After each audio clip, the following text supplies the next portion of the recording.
Good morning, everyone, and welcome to day 3 of our Caribbean Regional CSO Conference, The Shift, hosted by the Local Engagement and Action Fund, funded by the Government of Canada in partnership with the Caribbean Development Bank.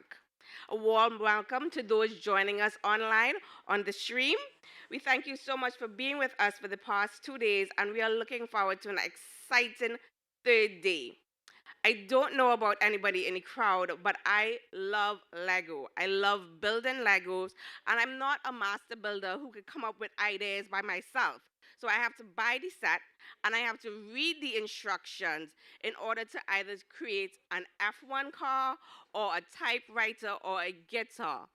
And when I think about these 3 days that we've spent together, I could see that we are becoming master builders. We're getting the script to strengthen our organizations, yes? We have looked at how to have strong organizations through developing our lean canvas. We have looked at our social return on investment, and I heard a lot of the participants say, I have never heard of this before. This is so rich and encouraging for us to figure out how to do work better. We've also looked at the funding pitfalls and the ways that we could improve it. We have learned from those among us who are doing social entrepreneurship and how we could also do that in our home countries and ensure that our organizations are sustainable. Now, we're going to shift a bit more to look at our operational efficiencies and technology. It's going to be a great day today. Just a reminder that the collaboration corner is open. We do have partners in there today. So if you have not booked your appointment online, you can also go across and see what are the available times in the collaboration corner. As we begin, the keynote today sets a strategic tone. Technology is no longer an option. We all walk around with our cell phones. We all have access to technology that our parents never dreamt of. And to help us understand how we could use this technology in our NGO, we have Dr. Maurice McNaughton. Dr. Maurice McNaughton is the director of the Center of Innovation at the Mona School of Business and Management of the University of the West Indies, a leading voice in digital transformation in the Caribbean. His work focuses on digital public goods, digital capacity building, strengthening institutional resilience through technology. With over 25 years of experience in enterprise information technology and leadership, he brings a powerful combination of strategic insights and practical understanding of how organizations can bridge the gap and maximize technology. Please join me in welcoming Dr. Maurice McKnight.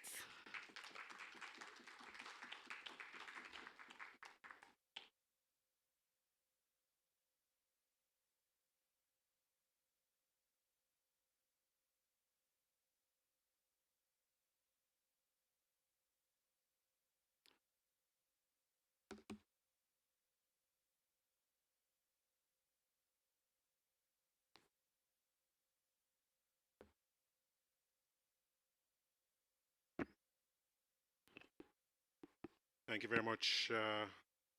Thank you very much, Karen. Good morning, ladies and gentlemen. It's a pleasure to be here. And Karen, it's McNaughton, so but that's all right.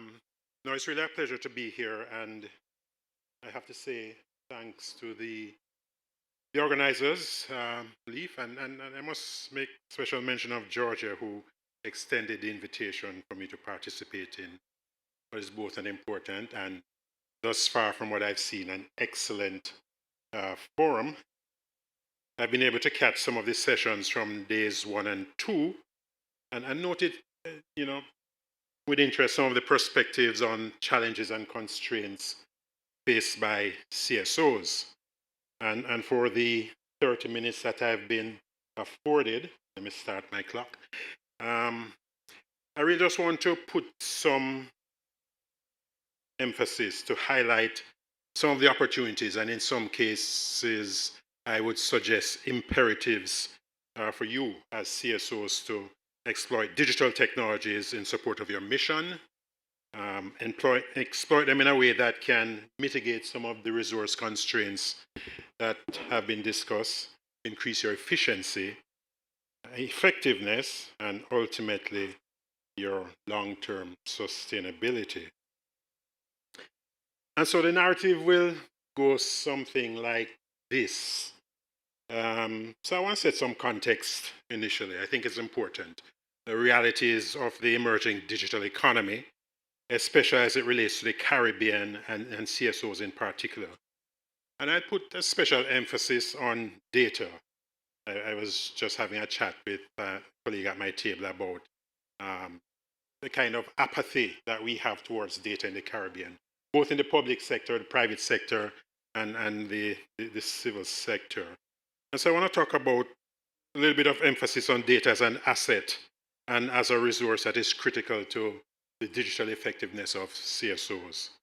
And then with that context, I'll underscore some of the core capabilities and skills that you should be seeking to build within your organizations to enable the shift that has been so thematic throughout the last 3 days and throughout the overall conference, and sort of how do you scale without necessarily having to apply proportionate increases in physical resources. So we'll talk a little bit about the skills that you need, and then I'll talk about some of the tools that facilitate that, how you can achieve some of this digital maturity without the need for expensive tools, and in many cases, relatively simple technologies, readily available technologies that can drive really profound changes in the way that you operate, the way that you engage constituents and beneficiaries, the way that you advocate your funders and your development partners. And I know later in today's agenda, you're going to see some of these tools. So I'll just make mention of some of them. And then I want to end with some reflections on what I call digital resilience as a means towards sustainability. So that's my story, and I'm sticking to it. That's a narrative that I'll try to cover today. So let's start here with a little bit of context, and I call it a kind of a Caribbean digital paradox. I mean, the truth is, and I've had the opportunity to travel to many regions across the world, the Caribbean is really well blessed with high mobile penetration. I mean, I know it's not perfect for all of our citizens, but really and truly, we do have high mobile penetration in many places exceeding 100%. We do have pretty decent connectivity, and trust me, we do. I've been to many places that are quote unquote more developed where it's a struggle to get online and do anything meaningful. But there's a significant gap in what we have in terms of digital capabilities in the region and what I would call meaningful digital adoption for many of our citizens and our organizations. And it's a little bit of an enigma because the IDB and there are a number of reports which suggest that the nature of the Caribbean, the fact that we are predominantly services oriented, sort of moving away from the sort of more productive agricultural sectors, the fact that digital is becoming one of the primary economic engines, if we truly invest adequately as a region, as economies in digital transformation, the potential returns on that are up to 20, 30, 40 times the level of investment that is required. And that's not me, I'm quoting from an IDB report.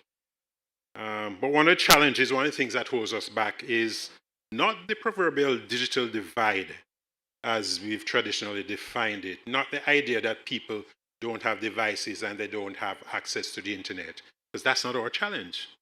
Our challenge is deficits in digital literacy and digital capacity, both at the level of individuals and organizations. And again, that's another report from ECLAC and GSMA. And again, another conversation that we're having, which is you see it in a lot of the literature, the Caribbean is considered data poor. And so there are two aspects to that. One, that we have limited access to high quality, locally relevant data that is readily available because a lot of our public sector organizations have what I call a data hog up mentality. So not sharing data internally, nor sharing data with the public. We were actively involved in the open data movement for the past decade, and for a while it became fashionable, but it has tailed off. And we really don't have enough high quality data that is readily accessible unless you want to pay for it. And that is one element of it. The other is that there are habits. There's a cultural deficiency. So habits and capacity weaknesses in both public and private sectors that just diminish the effective use of data. And the true test of our digital maturity was the COVID-19 pandemic. The truth is that COVID exposed a lot of those weaknesses, a lot of those deficits.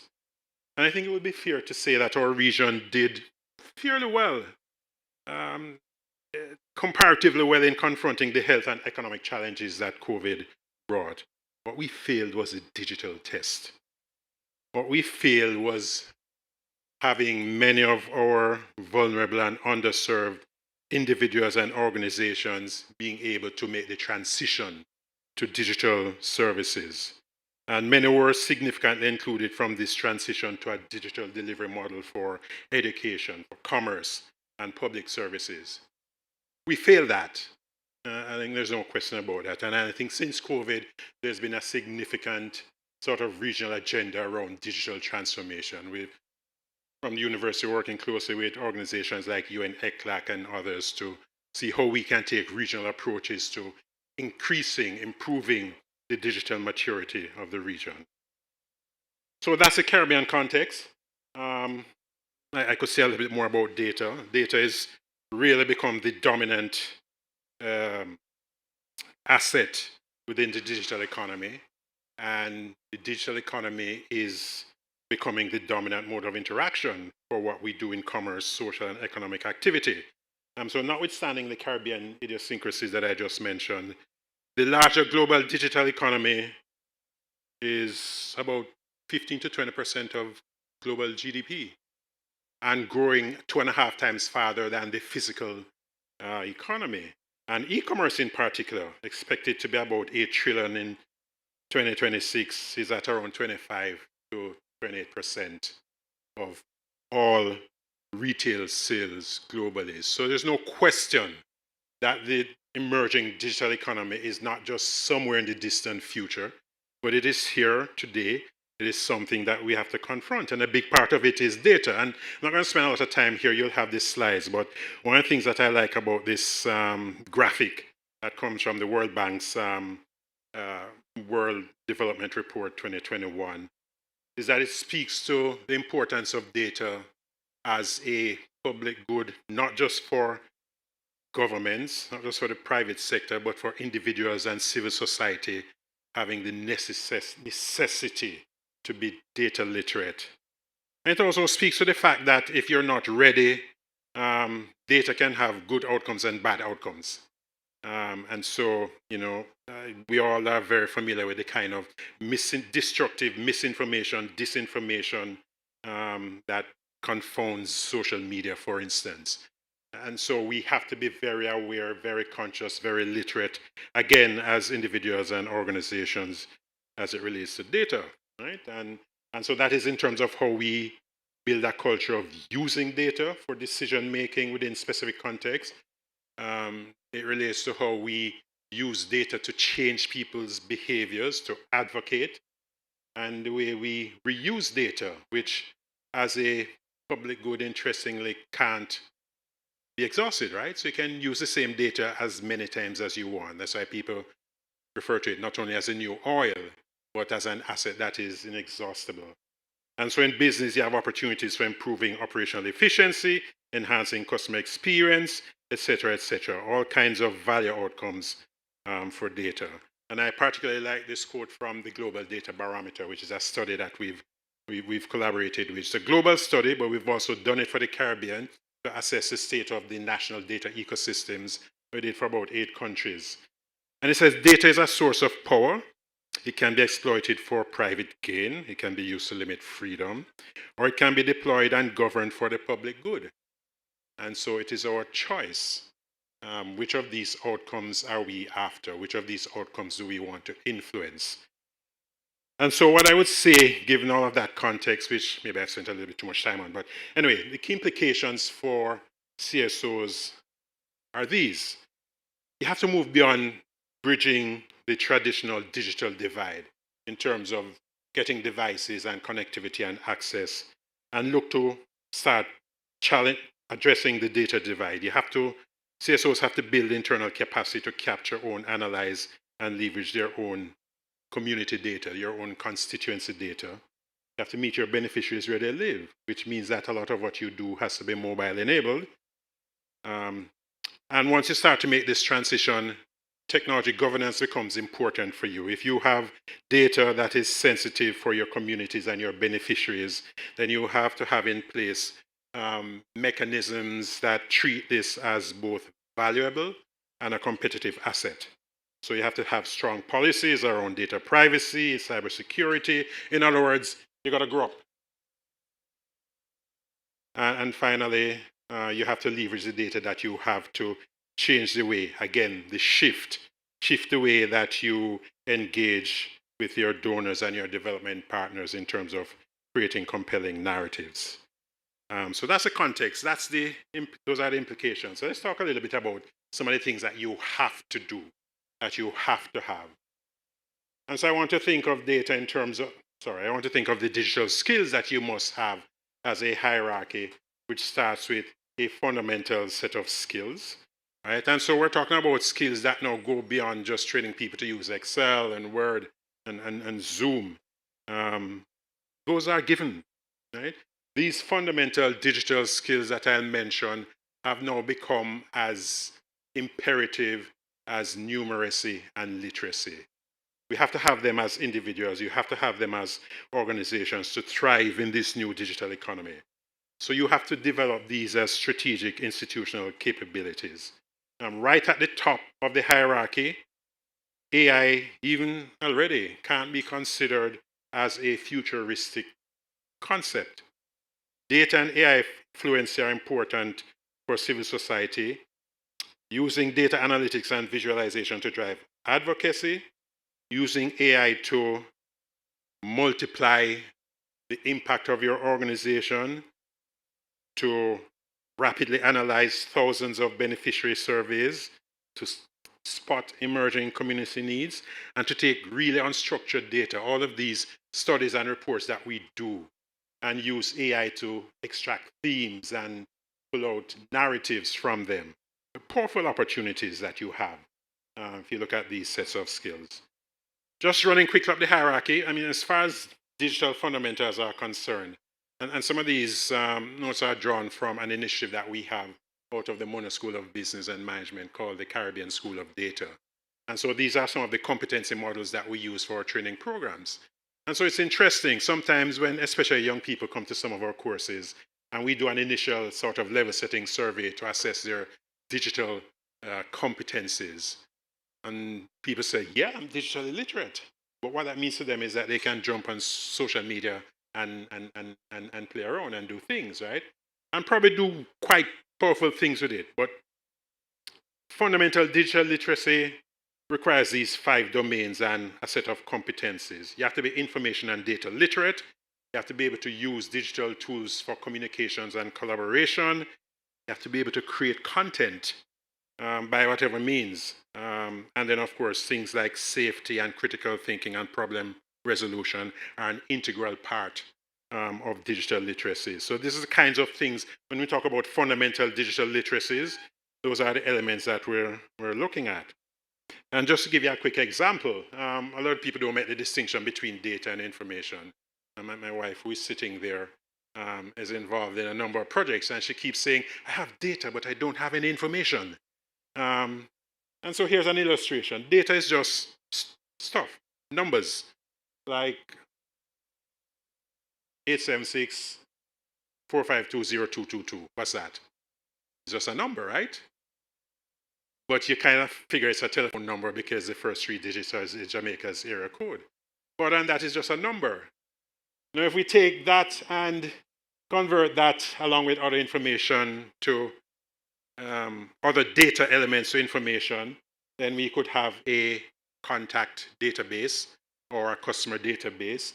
And now that becomes information, data that I can use with my business clients, with my constituents, data that I've collected, organized, and stored in a spreadsheet or in a database that I can now use for mailing campaigns and other kinds of things. So it's my data becoming information.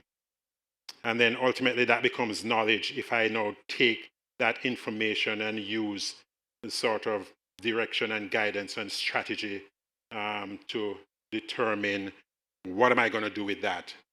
How do I use that to target constituents? How do I use that to understand different segments of my constituency? Things like that. So we have to move from just dealing with data to looking at information as a basis for building the knowledge capabilities of our organizations.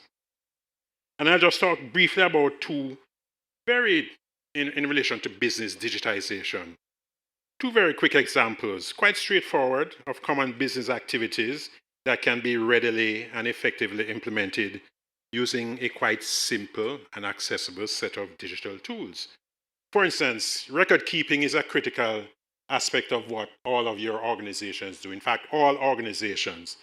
So you have data, accounting records, legal documents, meeting records, business databases on your assets, on your customers, your clients, data about activities and events, data about training interventions and the constituents that you train. And the question is, how do you manage all of that organizational information, all of that business information? Not only that you're satisfying regulatory requirements, not only that you're satisfying the requirements of your funders in terms of business formalism, but that you now have that data as an asset that you can leverage, right? So, setting up a simple record keeping system really has these 3 elements. Having some kind of classification is just like you set up your filing system in physical cabinets. Then you can use some online storage platform. Google Drive is my preferred, but you have SharePoint and others, you even have Dropbox. And then you have some standardized file naming conventions so that becomes a digital storage system. And then it's not just the technology and setting up the data, but you now combine that with policies and procedures, people who are trained to use this according to your policies and standards, the tools and technologies that underline that. And then, of course, continually training your staff to be able to utilize those capabilities. And that's pretty straightforward. Free technologies allow you to formalize the way you manage your organizational data. One other quick example, meetings. We tend to think of meetings as events, things that happen at a point in time. Well, meetings really start before the actual event and go on long beyond it if you think of meetings as a process. And so the planning for meetings, the preparation for the meetings, the actual conduct of the meetings, and then the post-meeting activities to make sure that it's just not another, as my Trini friends would say, old talk shop, right? And again, there are digital tools that can automate this entire process end to end. I mean, we all now use AI to capture the transcripts from our meetings and give us a readout. And that's great. But there are tools. Something as simple as Google Calendar, you can start planning your meeting from inception, send out your invites, send out meeting documents, capture that during the course of the meeting, have those minutes and other meeting outcomes captured, and all of that can be digital, right? And again, these are simple, free tools that can formalize critical business activities that we carry out on a day-to-day basis.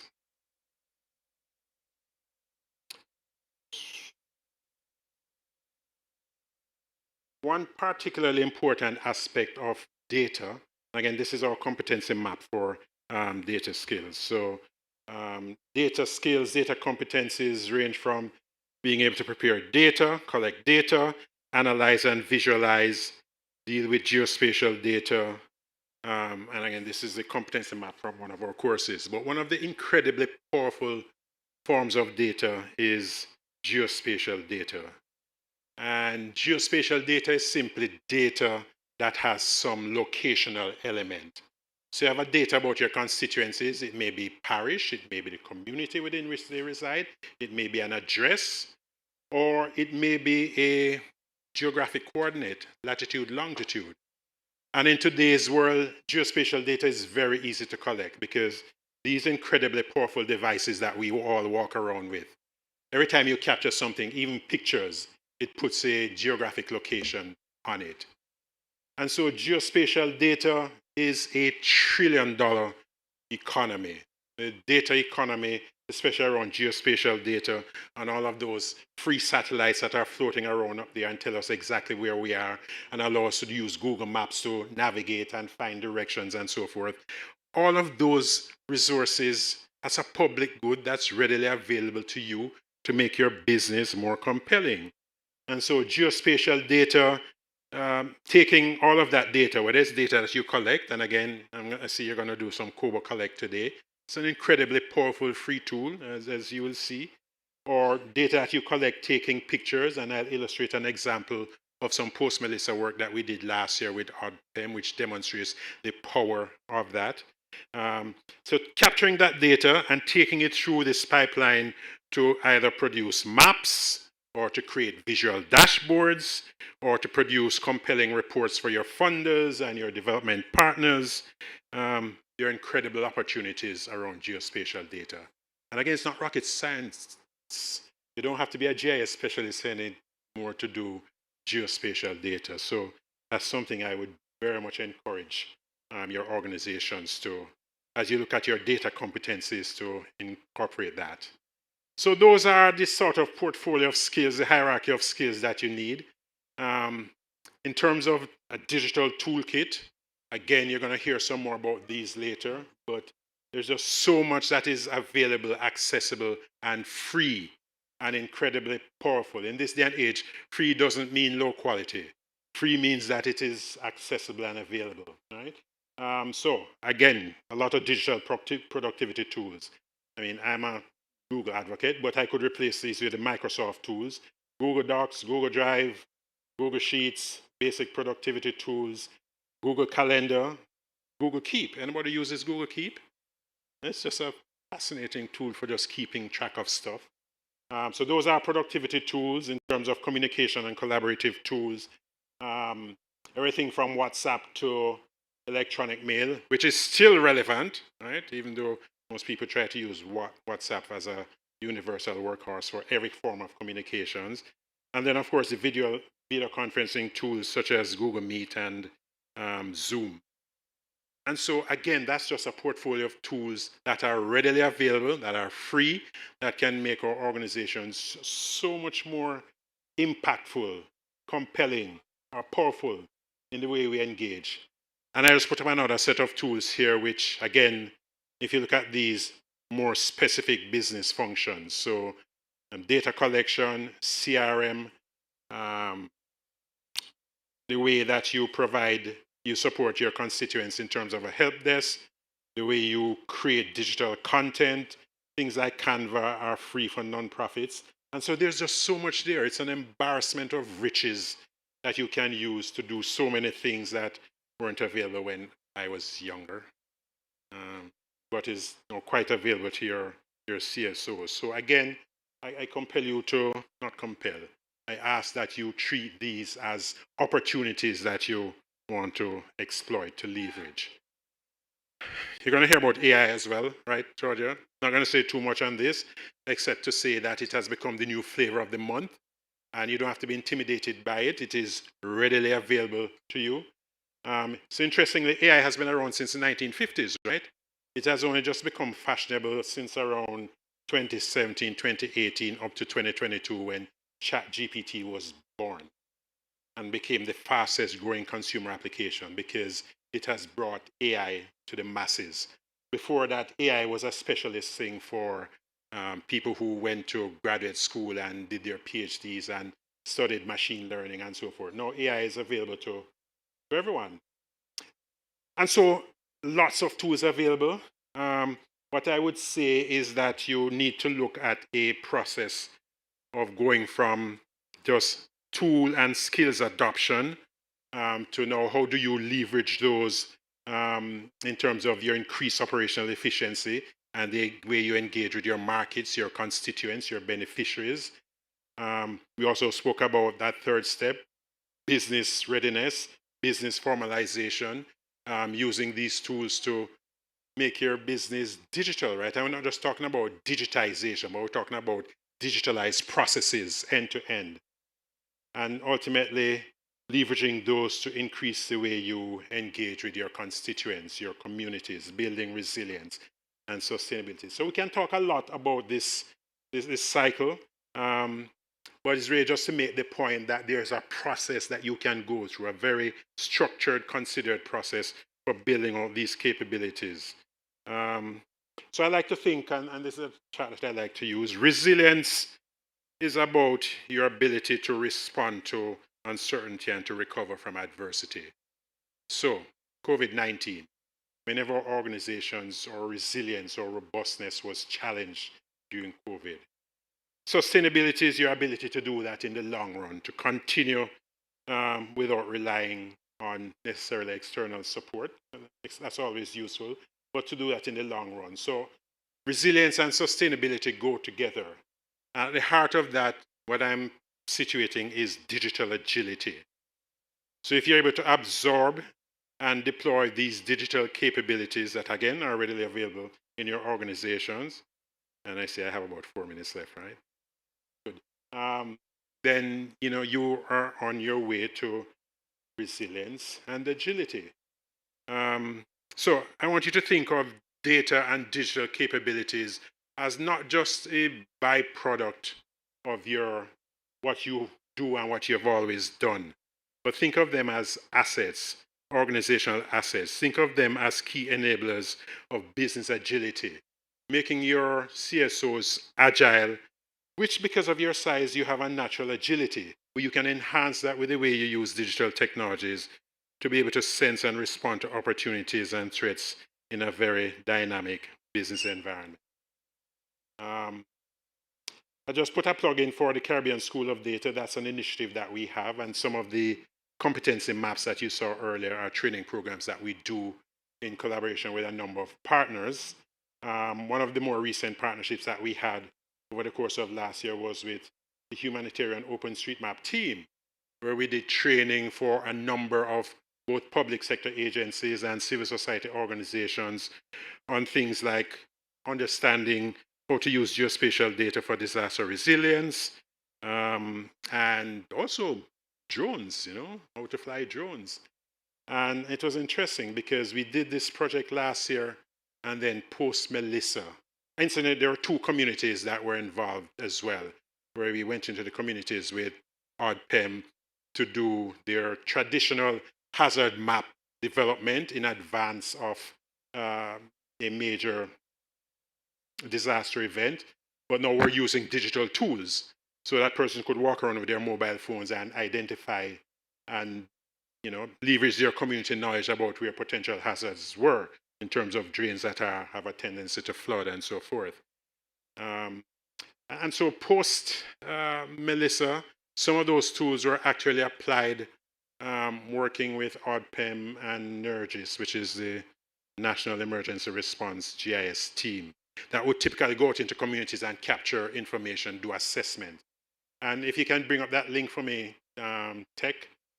So this is actually a map that came out of that, just to give you a feel for how this works. All of these points on this map were captured by people in their communities going around with WhatsApp, just taking a picture, giving a little narrative report, and it all gets consolidated, right? And that's incredibly powerful because at the end of the day, the greatest resource post an event like Melissa is not necessarily the people that we send out, but it's the people that are within communities. And I'm going to try a little thing with my tech team here.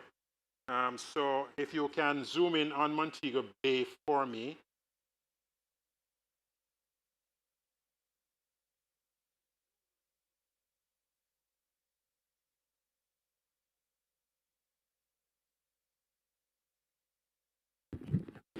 You can zoom in on Montego Bay for me and then click on, no, zoom in, zoom in, zoom in. Yeah, come over. Okay, click on this link. Every one of these dots that you see has multimedia content behind it. So that was someone who went out and did a report, a kind of citizen's report. Yeah, if you click on that one.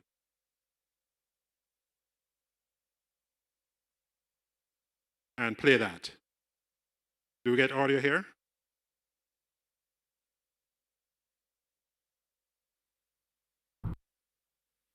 Good afternoon, ladies and gentlemen. I'm gonna take you on a tour through Montego Bay's hip strip. Post Melissa, this is part 1. So we have a lot of wrecked buildings, fallen light posts, the Pelican restaurant. A little damage is done. Okay. All right, you can close that. One more I want you to click on, which was particularly compelling for me. So you close that screen, if you can. There's X up there. Scroll up. Expand it. No, expand it, expand it. Expand it a little bit more. Bring it up. There's one. Expand a little bit more if you can, please. No. Zoom in. No, not zoom out. Zoom in. Yeah, there's one right here. The one more inside. If you can click on that one and let's see.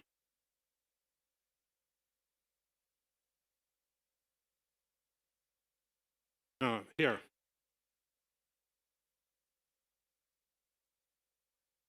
By A1, yeah. Not that one, yeah, that one. And play that.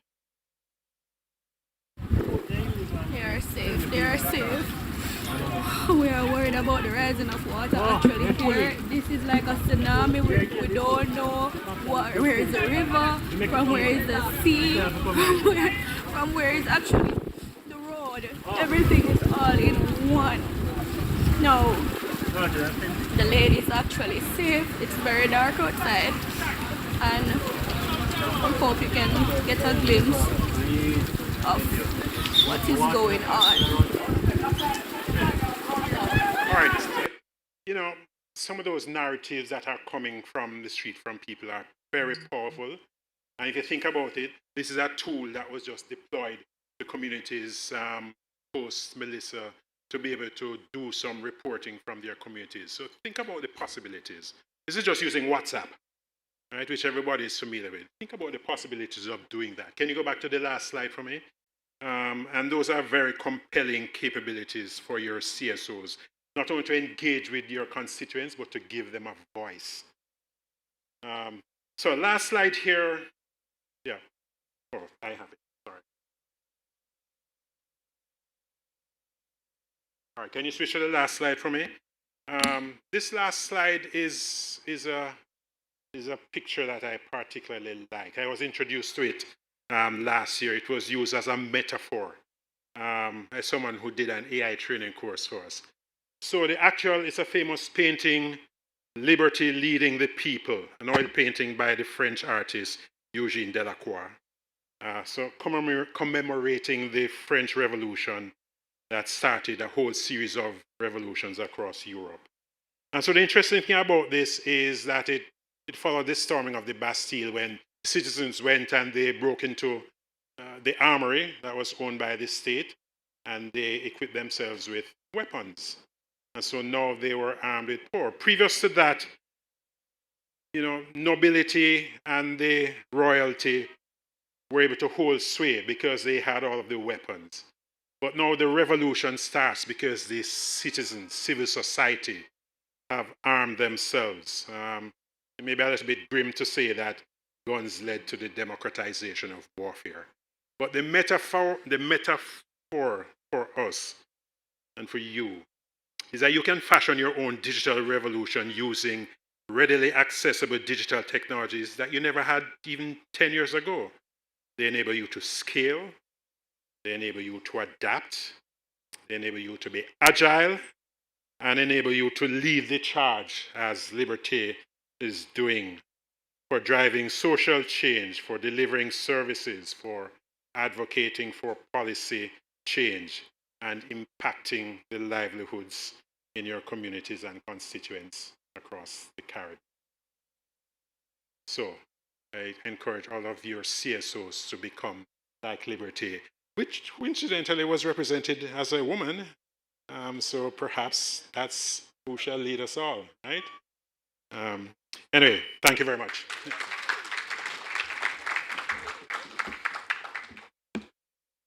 Sorry. That's all right. Thank you so much, Dr. McNaughton. Thank you. We are going to come to some questions, but I do want to acknowledge Minister Kozia Frederick from Dominica, the Minister of Environment, Rural Modernization, Kalinago Upliftment, and Constituency Empowerment. Quite a portfolio he holds. Thank you for being here with us this morning. So I really enjoyed your presentation. I do have questions myself, but I see that somebody is very eager to ask a question, so we're going to let Richardo. All right. Thank you. Good morning again, everyone. Excellent presentation. Just one question. We have heard in the previous days issues around some gaps that we face that CSOs face, right? Like writing proposals, like financial literacy areas. And for example, on the first day we had an excellent conversation around social return on investment. So my question is, do you see AI as potentially filling some of those gaps that we face in terms of those capacity areas that we're lacking, and how do you see AI playing a role in creating that shift among CSOs? Oh, absolutely. I mean, AI has become so pervasive that it cuts across all areas. And the way you want to think of AI is that you can hire a really, really smart person who knows everything, and you don't have to pay them anything. All right? But what I would say is that along with the things that you just mentioned, proposal writing, financial literacy, put right up there as a pillar digital capacity building, because that is going to be essential if you're going to use AI well. But for instance, a lot of people have jumped on the AI bandwagon and lost sight of the fact that AI is only as good as your data. I mean, I can use AI for other things, but your own data has to be treated as a competitive, valuable asset, and then AI becomes even more powerful for you. But I would say, to your question, absolutely. Yeah. Yes, I would like to ask a question. Ogilvy from St. Thomas, Landaway Benefits. My question, just listening to you, right? We know many of the things when it comes to technology, I have to use my data to do that. Good. So, but at the same time, me living in the rural area. Remember the type of people who we organize. Remember that the community are age. Small amount of people, might be 3 child born per year. Right? So, when we go home now, me go home. How me depart these things to those people who definitely, me might know little, but them don't know even none. How me organize them together, if we put them together, that's we can able enough to get funding. Right. Together. You understand me? Sure, so, sure. If there is, from the government side, a project can develop within the school as it pass on to the curriculum within the school, that's a compulsory. You must have to learn this. So therefore, within the future, we will end up with this problem. Right. Because right now we have a big problem. Because we come into them at age. Right. Because it was preached 1 child or 2 child. Everybody adapt it. So I don't say it's right or wrong, but but we examine it. So therefore, within the communities, where things happen, you can't even find people for work. Because a small fraction are young people. Yeah. Especially in agriculture, in rural area, we're doing agriculture and we're doing other things. So we have to take also one of these things in consideration, how we as a civil society organization, how we are going to help those people and help you upgrade ourselves. Yeah. If there's a way, can you make a suggestion that I can take it home? Well, what I would say to you, two things. The first is that this thing is magic, right? All of those people that you just talked about, them have one of these. They have a smartphone. They may not have data, but okay, they have a smartphone and they know how to use it. And so one of the points I made in here is that we have to meet people where they live, where they're comfortable. So a lot of what you want to deploy in terms of technology, a lot of what you want to engage people on is around the mobile phone. Now, those two training sessions that I said we did in two communities working beside ODPEM, after a half-a-day workshop, those people were able to go out and capture some of the data that you saw on the screen because they're very familiar with WhatsApp. And so the basic instruction, pull up your WhatsApp, take a picture, give a commentary, and post it. And that's it. Right? So the tools, especially those that are mobile-enabled, really become far more accessible for people. And I wouldn't underestimate their skill sets or their capacity to learn something that they have an interest in. The only other thing I would say is that once you start to do things digital, the young people who generally shy away or really see no interest for themselves in these kinds of community-based activities become engaged. There's a really fascinating project that we did down in Treasure Beach, mapping the entire Treasure Beach community. And we got some young people, sorry. Yeah. And that was propelled by some young people that we did a couple of days workshop with, and they went around and mapped their entire community, and we could create a digital map and a mobile map for Treasure Beach, mobile app.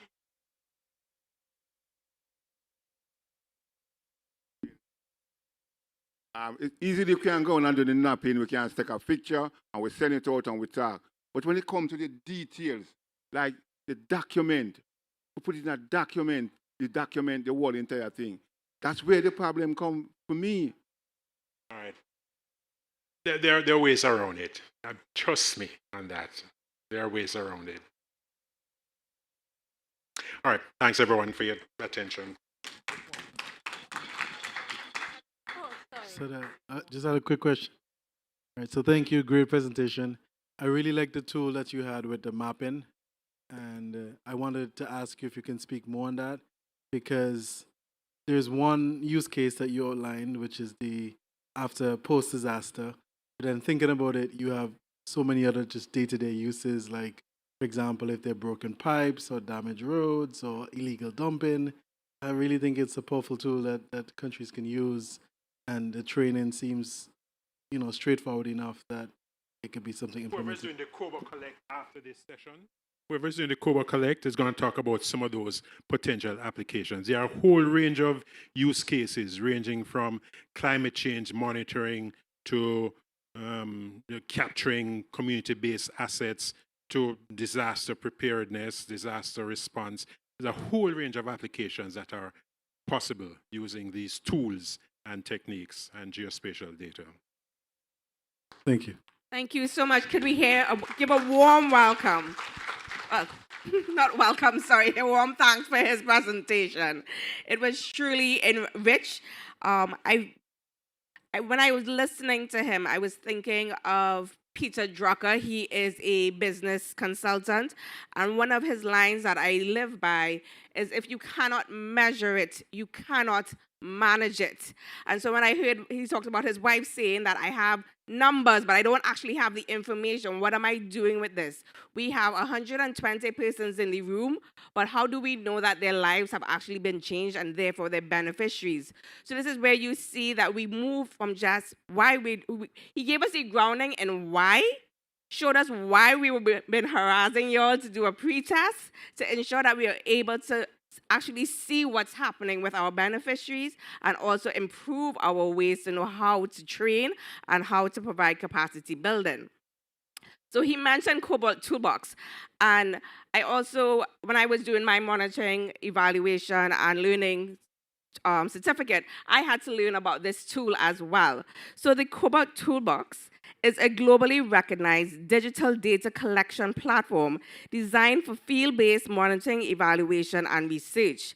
It allows for organizations to collect data in real time, manage surveys, track activities, and generate evidence for reporting and decision making, even in low resources or offline environments. So we just talked about how do we get the people in the country who may have the phone but don't have data. This is a tool that could be used without Wi-Fi. And representing them today is Paula Alco. I'm so sorry, guys. Paula, I apologize. Okay, Paula is going to come and introduce herself at this time and her presentation.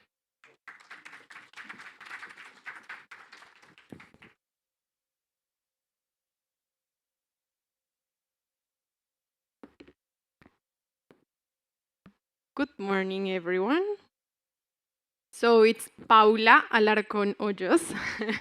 I work as project manager for KoboToolbox, and today, as everyone's been speaking about us, I want to share a little bit of what we do and what are the usages that you can have with our tool in the organizations that you're working at.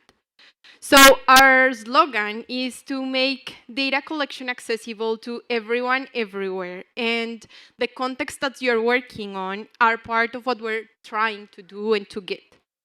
To give you a bit of context, there's a whole team behind this tool. We work, and the reason why we want to share this with you is that we're also an NGO. So as you all, we're working around for the benefit of our society. And actually, Kobo was recognized as a public good in 2024. So what is KoboToolbox? KoboToolbox is an open source made for data collection and monitoring.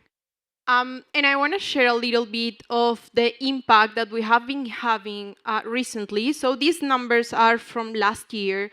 32,000 organizations around the world are using KoboToolbox. We have surveys collected from more than 220 countries and territories. And as Dr. Mars was mentioning, 98% of our users are free. So you don't have to pay for our tools. As an open source platform, you can also use the tool to install it in your own devices, in your own servers, if you have the capabilities. And we have more than 45,000 of people using, on a monthly basis, KoboToolbox. Something very important for us, and the reason why we're here and the reason why we work with communities is because we say we're a community-driven tool and we are community-focused. And this for us means that, just as a bit of history about KoboToolbox, we were funded by researchers that were doing research during a humanitarian emergency where they saw that it was very difficult to collect data, and they use paper-based forms, which I know many of you also do. And they said, let's create something that's a bit easier and that can handle all the data that we want to collect. So this was created by people that was in the ground doing work for the people. So this is why we're also community-driven. Then we also have a community forum, which is a website where people can go and speak about how to use the tool. We have a community of practice, which is a group of users that's gathering once a month to speak about, hey, I'm creating these amazing maps that we were seeing using KoboToolbox, or I'm doing this new tool. So we have this community that's also practitioners with the tool. And then we also have the Community Council, which is a group of bigger organizations. Most of them are part of the UN system. And with them, we are creating the future of KoboToolbox. We also do on-the-ground research. The picture that you see there was in Colombia last year. We had a workshop with around 20 organizations that were helping us prove and test the tools that we're using. The reason why I'm mentioning this is because we are made for you. And it's very important for us that you give us your feedback, that you tell us what do you think about our tool, and we're always keen to hear how can we improve for you. So, what can KoboToolbox do for the civil society organizations? To be honest, when I was making this presentation, I was like, we can do so many things for you, but I choose some of them. The first one, and to me personally, the most important, it's that we can offer privacy and safety for your data. I've been speaking with a few of you these days, and it's very interesting to see how you're using tools like Google Forms, some other Excel files, but maybe we are not really taking care of those people that we're collecting data from. I was speaking with someone that's working with gender-based violence communities or victims of gender-based violence, some others that are working with people with disabilities, and some others that were telling me we're collating very personal information, identifiable information, and if we use Google Forms, we have no idea where that data is going, right? With KoboToolbox, you are sure that your data is safe. We are not using your data for any other purpose that you having access to that data. And you are the only owner of that data. So you can delete it when you want, you can access it when you want. Then I am putting there the GDPR and the ISO, some like legal accomplishments that we have recently gotten, which are also important. Another thing that we can do for you is you can create forms for different purposes. And this is precisely what you were asking lately about what type of usages. I'm going to present 3 in this presentation, but there are hundreds of use cases. Like for everything you can tell me, I can, I think, give you an example on how are we using KoboToolbox for that. Then you can also collect clean data from the beginning using KoboToolbox. And I'm going to give you an example of this. So there are projects where you only want to do service to people that is older than 18 years old. We don't want to get to ask people under 18.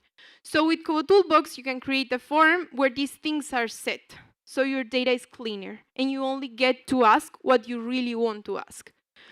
Then another capability that was already mentioned is that you can collect data offline. So in case of an emergency where there's no electricity, where there's no data or internet access, you can also collect data with the offline tool. It's an easier way to report. I was also part of the conversations that I was having these days. Someone was telling me, it's really difficult by the end of the year to get to do the annual report for my organization. Like I have to get here, there, I have to go and like look in the cabinets, call people to get to know what happened this year in my organization. With KoboToolbox, you have the possibility to have all that information in one place, and that for sure will make everyone's life easier. And the last one that I want to mention is that this tool is really intuitive. So you don't need to be a techie savvy. Of course, you need to have some knowledge, right?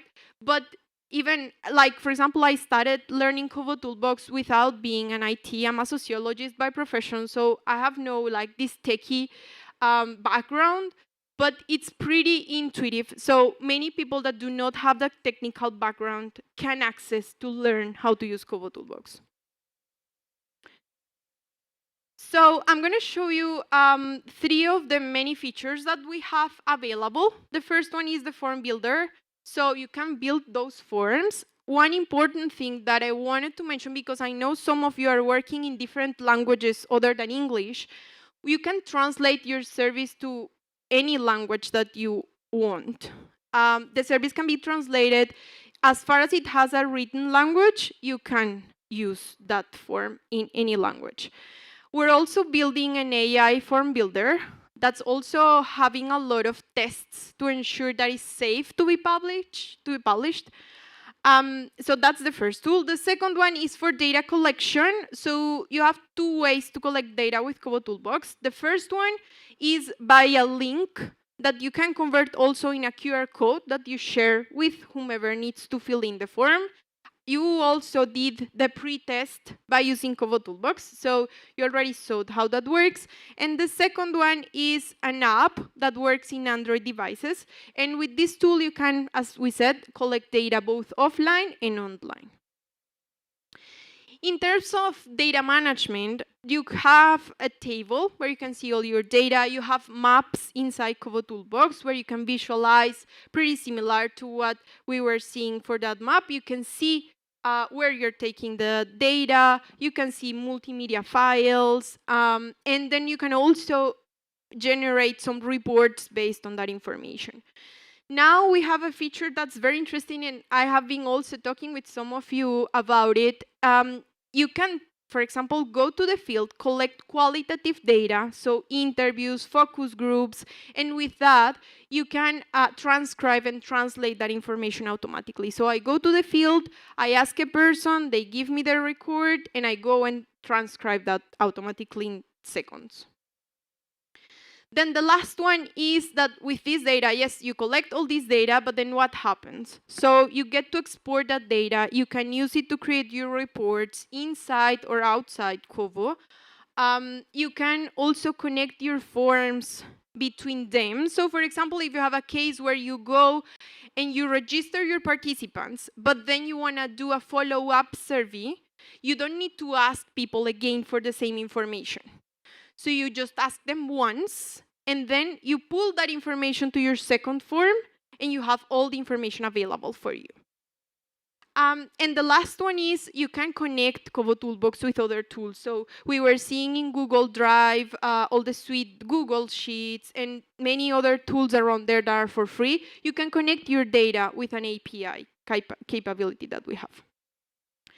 So you know, in case you want to start using Kobo and you haven't done it yet, we have a help center where all the documentation is available for free. From zero, like literally how to create an account, to the most advanced features.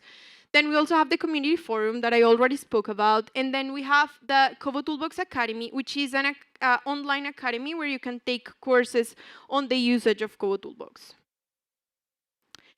So now I want to share with you 3 practical uses of KoboToolbox. As I said, there are hundreds that I could speak of, but these 3 are probably of interest of you. This is a video. I don't know if you can, production can help me clicking on the video.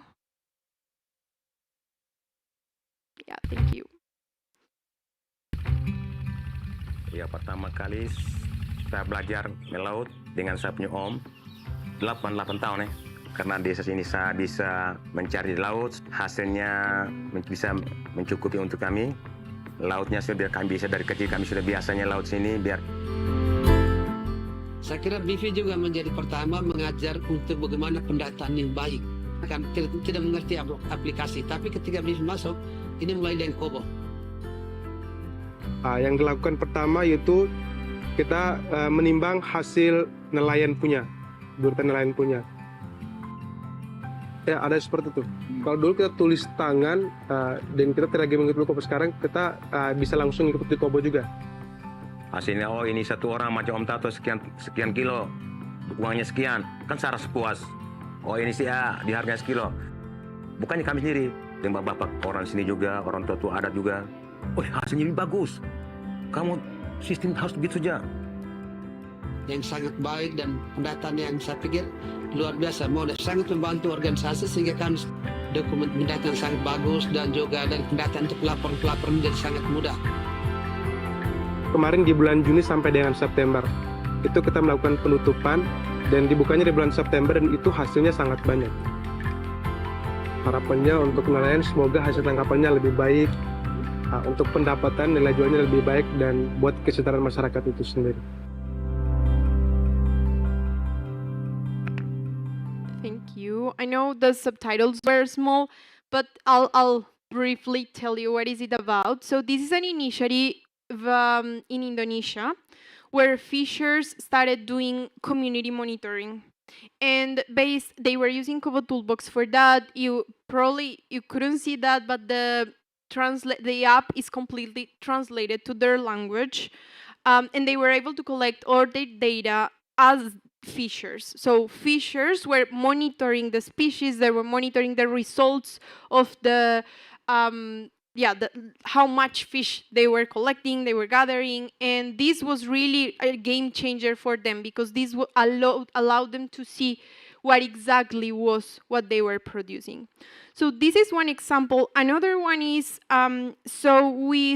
in Ukraine, we are working with one organization they are basically collecting money, like gathering money from different donors, and they are providing this money to smaller organizations that are working directly in the field with victims of the war.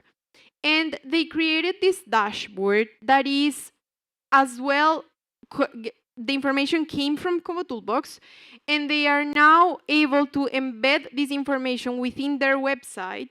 So if you go to their website, you will see all the data and all the results. Yesterday, or actually on Monday, you were talking about how to present better what you're doing as an organization, how to present your results, how to actually show others what you're doing. And this is an excellent example for that. So they are using KoboToolbox to both ask their beneficiaries about the impact of the work, but also to track the projects that they have. And this is an example of that. And the last one was, so we as KoboToolbox, as we said, we're an NGO, and part of our work is not only work for KoboToolbox, but also support communities in the ground. And we are we have a team that goes to deployments in the field to support emergency responses.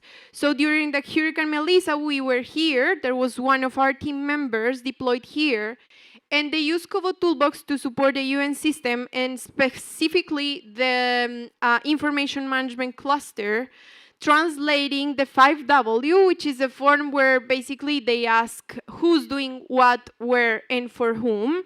And that one, basically what we did was helping them to structure one form for everyone. And then with that, they created a map that was easy accessible for everyone, so everyone knew what was happening in terms of the response, at least for these organizations that were part of the UN system. So these are the 3 examples that we want to bring today, so you are aware of what you can do with KoboToolbox. As we said, there is a lot of examples, and I'm going to be also in the collaboration table all the rest of the day. So if you want to speak, if you want to analyze your case specifically, I'll be happy to be there for you. Thank you very much. Thank you so much. No, don't run. I know that you have been in the collaborative corner and you're going to be there this evening, but do we have any questions right now for her? We could take 2.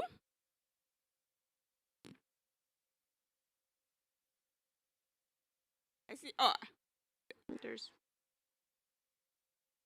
was a hand. There's one there. Yeah, in the back. I was saying. I was going to say I probably could speak loudly, but no real question. Just to say that at Blossom we use KoboTool with our migrant community, and it actually works exceedingly well. So definitely as endorsement, I would say definitely to use it. Yeah.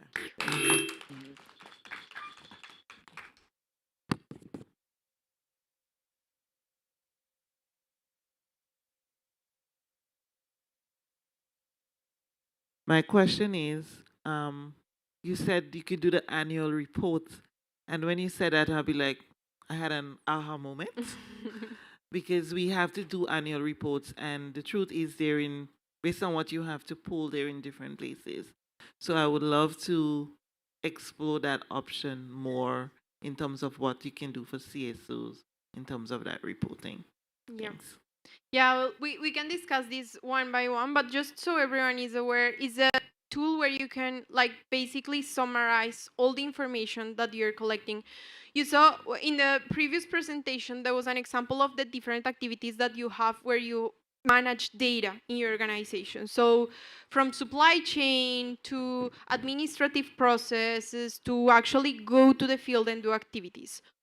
For all those, you collect data, and that data can be collected using KoboToolbox. And this is important as well for civil society organizations. We have seen cases where not only the work with beneficiaries is done by, like, the data collection part is done by using KoboToolbox, but many other processes within the organization can be done using KoboToolbox. So yeah, there's a lot to explore there. Thank you for the question. Thank you so much.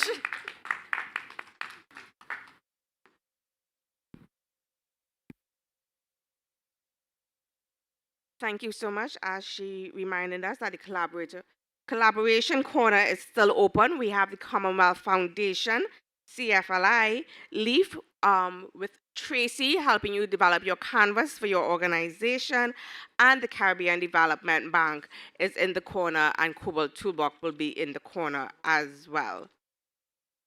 Now I have the pleasure of introducing our next presenter, focusing on artificial intelligence and digital productivity tools. Georgia Crawford is a consultant sociologist and capacity building expert who works across the Caribbean supporting CSOs. Please let us welcome Georgia as she demonstrates practical tools of AI.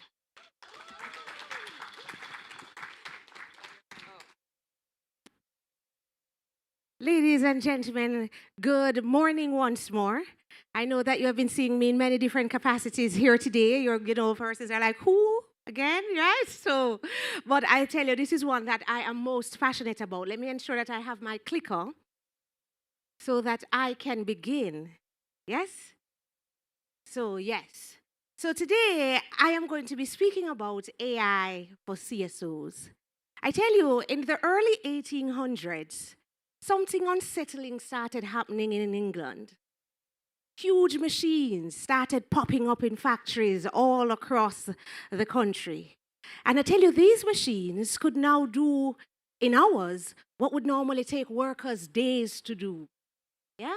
And I tell you, the workers that we were talking about, they weren't unskilled laborers. These were craftsmen. These are persons that had spent years training and they were dedicated to their craft. And now, within a millisecond, they were seeing that new machines were outperforming them. And so they were afraid. They were afraid of being replaced. They were afraid of being overwhelmed. They were afraid that they would have to learn something new and that these machines would become their masters. And so they resisted. Many vowed that they would never, ever use it. Others say, I won't even work beside it. Me now go in there any at all. Yes? And then there were others that actually went into the factories and destroyed the machines. And yet, the growth didn't stop. As a matter of fact, it exploded. And what we saw as a consequence was that production also increased and enterprise increased as well. And the workers that were not only able to survive, but they were also able to thrive, were those workers that decided that I need to learn this thing. It was those workers that were able to move beyond the fear and to get so familiar that they could use their own knowledge themselves now to improve the machines and even make machines for themselves. Those were the ones that were able to thrive. I say to you that AI is the new machine. And the future is now, and I hear the same hesitation. I sense the same fear. We hear it all the time. Me too old for this, me not touch it. Yes? Yes, me now, but I learn it and master. What a matter of fact, it soon take we over at the end of days, at the mark of the beast. We have heard it. Yes? Or you use such base use of it. You don't try to really explore. The most you would do is find ChatGPT. And then you say, tell me how to tell them that me now go do this in a professional email. That is about all you will do. Yeah? But you stay away because you are afraid. I say to you, though, that history doesn't care about your emotions. And most importantly, I tell you that fear has never stopped the future. And I'm saying to you that the future is now. So the big question is, how do we ensure that we are the craftsmen that don't get left behind, that remain relevant, that we are the ones that not only survive, but we and our organizations can get to the point where we thrive. The simple thing is that we have to learn AI. And my job today is to expose a few tools. And so I'm going to look at 3 areas in particular. What did I do? Yes, 3 areas in particular that I'm thinking that AI can help our CSOs. I'm going to look at communication, service innovation, and automation. Now, let me start with communication. But first, I'm going to do what I call the I caveat. When it is that an individual speaks about AI, understand that I am speaking about the tools that I have explored. Because so many times persons speak about AI and they say, oh, I'm the AI expert. But I tell you, there are millions of tools out there and they have lots and lots of claims. And if you were to go in and sit down and start, many of them is fluff and marketing. And so I can only speak about the ones that I have found useful, that I have used to do things, that I believe can be valuable to the CSOs that I'm speaking to, and that I have introduced to my clients. And so for this presentation, you're going to hear a lot of I's. But note that these are not the only ones. Feel free to what? Explore. Now let's go into communication. Now, do you know that over $700 billion will be spent in 2026 on communication?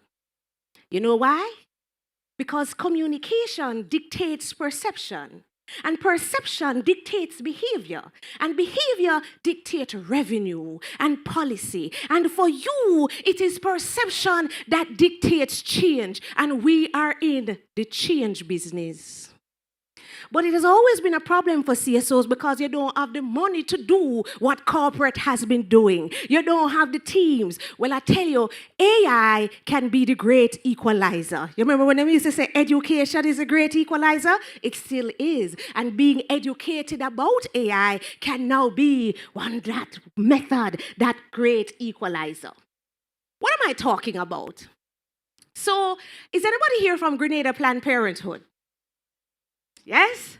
So I knew that you were going to be here, so I just went on your Facebook page and I looked at the first post that I saw, and it was that condoms were back in stock. And you know, when you see that, no, you can't pass it. You know, it was condoms were back in stock. And I went on AI and I said to it simply, I said, listen, look at this particular poster. Create an ad for me of little video that I could put on social media. That's all I said. And no, that's not true. Because of my own personal biases, I added, but I don't want it to look that we are against babies. I don't want it to look so. Because that's my own personal bias. I'm an advocate for babies in bellies. You know, so you know, the young people and the women are like, what? But yes, I'm one of those people that say, have enough, yeah? So I said to AI, AI, I want you to just look at this particular video, this particular image, and I want you to make a short video for me, but I want it to be clear that we're not against babies. Now, this is what the free AI did. This was a free version, because you always have the free one and then you have to update. But because I am one of those persons that like to explore, I can't afford for always a update. So I only use the free one. Let me start with what the free one did. Parenthood is a beautiful, chaotic journey, but it's a journey best taken when you are ready. Great news! Condoms are back in stock at the Grenada Planned Parenthood office. Visit us today at D. Ponthieu Street, St. George's to pick up what you need. Grenada Planned Parenthood, planning your future on your own terms. Now, when it stopped, I noticed it said Grenada, no Grenada. So you know, me I try to tell it, it said me I feel upgrade. And I say, all right, make it on. Yeah. But it did that in 2 minutes. I didn't even give it a proper prompt. I simply said, hey, take a look at this particular image and come up with something, but make sure you know so we want baby. That was it. But then after that, I started thinking of Georgia, and I'd like, what would I want to see in an ad if it was a video? So I'm looking at my own personality, and I start, thinking about what I want, and so I tell it. And I did two things because this is a tools showcase. I went first to ChatGPT, which is my favorite tool to use, I will admit. And I said, give me some images like this, and like this. I wanted those images so that when I went back to the video generator, it would have a reference. Because otherwise, my free credit that done, I mean, have to upgrade. I mean, never want to upgrade. Yes. So I gave some specific instructions. And when I got those images, I went back to the video generator and I said, create an ad like this. This is what I want. Well, this was what I wanted. Condoms are back in stock at Grenada Planned Parenthood office.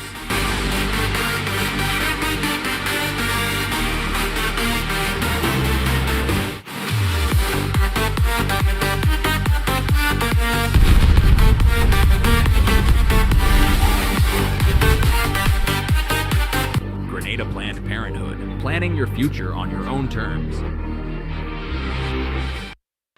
No, let me tell you. No, it's possible that I should not be the marketing person behind Grenada Planned Parenthood. Because there's really no reason why a condom should be flying out of an explosion, yes? There is no reason, but that's what I wanted. When I thought about it, I was like, do that. I want to see it come right out like, listen, Rambo. I want Rambo. Yeah, that's what I want. And it was able to do exactly what I wanted. I mean, I had to do a few changes. So instead of saying Grenada now, I spelled it N-A-Y so that it would be Grenada because we never got to pay again for the upgrade. Yeah. Now, if I did pay for the upgrade, then I would be able to actually train the AI to pronounce it in the manner that I wanted. And it would actually say, is this the script that you want, etc. That is what is now available to us at our fingertips. Now, what's the tool that I used? I looked at Agent. Now, there are many other tools out there, and that's why I keep giving you the caveat, the I. Because persons will say, but what about Canva? But I'd never used Canva for this because Canva does not give you audio. Yes? Now, Canva also only give you, even if you upgrade, 5 videos a month. And you know, some of you want to make them kind of thing there because I was so excited. I called on my picnic them, look here. They're like, why? Then I remember that, okay, it's condoms, I need to stop, yeah? But I was like, hey, look what I can do, yeah? Right? So I wouldn't use Canva, but that doesn't mean that Canva is not a good tool, which is why the caveat of the I is there. But if it is that you wanted unlimited videos, if you wanted videos up to 30 minutes, unlimited photo, avatars, etc., a custom digital twin, you know what that means? It means that you can upload your picture and say, listen, I don't want to be saying anything else. Allow this video to say, as me, A, B, C, D, E, F, G. And it would be able to do that. And you know how much to do that? $29 a month. 29 US, of course, not Jamaican. If it was Jamaican, then it would just be free. If it's 29 Jamaican dollars, yeah? 29 US dollars a month. But we're not only talking about AI generation. And one of the things I've done here is to say, if this is not the best for you, if you wanted to test multiple ones at the same time, then look at what them call Use Open Art AI. It allows you now, if you have a marketing person on your actual staff, to say, hey, let's see what works best for us. What gives us the best sort of pronunciation for our organization? The types of videos that we want. Which is easiest for you to use so that they can tailor it to their own experience. And so when they're talking, they can use the I. This is what has worked for me. Are you with me? Now I move on. I say, listen to me. It is not only about videos and the generation of videos. There are different ways that we can engage, and AI allows for that. So, for instance, I had a client that we were talking, and we wanted to create a game for our students. And I'm a teacher. I tell people all the time that above everything else, I am a teacher. It is what I love to do, yeah? So we created a game for the kids. The game was called Save Zion. And what was happening is that Zion had disrupted and thieved the egg from the hawk. And so the hawk was running down Zion, and Zion was running all across Jamaica. So he was going on all of the huge Jamaican sites that everybody knows. So he went to Flat Bridge, and he went to Halfway Tree Clock, and him go Blue Mountain, and the hawk is after him. And every time the hawk is going to catch him, then a question comes up, and you have to answer the question to save Zion. We created it with AI. Now, the things that was important for me is that when you start it, you can actually start with your instructions using normal AI. It has been a crazy week for Zion. He made the mistake of taking one egg from Babylon's nest, and now Babylon the hawk is determined to eat him. Help Zion escape as he runs all across Jamaica. All you have to do is answer the questions correctly. So now it seems like one of the games that I'm play every day because I hear that sort of voice. But then afterwards, I can tailor it to give the Jamaican experience. And so afterwards, we did this.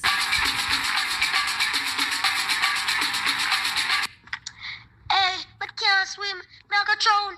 Make the diver them save me. Help me no man. Then the question would come up. And so automatically it became this experience that you can relate to. That you could see yourself as a part of this particular activity, and so you want to share it with your friends.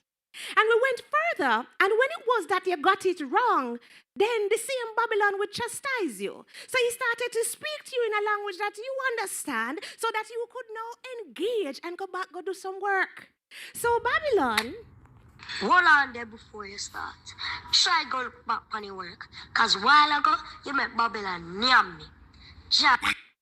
All right. So what are we talking about? Different types of what? Engagement. Now think about it. If it is that you're engaging young people, sexual and reproductive health, and you're able to create an avatar or a persona that is just like them, that can speak their language, and you can ask, what would you do in this particular situation? And when it is that they choose an answer, you can respond to them to say, hey, this is why this is good, bad, or in between, in a language that they not only understand, but with a persona they can relate to. You can do it all with AI. And because it is a tools showcase, I'm showing you some of the tools. That one that we did with Construct 3, the paid version. Yes? And it was a mobile game, so if you notice, I actually had to show you on the mobile phone. Right? So, but there are others that you can use that you can ensure that you get to the point where you do what you want to do. I am saying that AI is the great equalizer. But for those of us who are going to thrive, we have to move past the fear, because fear has never stopped the future. Now let me continue. Talk about new ways of engagement. I went and I saw the Caribbean Policy Development Center. I know they were going to be here as well. So I went on their website to find out some of the reports that they would have done. I found this one, investigating the impacts of sovereign debt and climate-related events on vulnerable groups in the Caribbean. It's a long document that they have, really rich data. They would have done quite a bit of research. But if we are to tell the truth, we are not reading people. We look, we open it and we say, we are going to read it and you start. And then all of a sudden, somebody send you a WhatsApp message. Yeah? And you go on to the WhatsApp automatically. And you go back and you look on it again. And then you go back and see something on Instagram where you see already, but you want to laugh again. Yes? And sometimes you never get to it. And so you always have to engage different types of audiences in different ways. And so I said to AI, look at this document. Give me a podcast. Now AI simply took this document and this is what they did. I want you to listen a little bit. So when you think of national debt, you probably picture, a government just making really bad choices. Right, the whole living beyond your means thing. Exactly. Overspending, not saving for a rainy day, that kind of classic moral failure narrative. But today, we're doing a deep dive into something that totally flips that idea on its head. Yeah, completely dismantles it. We're looking at a major report from the Caribbean Policy Development Center, the CPDC, and they argue that for the Caribbean, massive debt isn't a choice, it's a weather event. That is exactly the right way to frame it. The report is called Investigating the Impacts of Sovereign Debt and Climate-Related Events on Vulnerable Groups in the Caribbean. A bit of a mouthful. It is, yeah. But it focuses on 4 specific nations: Antigua and Barbuda, the Bahamas, Dominica, and Jamaica. And we should set the stakes for you listening right away. We aren't. I'm going to stop there. No, you couldn't tell me it's on a BBC, you know. You couldn't tell me that it's not a documentary you just hear or a podcast you hear on radio. So if it were that you wanted to expose your information in that way, you could have contacted your own radio station, have the sort of conversations, and move to the level where you have different types of engagement. I am hearing that is my time, so I'm going to negotiate some time because I'm not even showing you how to create a new app on your own. So I'm going to move past that one. Look at this number, 200. Because that was a video, by the way, that came from the same document. I'm going to show it quickly, right? Talking about. Look at this number, 250%. That was the total cost of Hurricane Maria to the island of Dominica. We're talking 2.5 times its entire yearly economic output, wiped out by one storm. Just try to imagine your country getting a bill that's more than double everything it makes in a whole year. And a bill that big, well, it leads to the next huge problem in this cycle, the incredibly high price of just trying to recover. Now, what did I use to do it? Notebook LM. He asked the question, when we have this information, what we do with it? How do we get it to documentation, upload it to Notebook LM and say, tell me this? And that's what it does. It does it automatically, but you now have to check it to see if what it is that you're looking for is what you're getting. This was done in 2 minutes, 3 minutes, 4 minutes. I'm saying these are tools that are available to you that you have to check out. So now let me run quickly, right? I won't go with the explainer videos, but let's talk about service innovation. I tell you, I'm going to talk to you about how quickly I became my husband's favorite wife. And it's not because I'm his only wife. Yes, you would think that is it, right? But my husband is in construction. And he went to the bank to say that he's finishing this project and he wanted some funding. And he brought his engineer's report, etc. And they said to him, we want an estimate of the value of these units that you have built. So he said, do you need a valuation? They said, no, they just need an estimate of value. But then they said, normally you have to go to a valuator to get it and then charge you 3% of it. So he comes in and I call the bank myself and I said, tell me, do you need something signed and stamped or it's just an estimate? Them say, an estimate. No, I said, okay. One of the things that I know is that there is data out there, just as Dr. McNaughton says. The National Land Agency, they have the data for all the units that have been sold across Jamaica and the prices at which they have been sold so that they can calculate them tax. So I called him, I said, is that available to us? She said, yes, but it's a large data set with information all over. Me say, you know, fret, me have AI. I said, how much for it? She said, you have to pay $50,000. I said, come in tomorrow.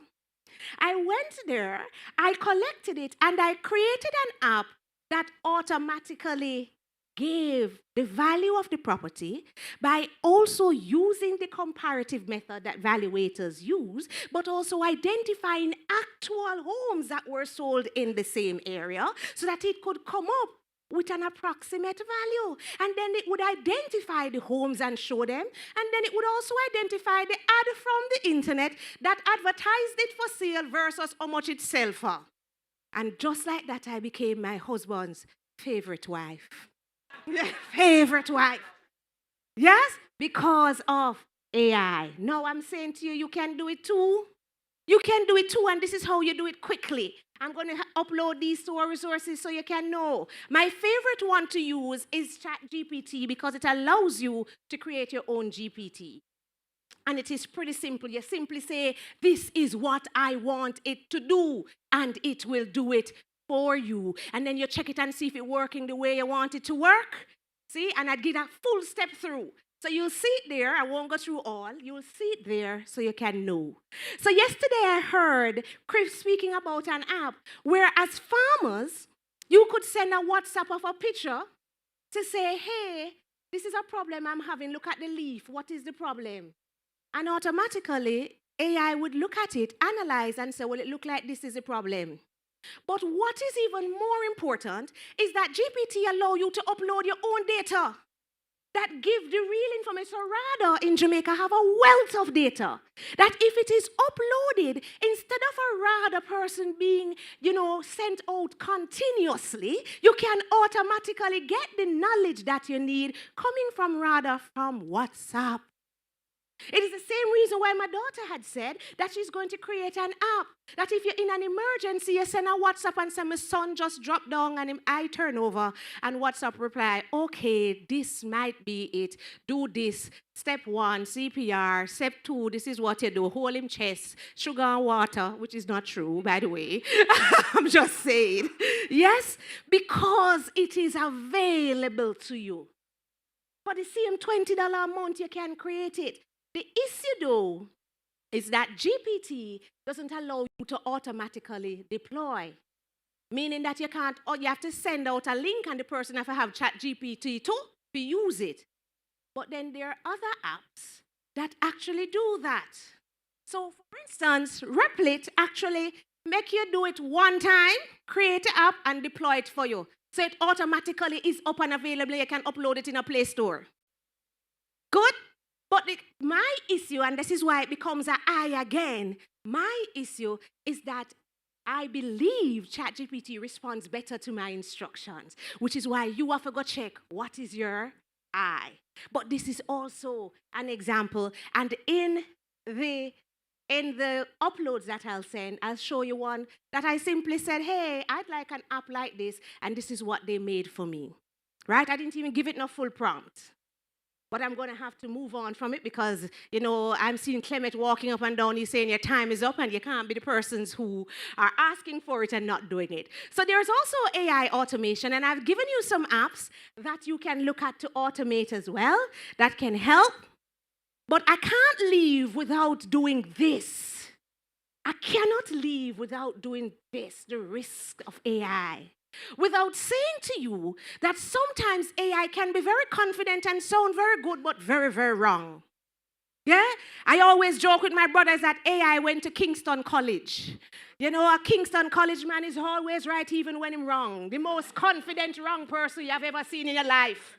Yeah? In your life. AI can be like that. So you always have to check because AI is the tool. It is not there to just do the work. You have to be there with it. You're using it. It is like your Microsoft Word and your Excel. You're using the tool. The other key thing, data privacy and confidentiality risk, especially for us as CSOs. Because you want to upload people data and information, and the question is, where does it go after? Which one is safe? Which one should we use? We have to check these things out. Yes? One of the key things that I'm going to go in, donor and academic credibility issues. Yesterday, I heard the Commonwealth Foundation make the point that they are now using AI detectors to see if AI has actually helped you with your proposal. And I will admit that I was very saddened by it. And I wrote that I'm going to have a conversation with the Director General because we are in the space that gives us that opportunity to say, hey, we cannot take away from the small organizations the tools that are to become the equalizers. The same AI detector that you're talking about can be trained to ensure that this proposal has what you're looking for. But AI has helped them to get to the space where you need them to be.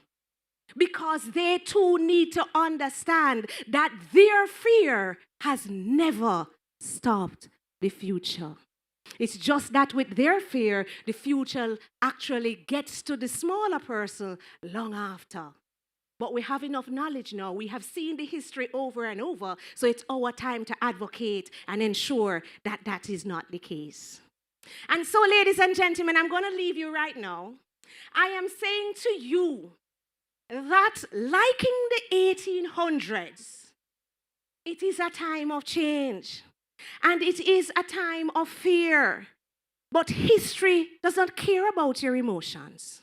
And fear has never stopped the future. So, Mr. Selector, you're not looking at me, Mr. Selector? Mr. Selector, play my tune. Doing good just got easier. Big ideas coming alive, making it possible all the way up. We stepping in the future, doing good but doing it easier. So get on the train.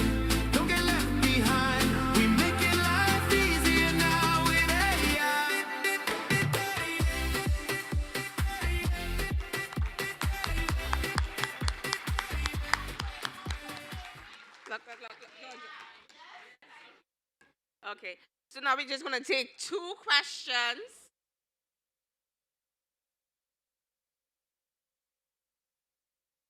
Oh, we have a question from... Oh, we have hands. I'm sorry. I'm so very sorry. I was saying no questions. I'm sorry about that. Sorry.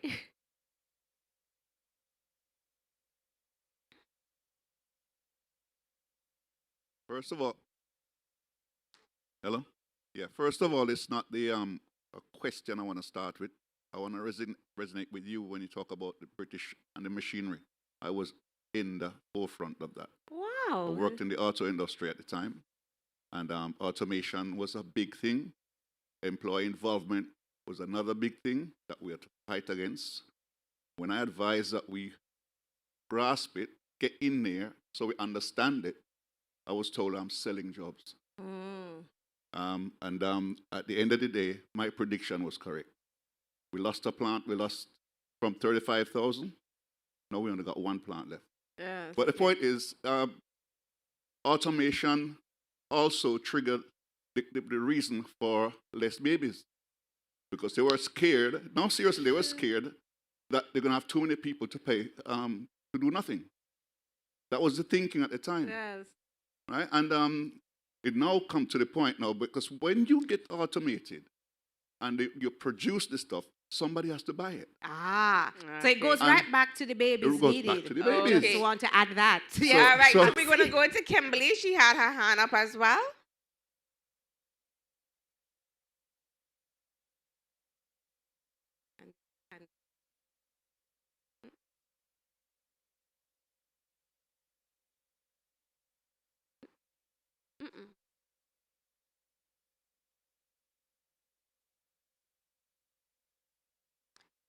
Please Mic check? stand. Yeah. Okay, just making sure it's on this time.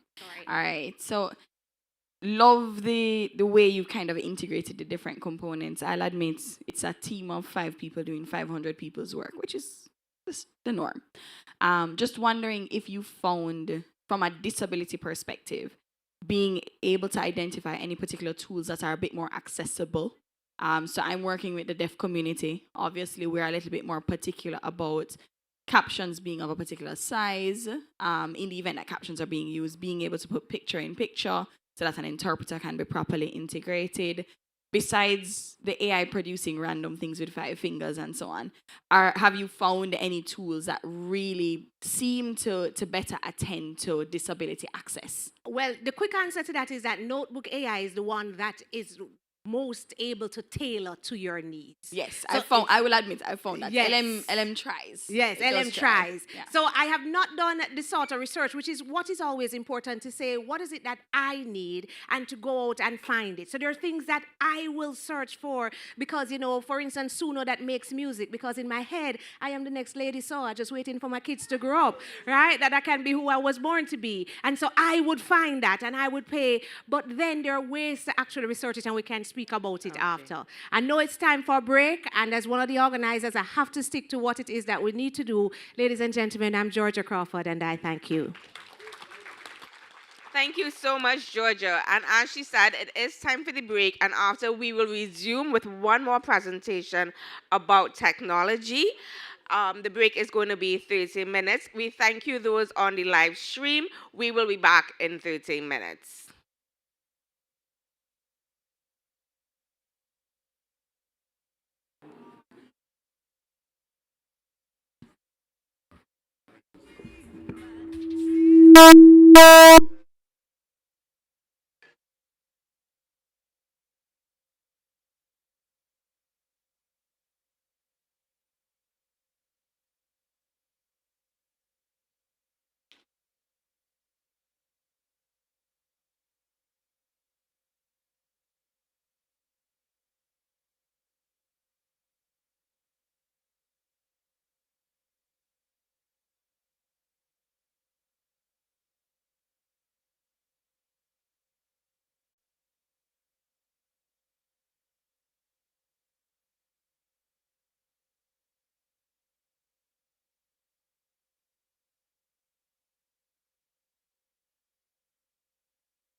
in physical attraction, but to my satisfaction, baby, you're more than just a friend.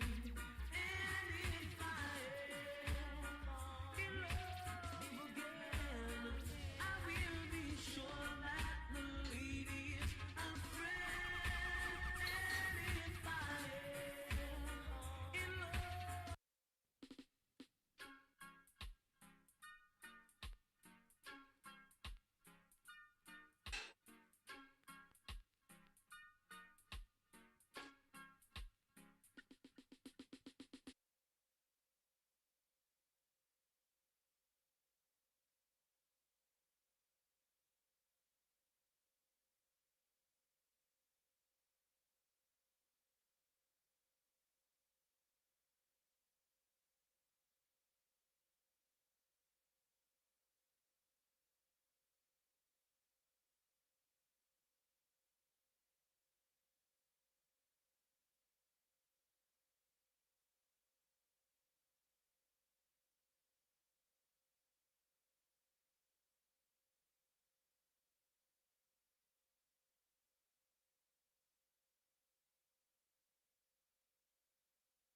Nothing about us without us.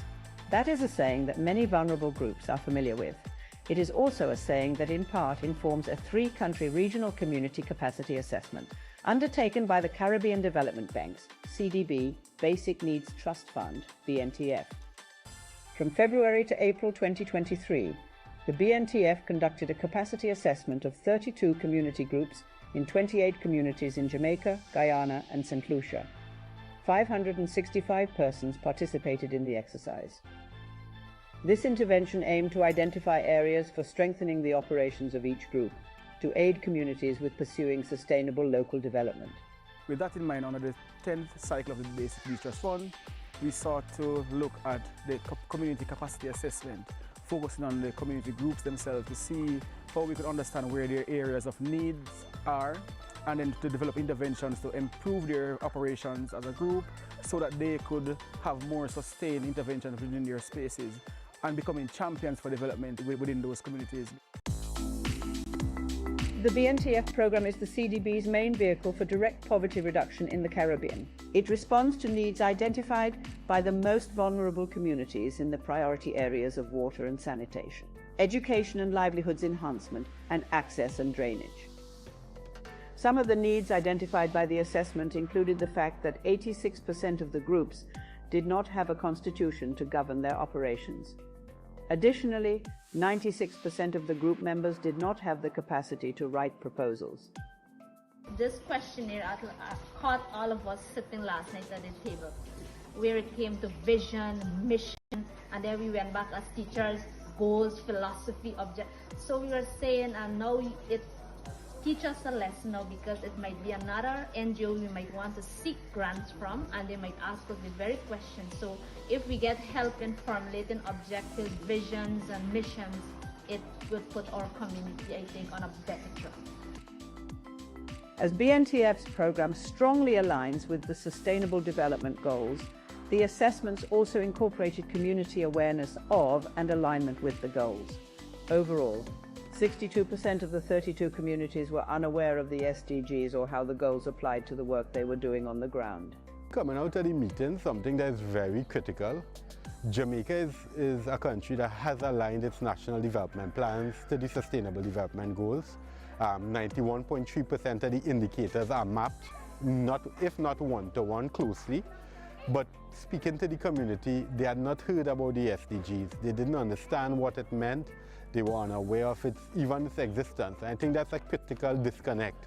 I think we need to stop to get between that disconnect and pull the parts together. The assessments were conducted using the intuitive software KoboToolbox, which allowed for data collection using a smartphone and for speedy preliminary assessments.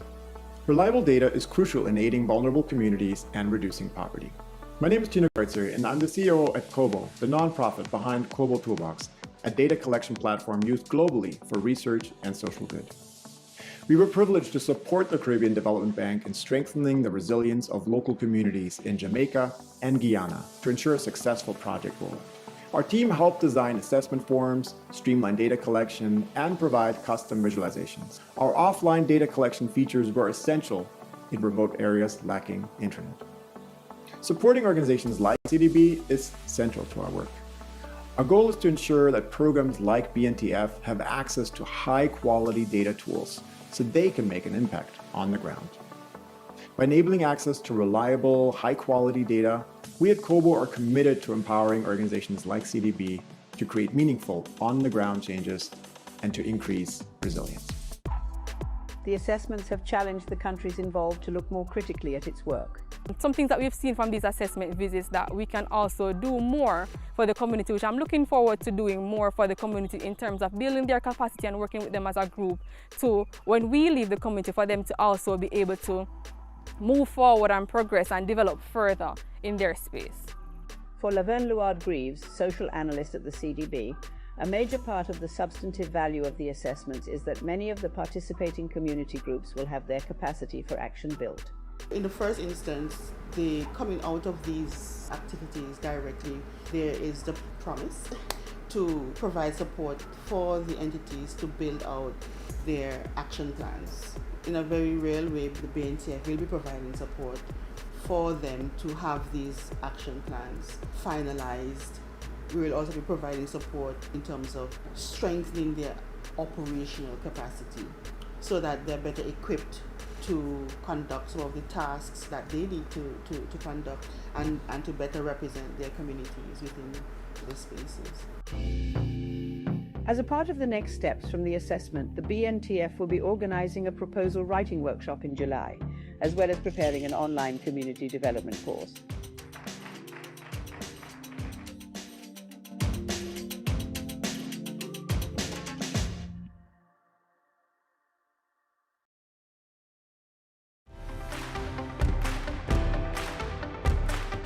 On October 17, the International Day for the Eradication of Poverty, the Caribbean Development Bank's Basic Needs Trust Fund, in collaboration with its partners, held a hybrid symposium attended by over 90 persons from 14 Caribbean countries.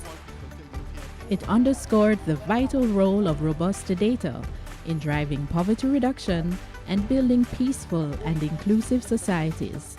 It is through data that we can pinpoint where poverty is most entrenched, which communities are being left behind, and which groups are most at risk. Moreover, data enables us to target our interventions more effectively. It allows us to tailor our projects to addressing the unique challenges faced by different populations, ensuring that our initiatives are responsive and impactful.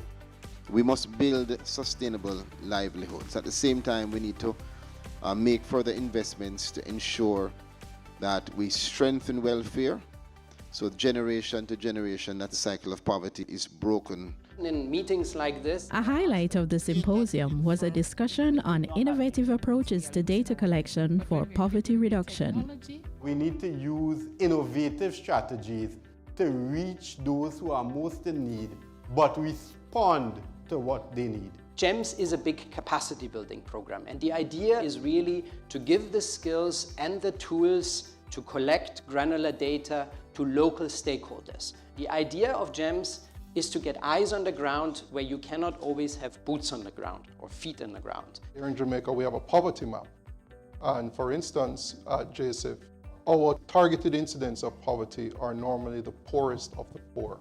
We manage and have developed over the years a proprietary system that actually takes all that data and it overlays the other geospatial data that's present so that we can contextualize, for instance, and know at any given time what is the most critical, the most needed, and probably the most feasible investment In another discussion, experts explored the power of technology in facilitating community involvement and ensuring sustainable development outcomes. It is actually an intuitive tool that many people pick up every single day to begin collecting data to inform their little community initiatives. And they are able to pick up KoboToolbox, as you heard, because it is a free tool. We were able to use something simple as something we carry all the time with us, mobile telephones, to obtain data. We have to ensure that we have field officers in the space to where the technology will not work, that persons are there. Because the truth is, no matter how far advanced we get, there is always a need for that human contact. Any community with the right capacity can transform their space.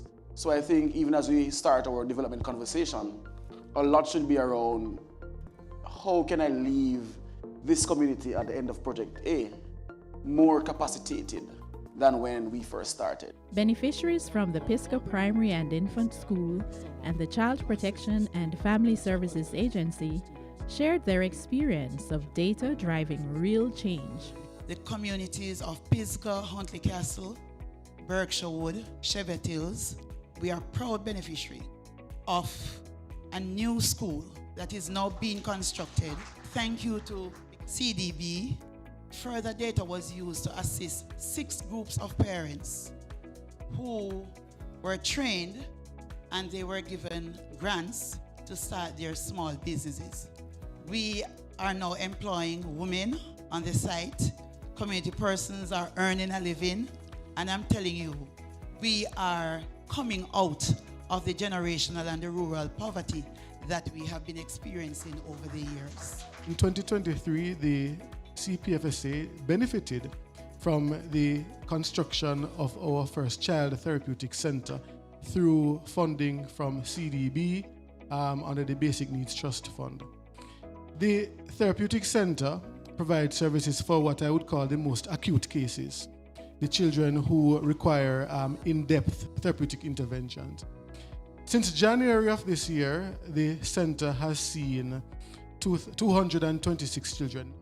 The symposium was not just an event, but a call to action. By building capacity and empowering communities through data, Caribbean nations can move closer to eradicating poverty and achieving inclusive societies. And together we can find the hope that's buried deep within. If we pull away our differences and let's all be friends.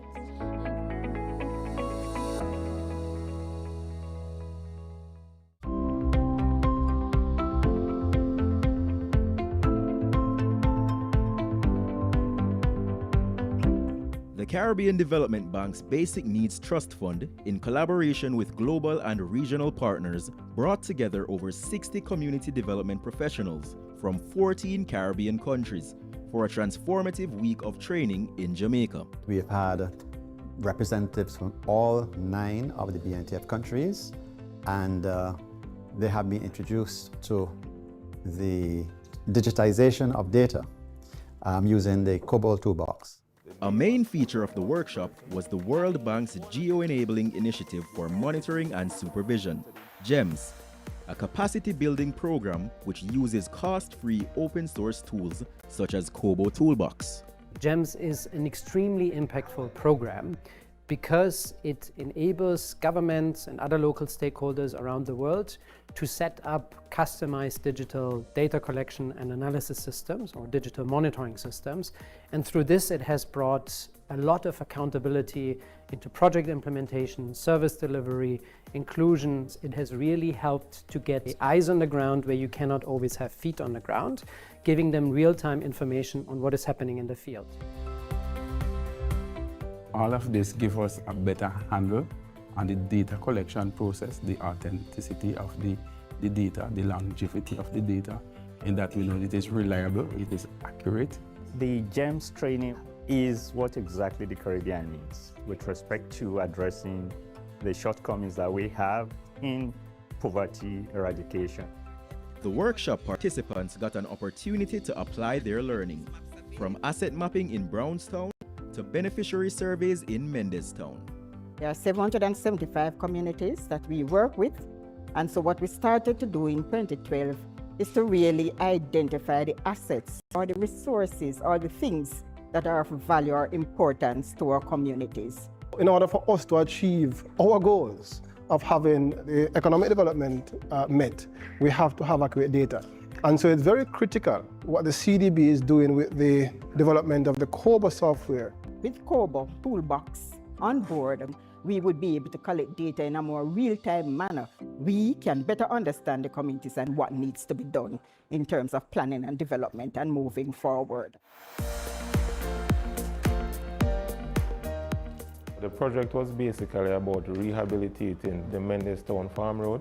So before the project, it was in a very deplorable condition. Before the new road built, it was very hectic for the farmers because we used to have to travel a good distance from the farm to the road with the goods and the sticks. Since the Mendestown Farm Road has built, it's much easier for us farmers. We use the donkey less and we get the sticks much easier to the farms. Two main impacts is we and our children get into the main to go to our businesses, and the farmers getting out their produce to go to the market. Oh my God, it's like we're in heaven now. The farmers, they got it a lot easier because they would have to put the load on the donkeys, but now the donkeys are on holiday. When we are going up to the street, we have to carry 2 shoes. When we reach the main, we would change up. But my God, since the road have been there, it's a blessing. Today's experience was very rewarding, seeing the satisfaction and getting first-hand knowledge from residents as to the benefits they have derived from the implementation of this sub-project. We were taught how to develop proper questions for the KoboToolbox application, and really using it in community today helps us understand how we can improve on our questioning, ensuring that we gather the information that we really need. It was good interacting with the community members to see how satisfied they were with the project, and just to see the smiles on their faces and them relating how beneficial the project was. That was a very good experience. No more mud, no more grass, no more tears, no more crying again. Thank you, Lord, for CDB. The training has been quite useful, and I think it will improve the capacity of countries in the Caribbean to do poverty analysis and to allow them to put strategies and programs together to address the issue of poverty. I give a thumbs up for Kobo, and we definitely will use it in St. Vincent and the Grenadines. I'm definitely excited about this workshop, just as the other 60 participants from across the region. And I'm also even more excited about what they will do upon their return to their respective countries. We will be continuing to build capacity, not only in our BNTF countries, but across the projects and programs and technical assistance projects financed by the Caribbean Development Bank. Once we listen to people and try to respond to their needs in a meaningful way, that is when development happens.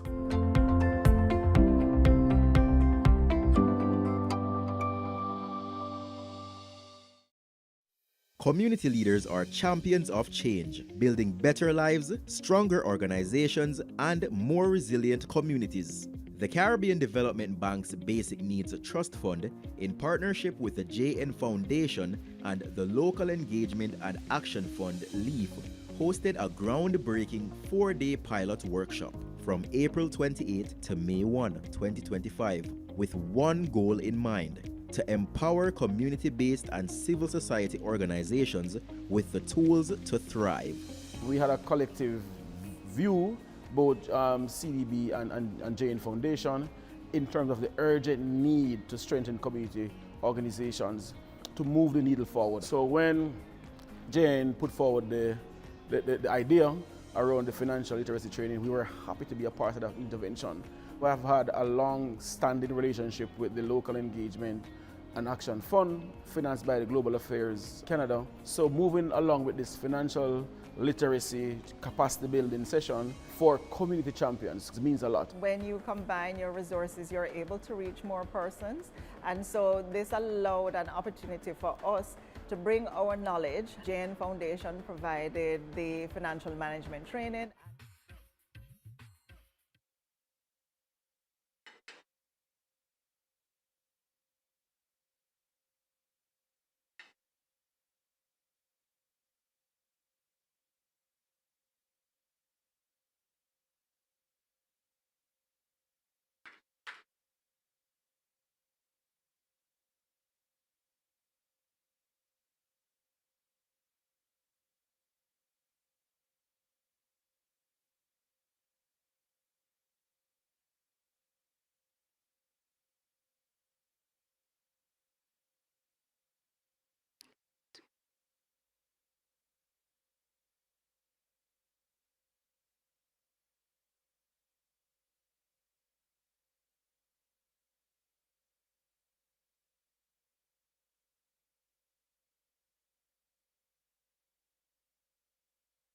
Welcome back, and thank you for those who are joining us on the live stream. I thank you so much for returning with us. So I realize I've spent the morning speaking to you and I have not said who I am. My name is Karen Phillip and I am the leaf coordinator. And yes, I said my name is Karen Phillip. That means it has one L and no S. So I've spent my whole life correcting people about my name, and now I have a name here in front of me that I don't want to mispronounce. I want to give the utmost respect to Chief Khalan. I believe I have the first part right, but I am going to invite him to teach me and the rest of us how to pronounce his full name and the name of his people.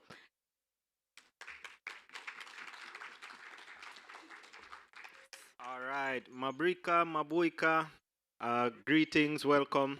My name is Khalan Nibonrish Kaiman, all right, and I am chief of the Yame Wani, which means Jamaican Hummingbird Taino people. Yes, thank you so much for that. And he is going to teach us about how technology must remain grounded in identity, culture, and community. Let's hear it for Chief Khalan.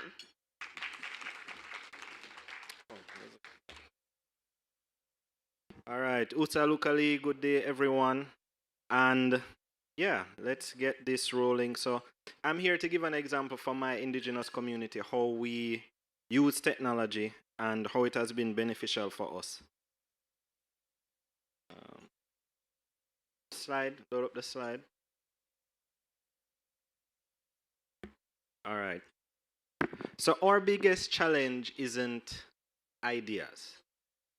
It's capacity, as it will be for most CSOs. And there's always more to do than hands to do it. So I started building a simple deck that would assist with the toolkits to help us to get stuff done with admin, and it would allow us more time in the field, not chained to a laptop.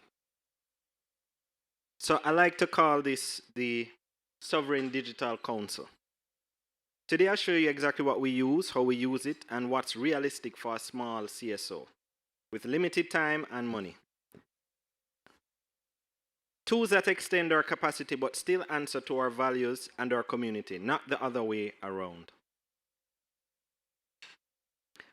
Here I'm sharing with you the anatomy, how we see the body of the tools that we use. So this is the basic anatomy of our digital ecosystem. We use Gemini as the brain, and we're using the free version. Gemini as the brain, which is our Google AI system. It helps us to think and write. Omi is the ears. So Omi, this device that I have on my neck here, that you'll learn more about, it's wearable AI. All right, I'll speak more about that. It listens and remembers our conversations. Google tools are the hands. They do the repetitive admin work. And Canva is the face, how the world sees us online. I'll walk you through each part and show how it actually works for us. So the brain. One pillar of our toolkit is Gemini, Google's AI assistant. And I want to reiterate something here, that currently, for those who have that fear of AI and moving into it, AI, artificial intelligence, is the goal. What we have now are companies that are offering machine learning. So currently what we have is machine learning. AI is the goal. We're not using artificial intelligence. The intelligence behind it is us and whatever data sets that we're putting it. So for us, what I did was basically turned it into a digital chief of staff that knows our mission and our voice. I fed it our website text, old proposals, Facebook posts, even some reports. Now, when I need a press release, a donor update, or a Facebook post, I don't start from a blank page. So here's an example. A donor asks for a 2-page concept note. I'll tell Gemini our idea in a few lines and it drafts the structure, background, objectives, and activities in our tone. I still review and edit, but it does 70 to 80% of the draft. Same with social media. I can say, write a 100-word Facebook post inviting elders to a storytelling event in a respectful, welcoming tone. It already knows how we sound. That alone probably saves me 3 to 5 hours a week on writing. And it means more consistent communication with donors and community. So the brain in action. Here's an example of what happened with Hurricane Melissa. When Hurricane Melissa hit, we had to move very fast. People needed help immediately. We launched a fundraiser campaign for the Yame Relief Fund, and we used the same Gemini brain to support the whole process. Gemini helped write the main campaign story, the donor updates, and our social posts, all aligned with our values. Over 95 days, well, actually less, we raised US $16,077 from 72 contributors. That's 32% of our 50,000 US goal. The key for me was I could focus on coordinating relief on the ground, talking to people, moving supplies, and not burning out writing and rewriting appeals every week. During that time, it was a lot of us gathering information and data from our people in the field to find out what the needs were. And while we're out there in the field doing that, the fundraiser was doing its job, Gemini was doing its job, the funds was coming in, so we're able to disperse it.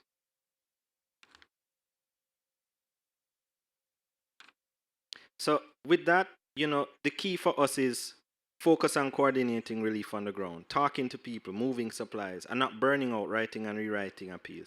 That's the pattern you'll see in all these tools. They don't replace the work. They take over the repetitive parts so we can concentrate on people. So next, OMI, the ears. The next piece is OMI, which I think of as the ears of the council. It's a small wearable recorder paired with an AI app that turns conversations into transcripts, summaries, and action items. For us, presence is sacred. I don't want to sit in front of elders staring at a laptop or scribbling every word. With OMI, I can keep eye contact and still know that the details are being captured. Here's an example. At a community meeting, I recorded about 45 minutes of discussions. By the time I got home, OMI had created a clear summary and pulled out action points like follow up with X about land boundary and share event photos with Y. Instead of losing another hour trying to remember who said what, I just open the summary and start ticking off actions. That's more time in the field, or honestly, more time to rest. We're very deliberate about ethics as well. So I'll touch on that as it comes to, recording information in the field. I know that nowadays we have, tools in Zoom and in Gemini, so we're used to transcription, but this gets that transcription and all of that done while we're out in the field. So what we got used to during COVID, that's accessible outside as well.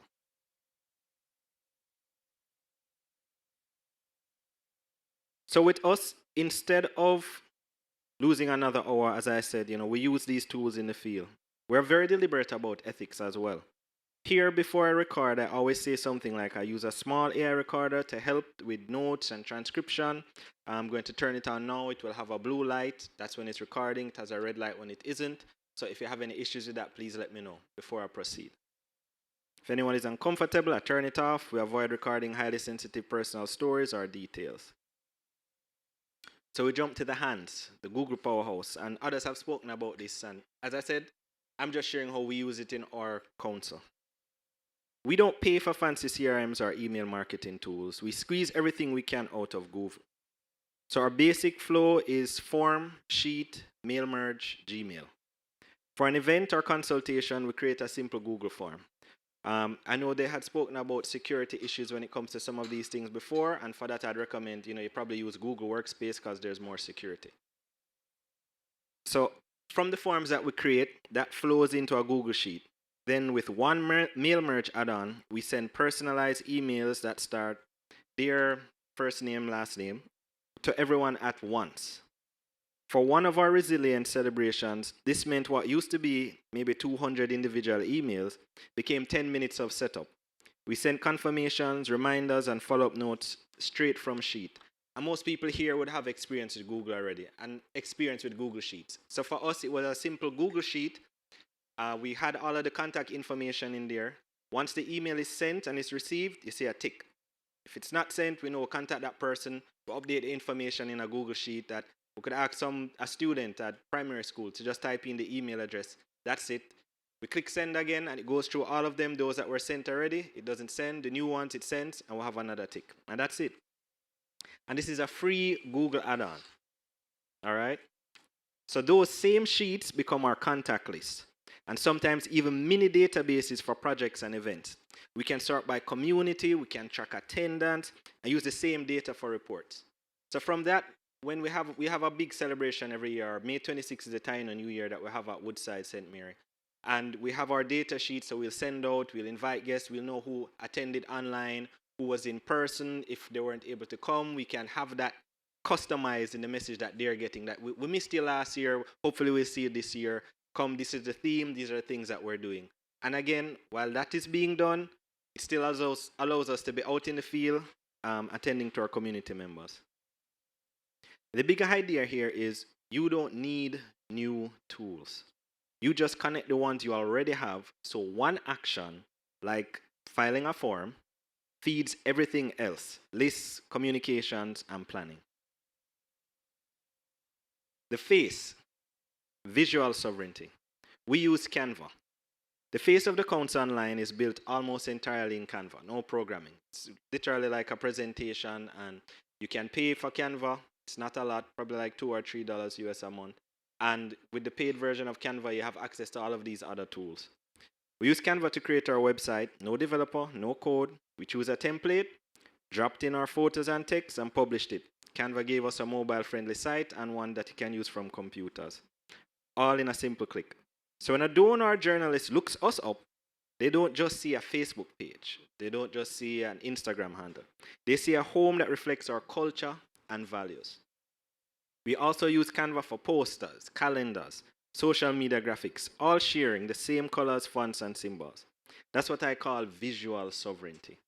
We control how we are represented without needing a big budget. And I'd add that even with that, we have a lot of celebrations that we'll have throughout the year. So I was able to use Gemini. I shared with it the dates that are important to us. I was able to create a custom calendar in a spreadsheet. I added that calendar to Canva, and it digitized and created this beautiful virtual calendar that we have available. When we need to, at sometimes we will have it for sale because we've had requests because of how beautiful the calendar was. And what happens is that calendar is in our island Arawakan language. So each month has a different theme about things that are happening on the island. And again, it was really simple to get done and frees us up. And importantly for CSOs, most of us here, Canva Pro is free for many nonprofits. All right? So a small organization can look as visually consistent as big and fancy. To me, I find that Canva working with its Penelica time, it allows you to box above your weight class. All right? So the conscience, guardrails, and trust. Whenever we introduce tech in our community work, especially AI and recording, we have to think about trust. We keep a few simple rules. We always say when AI or recording tools are being used. No secret recordings. No hidden bots. We avoid recording highly sensitive personal details. Some stories are meant to stay in the circle, not in the cloud.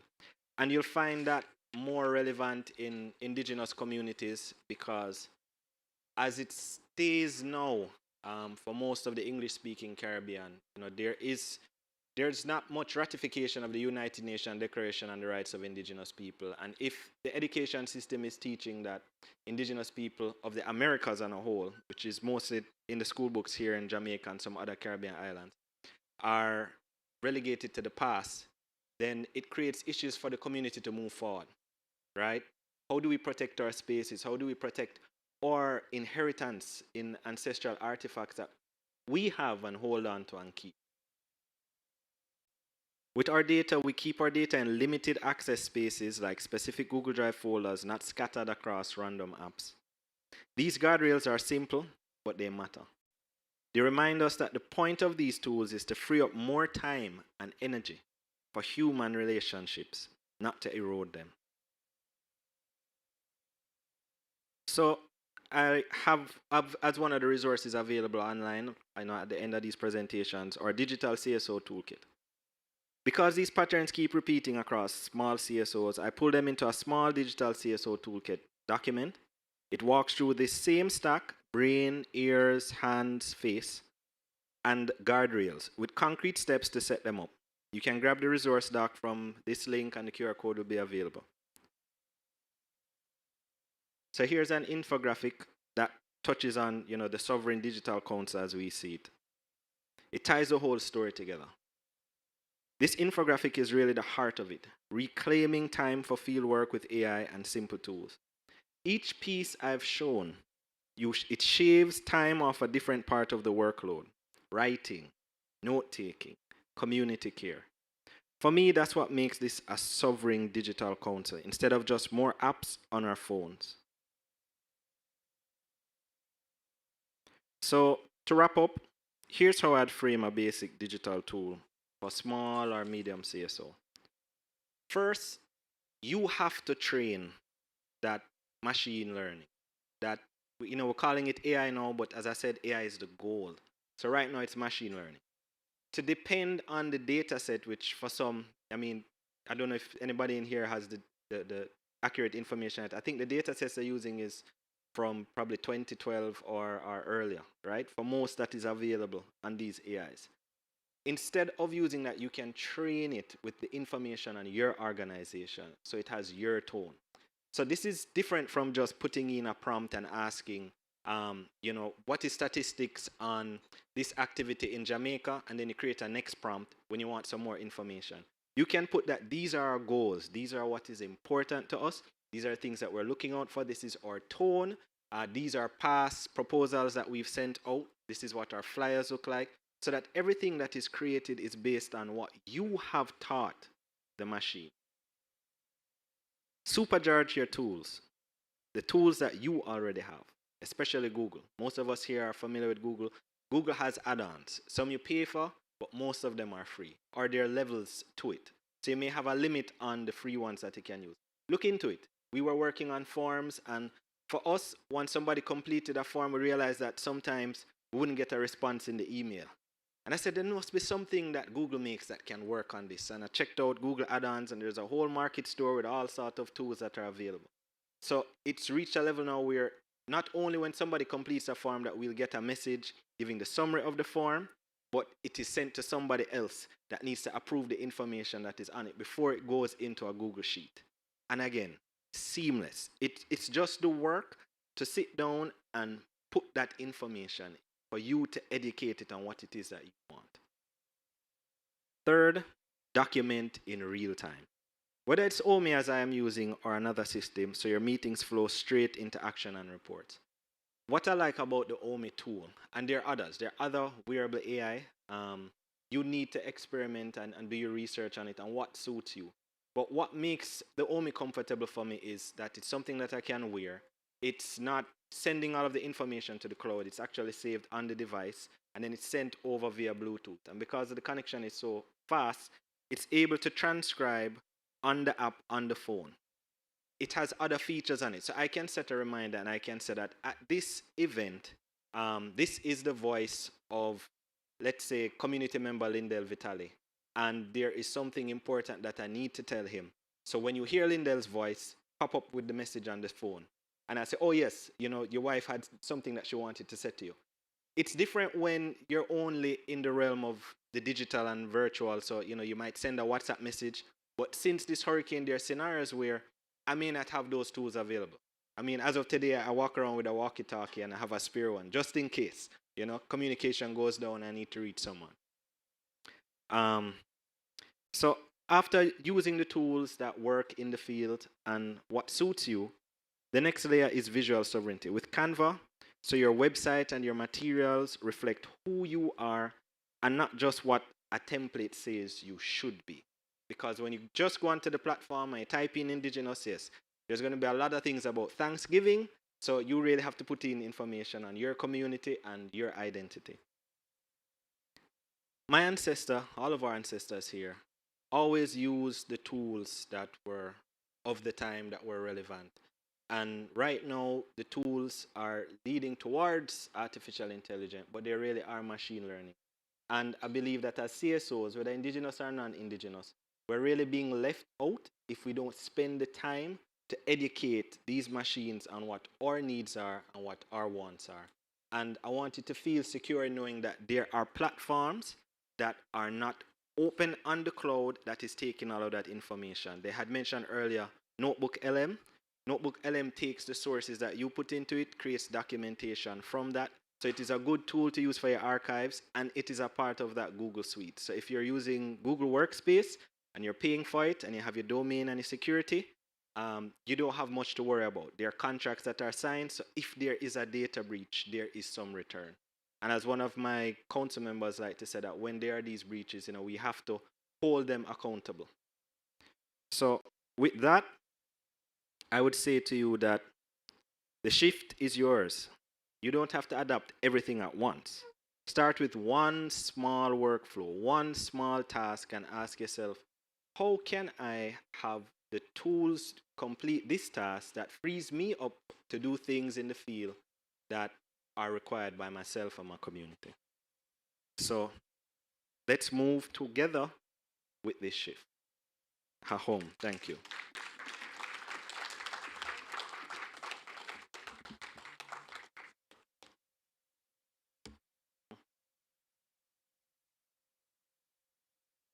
Thank you so much for that presentation. At this time, we will take 2 questions.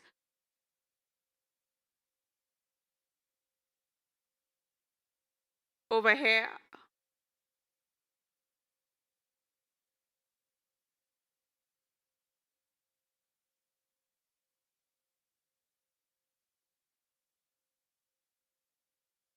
All right, thank you for your presentation. I really enjoyed it. I agree with you. I think that wearable technology is the future.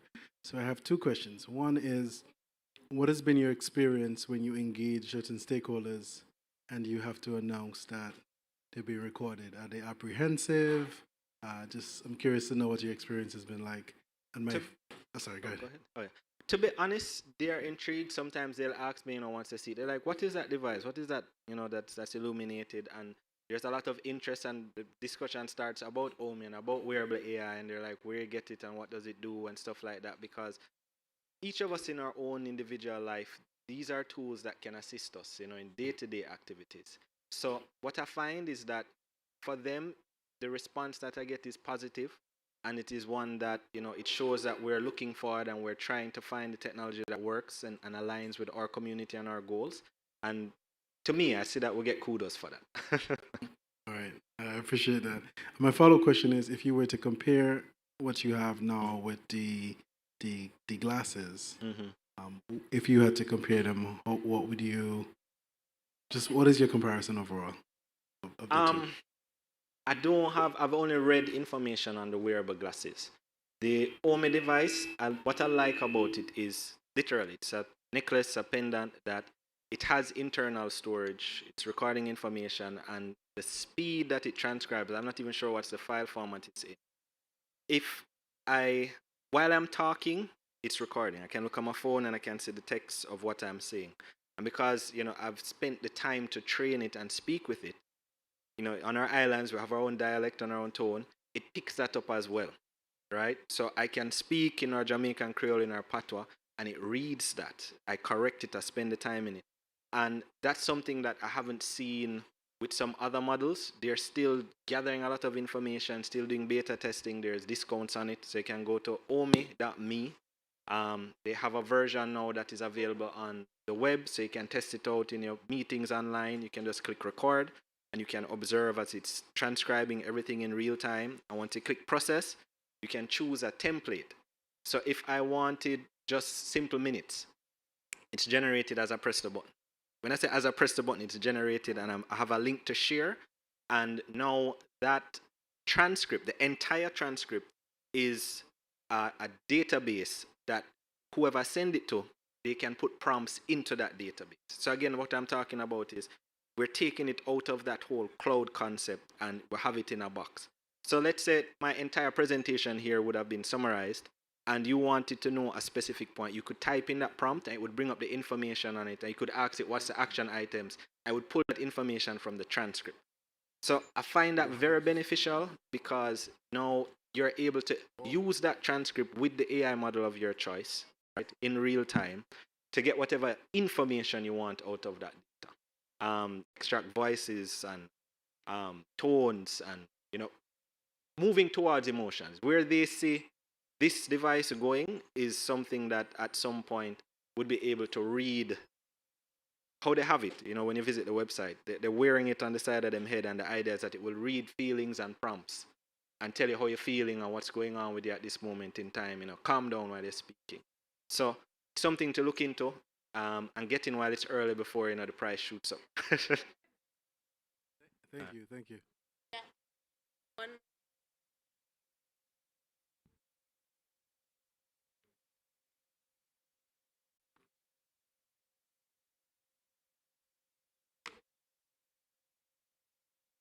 All right, good morning, and I just want to ask, I'm from the deaf in the Caribbean, and in the Caribbean we have two people. We have the Tainos and the Locono tribe, if I didn't mispronounce that. And there are deaf people there who they have their own signs. But I'm curious, and I want to ask you, the AI, would it be able to help those who don't speak or have no education or literacy to write? And they have their own signs and their own culture of signing. But in education, they don't have any of that. So tell me, how can we help these people to progress? All right, so I'm glad that you brought that up. In Jamaica, we have what's called country sign, right? And that is one of the indigenous sign languages that we have here. So even the signs that they have and how they look at the cosmology and the days of the week is indigenous. They don't use Sunday, Monday, Tuesday as others do. There's a day to wash, there's a day to cook, there's a day to hunt. And what the technology is being used to do, AI in general, because we work closely with that community as well, is to document and take imagery of their sign language so that we can preserve and archive it. So if there's text that needs to be translated, that can be done. So that's why I said it's important for us to take ownership of machine learning. Anything that you want to teach the machine, it will learn. It's important for us to teach it things of value and that it's not others teaching it about us. Nothing about us without us. So thank you.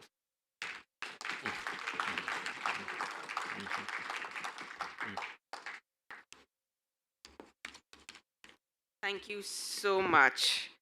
It was quite enriching and encouraging for me to be a bit more explorative with the Google platforms. Can we give another warm... So now we've spent most of the morning talking about how to use technology and AI and data, but the next presenter is going to show us how to move that information to communicate stories and how to share the impact that we're doing by advocacy in the virtual world. Alicia Ali is a Caribbean-based global strategist, policy storyteller, and a researcher known for helping organizations convert complex agendas into strategies, stories, and partnerships that deliver measurable outcomes. Let's welcome Alicia.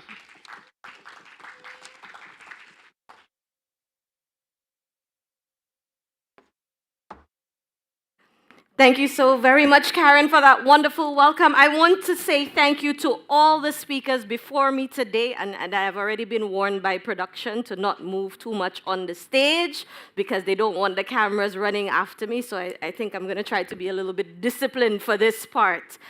Because we have heard about all of the wonderful tools, the AI, the things that we could do, but more importantly, what Chief Khalan said, it is machine learning and you have to train it. And in order to train it, you need to know what exactly you are doing and also what the machine spits out, whether or not it is accurate and relevant to your organization. So today we heard about data informing. Today, I'm going to teach you about stories transforming, but you as leaders need to deliver. So we are going to be doing a practical lab. And for those of you who have done my sessions before and have come to me over the last couple of days and say, don't call my name, you know. Today is the day. Narissa, I see you in the back. I see Kobe, GPRA. Oh, where's Catherine? Catherine is studiously avoiding eye contact. So today we are going to do this morning session and into the afternoon session. They're going to be practical and interactive sessions. So before we start, as you all know if you've done my sessions before, communication is as much an art as it is a science. Because we cannot just be going about saying whatever it is we want to say without verification. That is why a lot of the donors who spoke in yesterday's panel discussion said you need to be able to verify what it is you are claiming. So over this next hour, I am going to show you how to use a case study that is repurposable. So for reporting, for advocacy, for policy conversations, and also for media engagement. We know that you are all understaffed, under-resourced, underfunded. So one person is the comms team, one person is the M&E team, the photographer, and sometimes the driver. You're all doing everything at once, and you have been given the information today on how to make your life a little bit easier. But in today's virtual world, we know that attention is currency and credibility is receipt. So I am going to help you get into this lab today. I tried to explain to my godchildren what I was coming to Jamaica to do. Now my son is 13. I've been dragging him around to do volunteer work from the time he was still in diapers. And so in trying to explain to them what I was coming to Jamaica to do, it was very difficult to say, you know, I'm trying to help our civil society organizations in their mandate to change the world. You know what my godson said to me? He said to me, oh, you're helping superheroes. And that is exactly what you are. Because you are doing this work. You are doing this work under pressure. So instead of making your life harder, I'm here to make your life easier. So I am the Alfred to your Batman today. So let us get into it. Many of you, what you are doing, your work is genuinely transformational, but your stories are usually trapped in project files, progress reports, or in somebody's memory. And you know, as we get older, the memory does not stay intact like it used to. So a strong case study does three things at once. It proves your results. It protects your credibility because you can back up what it is you are saying. But it also amplifies your work to the right people. And here's the key. Case studies aren't only for donor reporting. They become that raw material that you use in your advocacy work, in your campaigns, and your policy influence. So that one story can be repurposed into many uses. And so for today's lab, if you go on the portal, you will see the Canada Leaf Case Study Toolkit. And in that toolkit, it has a roadmap to help you with the case studies. We also have 4 beautifully put together case studies from our Caribbean civil society organizations. One from Belize, one from Jamaica, one from Grenada, and we also have from Guyana as well. So these are going to be the templates on which you work if you need a reference material. So let's talk about what makes a case study actually work, not just exist. Think of a case study as three things at once. It must be accurate, it must be human, and it must be usable beyond just one report, beyond just one thing. If you only have numbers, the story, it feels cold. If you only have emotion, it lacks that credibility that the donors and the media are looking for. And if it can't be reused, it has limited strategic value. What's the point of doing it in the first place? Our goal is balance. So here's the formula. If you remember nothing else for today and what we are doing, remember this. The evidence plus the story plus the usefulness is what you need for a strong case study. The evidence is what changed. And how do you know it has changed? The story is who experienced that change. And the usefulness is, can it travel?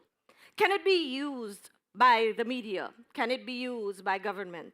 Can it be used by your partners without having to rewrite everything all the time? If any of these elements, even just one of these elements are missing, the entire story weakens. So for example, and we do this all the time, our project trained 50 people. What is that? That tells us nothing. However, if we say 50 people were trained, 38 started earning within 3 months, and one participant says, "This is the first time I have been able to pay school fees without borrowing." That travels. So you have your data, but you have taken your data and you have made your data reusable. The evidence is the science, and the story, how you tell it, is the art. And the usefulness is in the strategy, because it is something, and as Mr. Minister is there, it is something a government minister can relate to. It is something, especially if it is done in their constituency, their district, their parish, they are able to connect with and take it to cabinet. It is something that the donors can understand. It is something that our media colleagues can pick up and run with. So let's move on. This is the one-page case study structure we will be using today. So get out your phones, take a picture, because once the slide goes, it's gone, right? We are going to keep each section extremely concise, because one page forces you into clarity. When this structure is done right, you can quickly convert it. You can make it a donor summary. You can make it a social media post, you can make it a campaign, you can make it a policy brief, you can make it a media pitch, you can make it a press release. One page can do so much for you. It is literally 8 boxes. You do not need a 12-page document to prove your impact. What you need is clarity, and we heard it this week. A lot of times, we need so many things, and we ask for so many things at the same time that our messages become convoluted.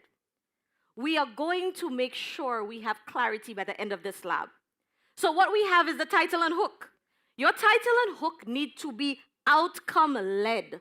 Oftentimes, we want to lead with the name of the project.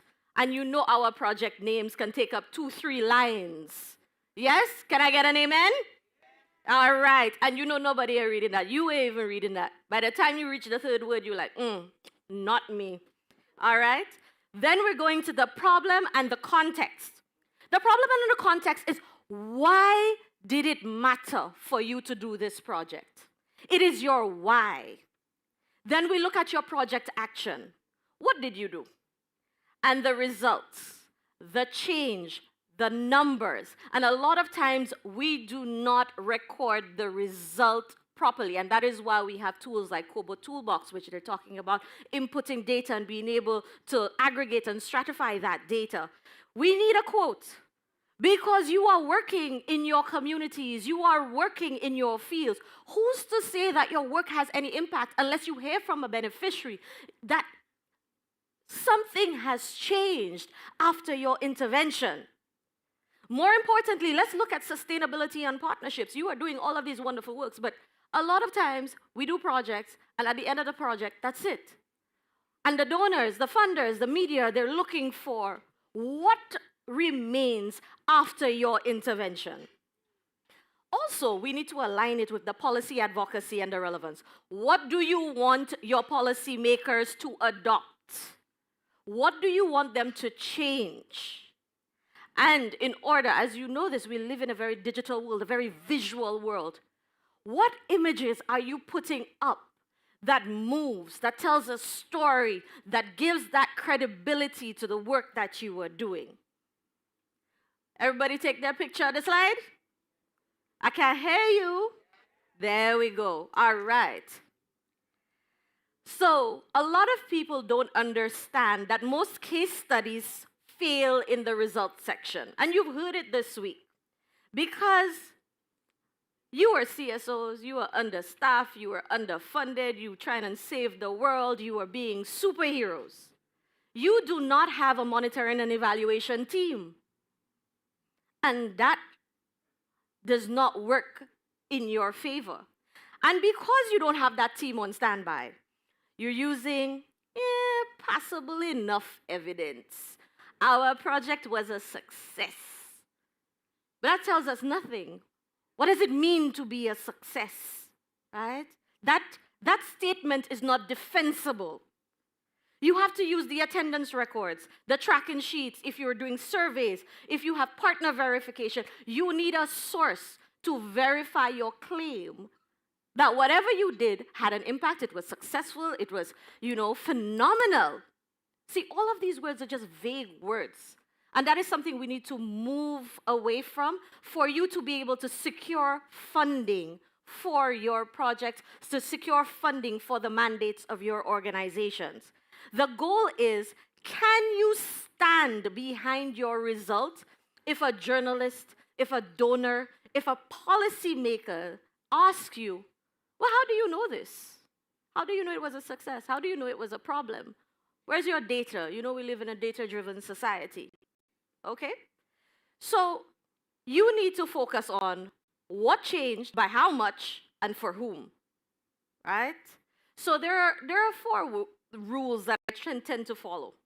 You have to show change over time. What was the situation before your intervention? And what is the situation after your intervention? Don't use words like a lot, many, successful. Give numbers. Give numbers, and you need to build those into your project. They should be part of your KPIs. They should be part of your project brief before you even start your project.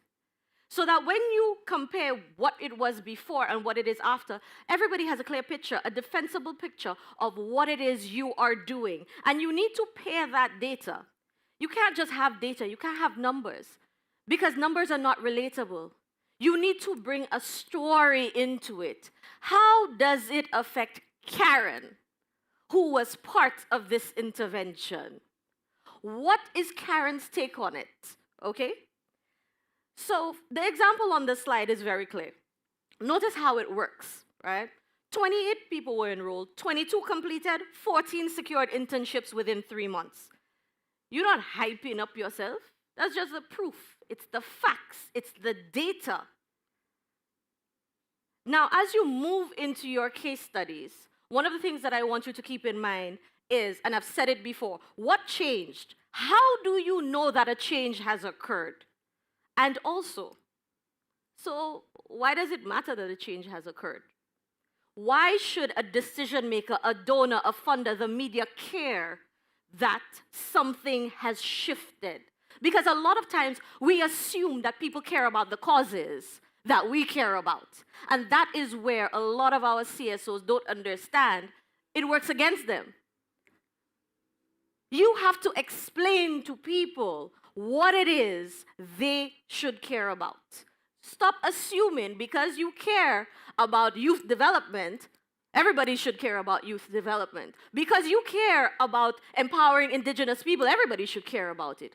No, you have to lead the horse to the water, all right? And so now, we're going to get into our practical tips for capture. Those of you who know me know I am a filmmaker by profession. I love it. So, visuals are quite important to me. In a virtual world, right, a 20-second clip from your phone with clean audio, it can travel a lot further. Georgia showed us how to use the AI tools to create videos and photographs. What we need to do now is to frame it. Remember, machine learning is what you input into the machine, what you input into the AI. So when you're doing photos, you know the photos, the official photos, the handshake photos. The handshake photos tell us nothing. Those are clinical. What you need to understand is you need to capture people doing the things that reflect the change that you are saying you are making in your field, in your community, and in your mandate. For video, I know we want to explain to everybody all the wonderful things we are doing. We want the whole world to know our trials, our tribulations, but I tell you this, they're not going to care. They are not going to care. We need short clips for videos. Stable framing, which means you hold up the phone, you tuck in your elbows, right? And you have your phone like this. You are stabilizing yourself. You take your photos and your videos. Portrait, landscape. Portrait, landscape. Boom. You have a stable 20-minute video, 20-second video, 30-second video. I love the production team here. And I'm not trying to replace them by any stretch of the imagination. But the reality is, a lot of times when you have funding comes is not the priority, right? You do not have the money for the big production team, the big video team, and all of those things, the editors, the multimedia editors, the graphic people, and all of these things. So sometimes, again, you have to do it yourself, but you have to understand how to do it quickly and efficiently. So that's a little tip and trick. Now, the testimonials. A lot of you I have worked with for testimonials. Testimonials do not need to be 5 minutes long, people. They do not need to be 3 pages long. The testimonial formula is, before this project, what was the challenge? After the support, what changed? Now, what is possible? Before, after, now. That's your testimonial. You keep it short. You keep it short. Don't give yourself any more work than you already have. All right? Specificity is power. And I know Karen says this all the time. Pick one ask. One. I know we always want to ask for everything. We need computers. We need, funding for this. We need a comms person. We need a agenda person. We need a project manager. We need a No. One. You have to make one ask with every case study, with every advocacy piece that you are doing. Because when you ask for too many things at once, it gets lost. It gets overwhelming for the people that you are asking it for. Okay? So, we're talking about photos. We are capturing proof. We're not capturing ceremonies. We take 3 shots. A wide shot, it sets the context. A medium shot, you show activity. A close-up shot, that's the detail that signals the change. So you have, people working, you have the product that is being put together, you have the signs, you have the tools a person is using. So on the screen, you can see how that makes a difference visually. In the video, the 15 to 30-second clip, you want to capture the moments of change. Not your entire life story and your trials and tribulations and everybody's grandmother's, sister, uncle's, brother's opinion on what it is you are doing, okay? You have to ensure that you catch somebody doing the new skill that you taught them, whether it's aquaponics, whether it is going into the community in Grenada like the Franciscan Institute did. They're using a service. They're showing the improved output, the output that you said you made. Now remember, you said it. So you have to prove it. So that when the applications come to Stephanie and they're going through to see who to give grant funding to, you can say, listen, I did this. Here is my proof that I did it. Here is my proof that it works. And this is why you can trust me, because I am a credible organization. So trust me and allow me to thrive and save the world like the superhero that I am. All right? Now, before we even move anywhere, those of you who know me know that I am very big, and it's the consent reminder. You capture photos and videos with consent. In the LEAF toolkit, you will find templates for consent, okay? Especially consent for minors and vulnerable groups. We do not exploit people. We do not profit off of the hardship of our fellow human beings. We do not do that. All right, so where are my microphones? Because you're out here nodding and quiet. I want one volunteer. Now, y'all know I know your names. Y'all know that, right? Good, because some of you have done my sessions before. I want one volunteer to give me a before, after, now line from your work. So, before the project, what was the situation? After the project, this is what happened. And now what is possible because of your intervention?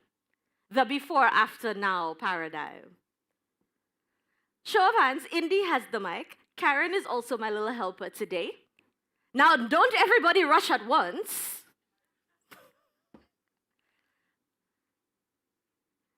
Is Catherine, is that you raising your hand? Kobe? Nerissa? Oh, we have a hand over here. Oh, Yay. Kobe, yes, Awesome. yes. Let's go to Guyana. Talk to me, Kobe. I realized that the trainees like to pull me out like Karen. You get voluntold a lot? Yeah, I got voluntold on the first day, but it's fine. So to with the example, so I want to start with the before. So before, indigenous women in Guyana did not have access to climate smart agricultural training. So do you want the during or after? After. Okay. We don't need the during. Okay. The after is that indigenous women in Guyana now have access to the training in addition to resources through the Ministry of Agriculture. Okay. And now what is possible that wasn't possible before because of your intervention?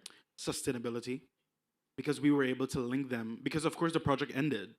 And so we were able to link them directly with the Ministry of Agriculture for the ministry to now move ahead with continuous seeds and equipment for them.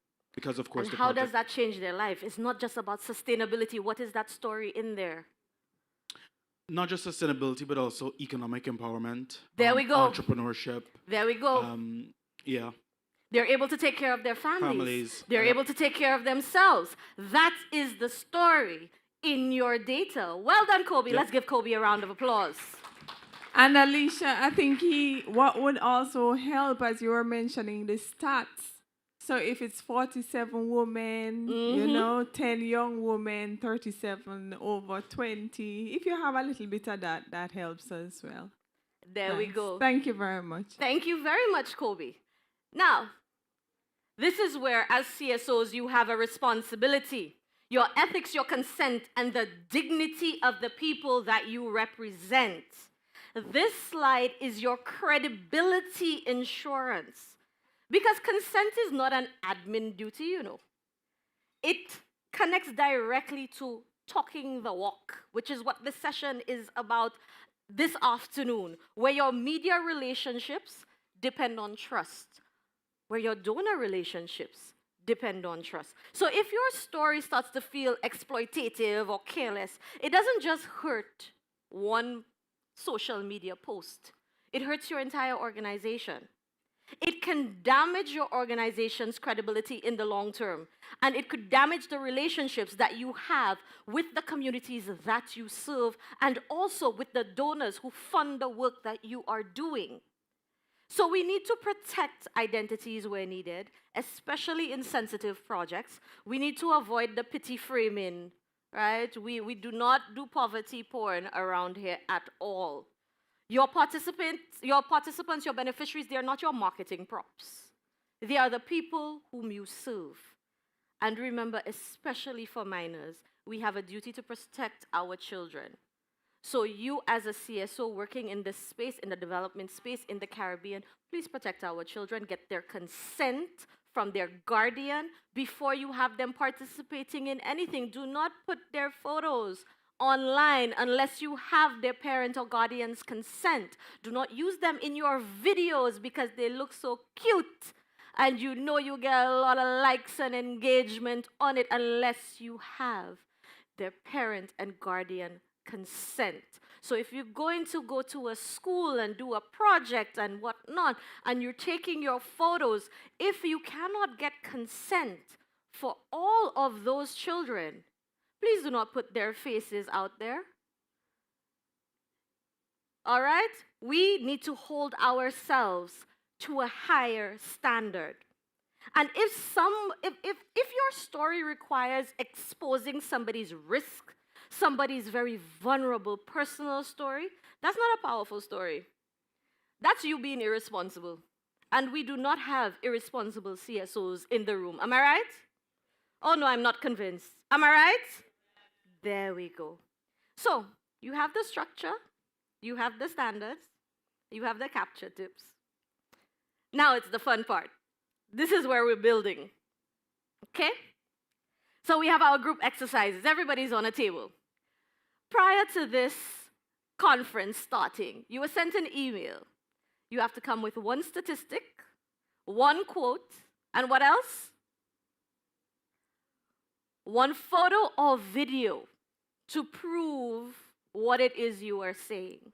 Now, we are not going to be building individual case studies. Amongst yourself on your tables, you are going to have a quiet discussion, 3 minutes. Everybody puts forward their stat, their quote, and then you all in this democratic society vote whose case study are we going to move to create today. And then the entire table is going to rally around that case study. You need to fill some rules. You need to have a writer who fills the template. Remember our template? You took a photo of it, right? The 8 boxes. We need the evidence lead, somebody who is going to verify the numbers and also to cite the source of those numbers. You need a story lead, somebody who's going to work on the quote and also make sure we are ensuring that people's dignity is respected. Then we're going to have our presenter who is going to give us a 45-second overview of the case study. Because that's the preamble to this afternoon's session, where we are going to have live and direct our journalists evaluating the work that you do today and explaining to you why they would pick up the story, why they wouldn't pick up the story, and how best to engage with the media. But that's for this afternoon session. That's going to be a little bit fun, right? And now, because we want to ensure that the case studies are completed, you need to have a timekeeper. So this exercise is 20 minutes, and Karen is my timekeeper because we need to get through this. The reason we are having these roles separated is because we understand the situations of CSOs where one person is doing everything. So as much as you are accustomed to carrying the role for everything, we are practicing and implementing a lightweight team workflow, which means you can take this template back to your organization. It doesn't matter if there were 2 of you only in that organization, but how to split the work so that you are able to be more efficient. You can gather more data to feed into your machine learning. Now, each project that you have can yield multiple case studies. So it is not one project, one case study. You could have 10 case studies from your very one project, and that can carry your social media campaigns, your advocacy campaigns, your policy briefs for a whole quarter or even half of the year. So let's get into it. If you don't know where to start when you discuss your options for case studies, which one you're going to build, start with the results. Compare results, see who has the best results, most credible results, and then we will build from there. You go to the quote and then the image, and everything else will follow. All right? So, Karen, did you start the clock? Now. You have 20 minutes. So on your tables, Let's start talking. And yes, I will be passing around to eavesdrop on your conversations.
Keep the present.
I know there's a lot of discussion going on. You only have 20 minutes, you still have to come up with at least one sentence per all 8 of my grids.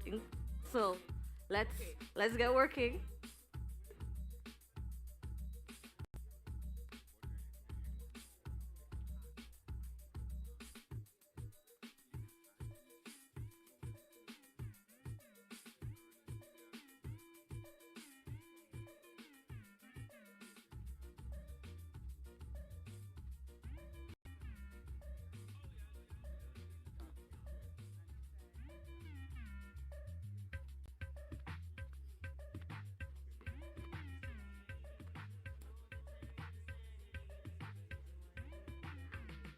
I need your draft. So the title and hook. I need your, remember the slide that was up? everybody took a picture of? We need a draft.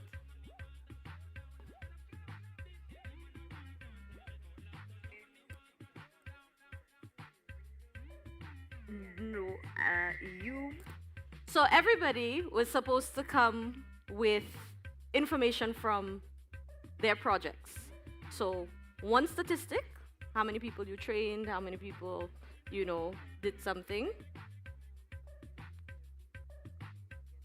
Ooh. Well, pick a project that BNTF has, right? Think of one statistic, made your project successful, then one quote, somebody you have a testimonial from that backs up that statistic, and one visual plan. So what you're doing is filling out the template that was on screen where you said title and hook. You all took a picture of that, right? And then you fill it out. Give me one sentence. So 8 sentences I'm looking for you. 8 sentences under each category in the template. All right?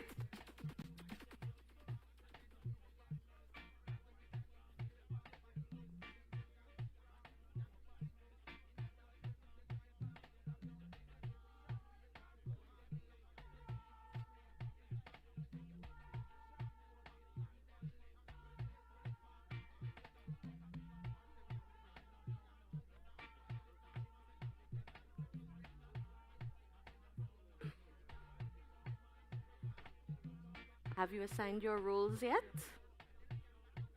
Have you assigned the roles at the table yet?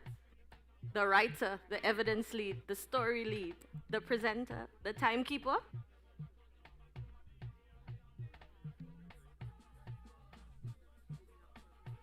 Yes, at least 8 sentences, one under each of the templates.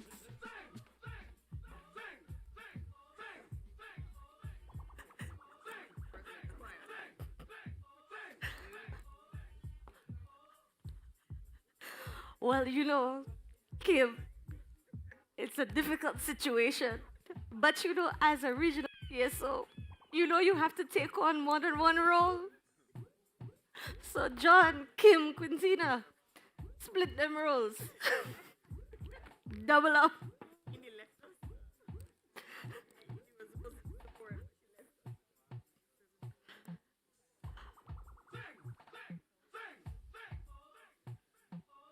How are we doing?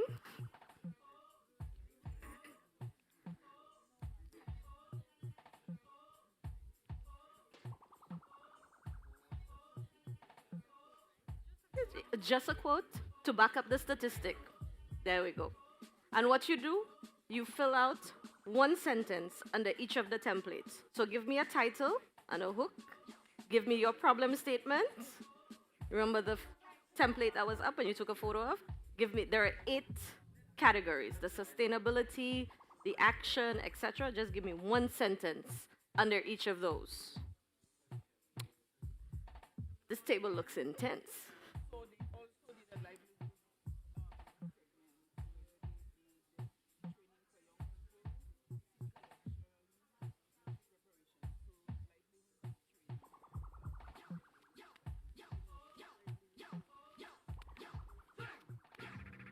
Your case study is not based on those that we already did. You know that, right? It's based on your projects. Your projects. I don't need you to talk about all the projects. So give me a statistic from one of your projects, a quote to back up that statistic, right? It doesn't have to be. It doesn't have to be a project. And you fill out my template for me, please. Give me 8 sentences, a title and a hook, your problem statement, etc., etc., etc. Karen, what's my time? All right, my timekeeper says you have 10 minutes.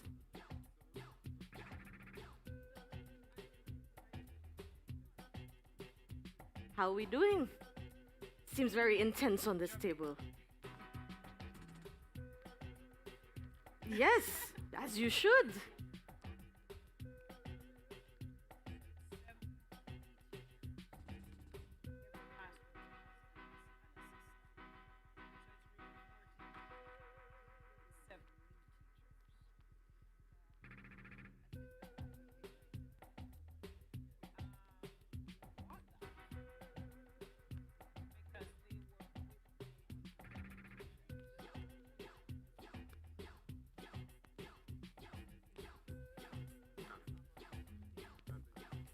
All right, so you're filling out my template. All right. It doesn't have to be perfect, you know. The goal is to put down the information. This is your draft that you will build on. This is your skeleton that we are going to add the muscles and the meat and the shape to it. I did not come to this table. Oh, I come this side. Okay, I come this side.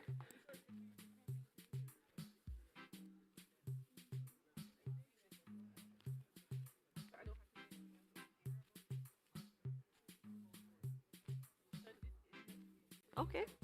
Yes, fill out my template.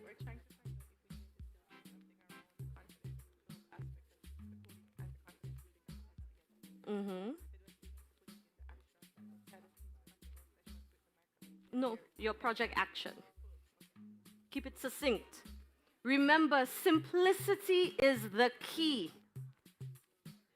You do not need to fit everything into that one template. We can create another case study from another angle.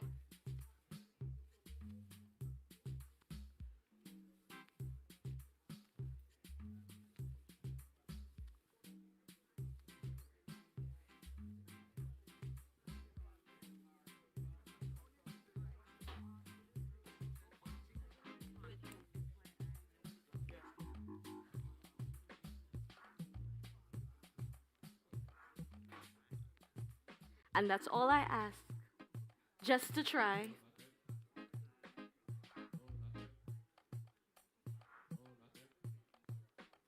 And this quick iterative sprint is designed the way it's designed because this is how you can work in your organizations.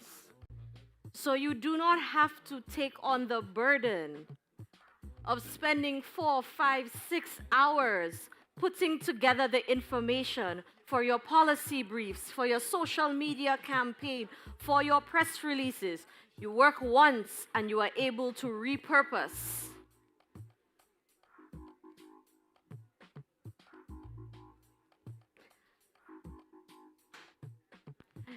You have 5 minutes. 5 minutes.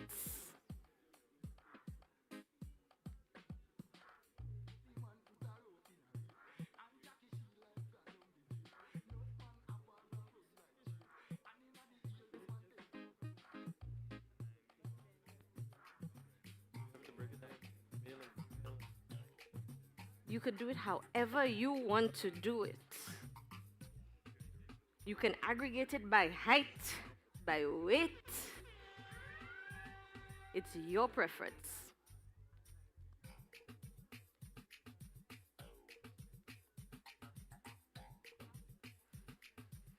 Let me check up on my lean table.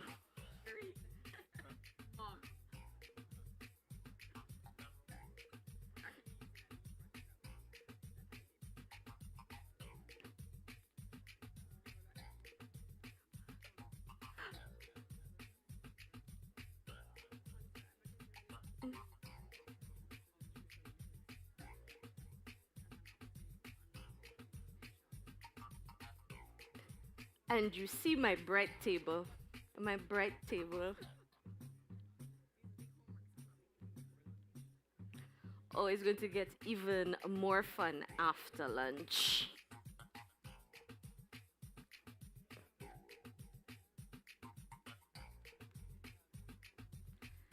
You should be wrapping up. Our timekeepers should be keeping you on time on your tables. And I do hope you've appointed your presenters for a 45-second brief on your case studies. What's our time, Karen? All right. So 3 minutes. And I'm so excited to hear about all the wonderful work that you were doing, the impact, the results, the sustainability. Ooh, Karen, aren't you excited? So excited.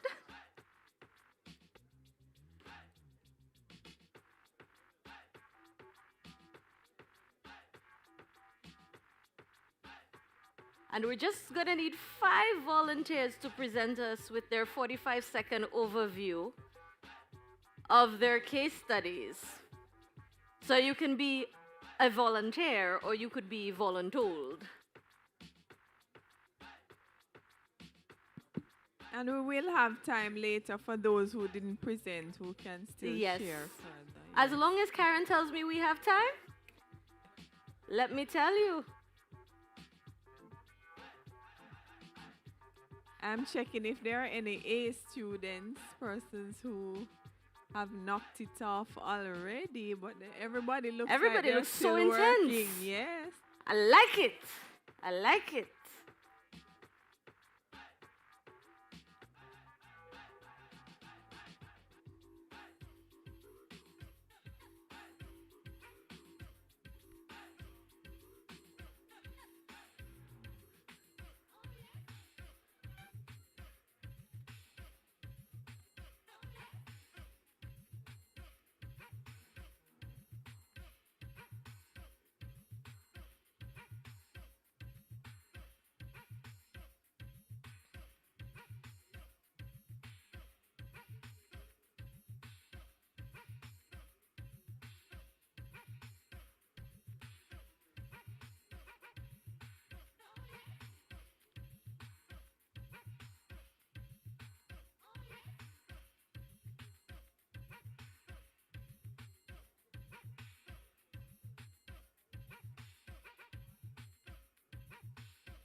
Now remember, it does not have to be perfect.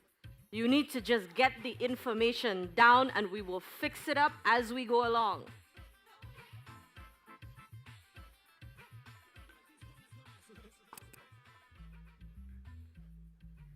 Okay, we are at the 1 minute mark. Oh, I see somebody. Is that because you were writing too much? Oh, I was saying, because I see some people with the pen, the writers, there's steam coming out. You're writing so quickly and so intensely. All right.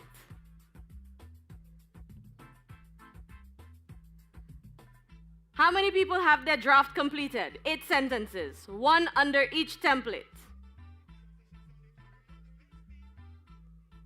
Wow.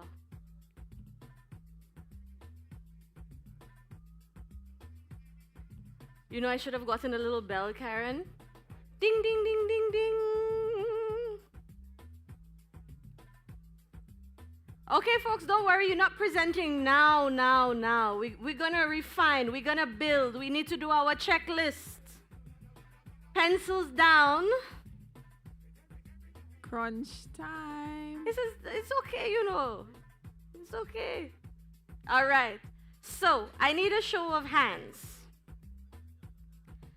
How many people have a title?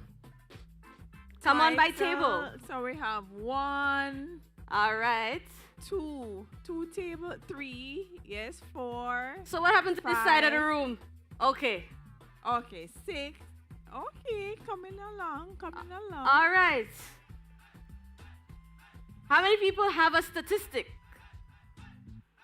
Statistic 1, 2, 3, 4.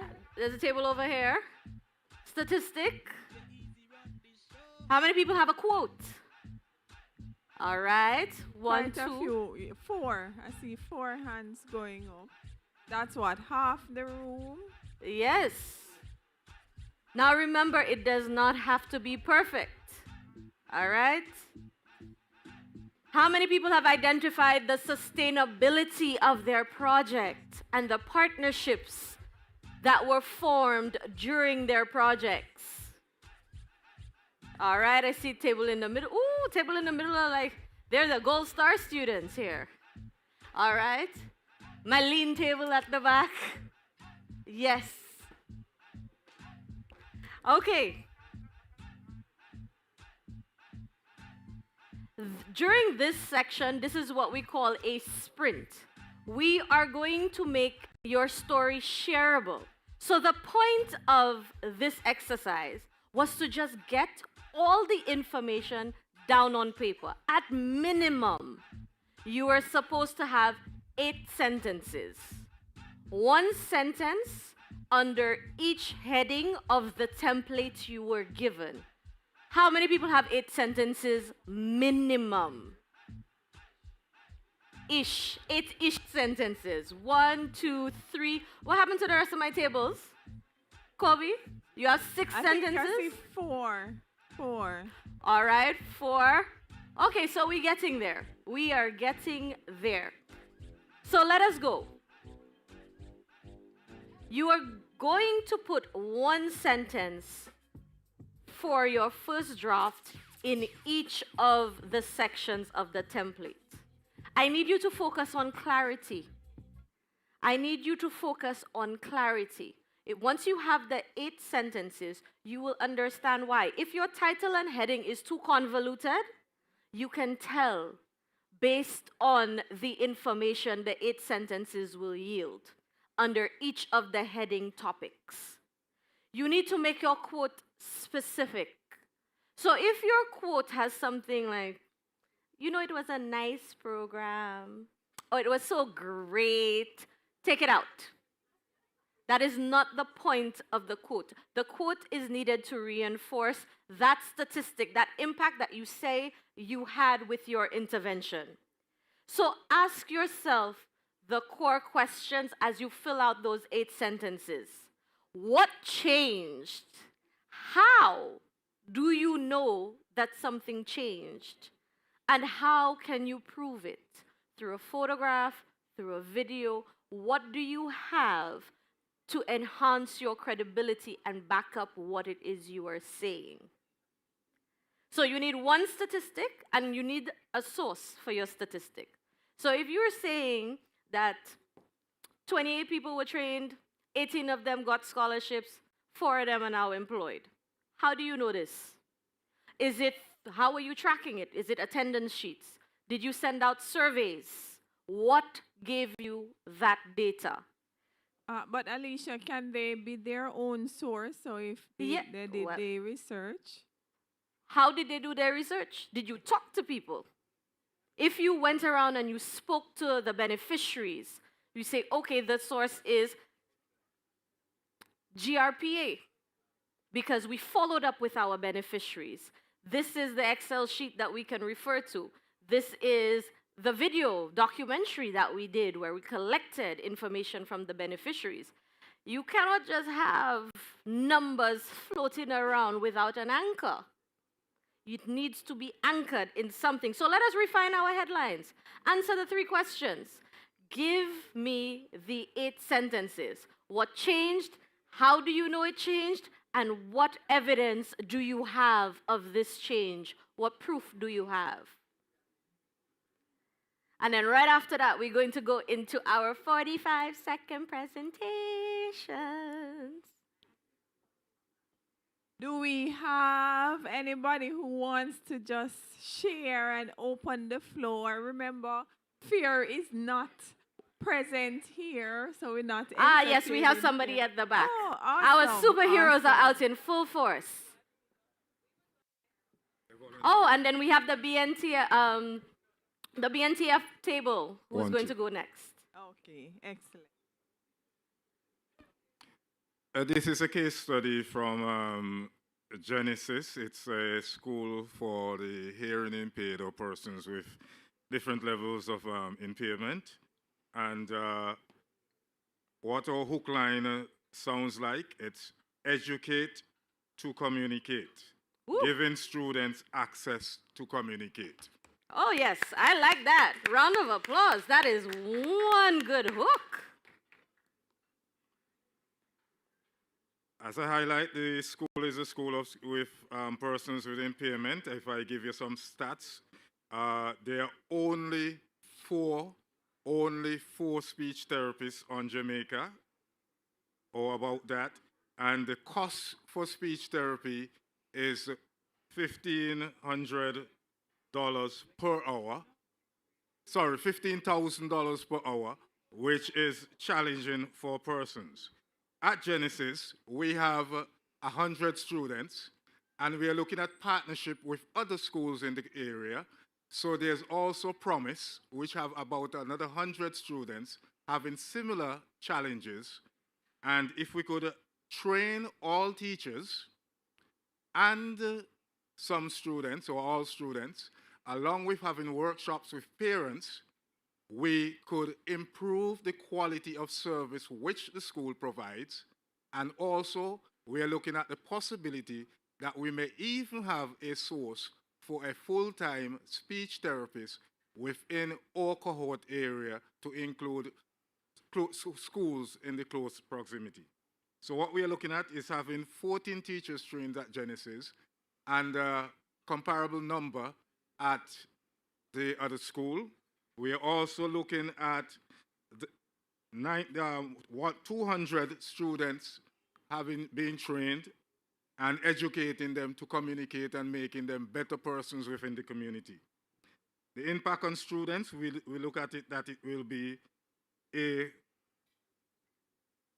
improvement in their academics, making them more productive, and making them more confident in the community and helping them to communicate, notwithstanding their various levels of, and I do not like to say disability, I changed the word to different ability.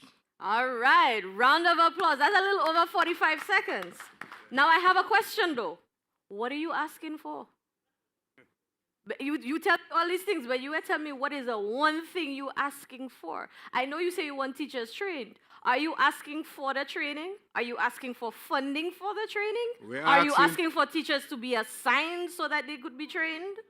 We're asking for funding for training of speech therapy within Genesis and the close proximity Funding course. for training for how many? See, that's the one line, the simplicity, because you said it all while you gave me more than 45 seconds. Yeah. But you see, when you put it into the sentence, right? So you're asking for funding for training of how many people? 28 teachers. 28 teachers. Why?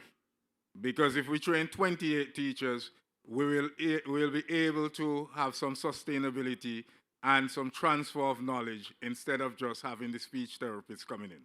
But you haven't told me about the impact on the children. The impact is that you will have 100 students being exposed to speech therapy, which will make them better communicators within this society and more confident. We go. Yes. That is your angle. Yes. Because a lot of times we want to talk around a lot of other things. But what the donors want, what the media want, what your partners want is a simple, pointed understanding of what you want, why you want it, and why it's important. You understand? Very well done for our first table. Good job. There we go. We're going across the CDB. The basic needs. We're going to the basic needs trust fund. Some of our team members. Yes. Let's go. Okay, good morning, everyone. Our presentation is different from the CSOs. We selected a project which was implemented in Guyana through the Basic Needs Trust Fund funded by the Caribbean Development Bank. So the project title was Vulnerable Women's Empowerment Through Livelihood Enhancement. And this was done with the Mainstay Wayaka Women's Group. The problem was that they had no access to an operational facility for bread and pastries. So prior to that, this came from outside, which was a 2-hour drive to their region. The project action was to construct a bakery restaurant in the Mainstay Wayaka community to also build capacity for women in the Mainstay community in various areas, such as baking, fruit preparation, customer service, digital marketing, record keeping, and budgeting. In terms of the results, a brand new facility, income generation, women trained in entrepreneurship, gender mainstreaming, women-owned businesses, and established partnerships. The testimonial quote would be, they can now provide services for persons in the community and also outside of the community. The partnership sustainability, Guyana Tourism Authority, who will aid in continuous training and marketing for this group. The policy Advocacy, right. It would be CDB, gender mainstreaming in all sectors of projects implemented by the Basic Needs Trust Fund. And what would be your one ask based on that project? What would you want to ask for? To empower women in... So do you need more funding? Do you need more resources? Yes, more resources, more funding. But what type of resources? Because Great. resources could be money, it could be people, it could be tools, it could Money be technologies. and people. Money and people. So we would need more partnerships.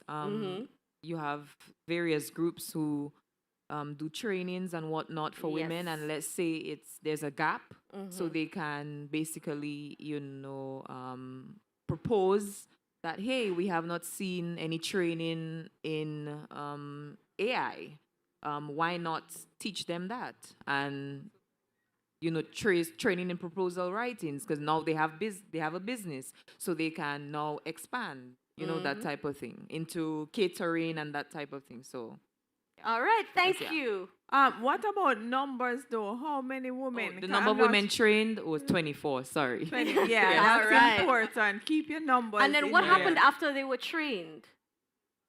Remember, you have the before and the after. You trained 25 women, 24 women. What did they do after? They started businesses. How many of them? All of them? Oh. So all 24, 100% of the cohort became entrepreneurs, which led to women's economic empowerment. Right? You see how we frame this? Yes. It's how you have the data, but it's just putting it out there in a catchier way. There we go. And in a more human and relatable way.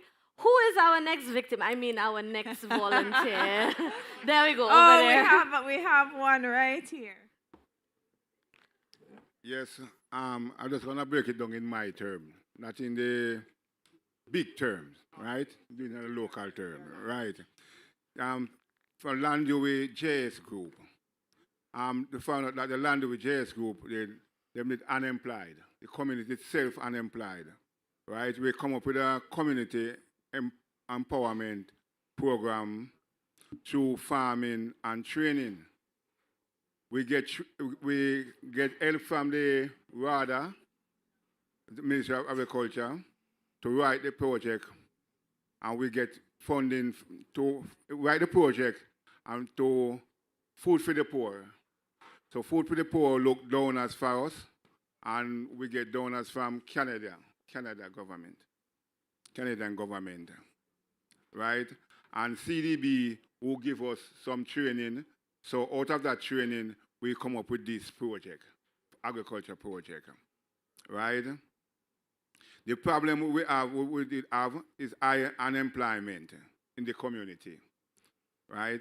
We seek to lease private land, right? And then we subdivide it for members.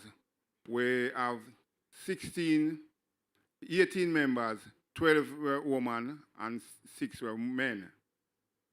We get we get the project through Food for the Poor.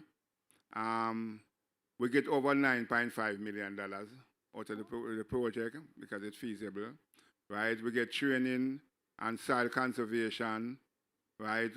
Water mitigation, right? We get training on soil conservation. All right. Yes. Going well? All right. The result we get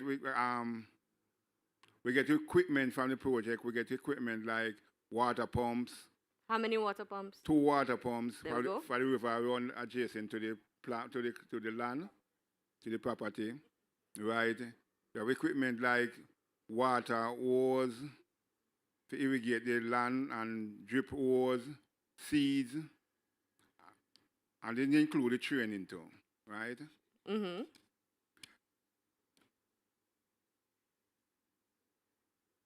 All right.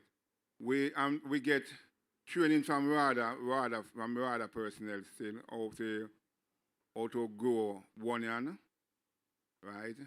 It's a 4 year now since we do it, and then we get, it was 25 acres of land, right? We subdivide it, right? I hope you can understand what I'm saying.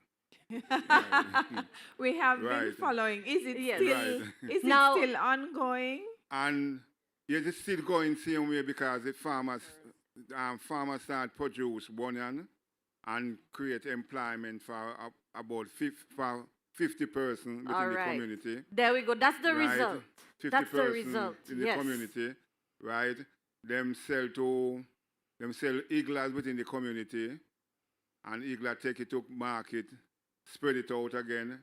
You have people from outside come in and buy, like Spanish grain, come and buy and do the drying. So they create employment, right? Mm-hmm. Now, the thing with the result is not the intervention. So it's not the training that you had. The result is what happened after the training. All right. What happened after the training now? I see people buy vehicle. So that Economic means the empowerment. quality of life Right, was them- improved. Them buy, There we go. Them can want transportation. There, and so right. forth. Yes. So and the community employ other people within the community. So and some of them come personal entrepreneurs. Some are bag and boss. Still, all them That's right. So that. now you have to Right. tell me how many of them became entrepreneurs. We have over 15 of them. 15, There we go. 15 of them. That is your key result. Right. And right now, me leave them a reponion right now.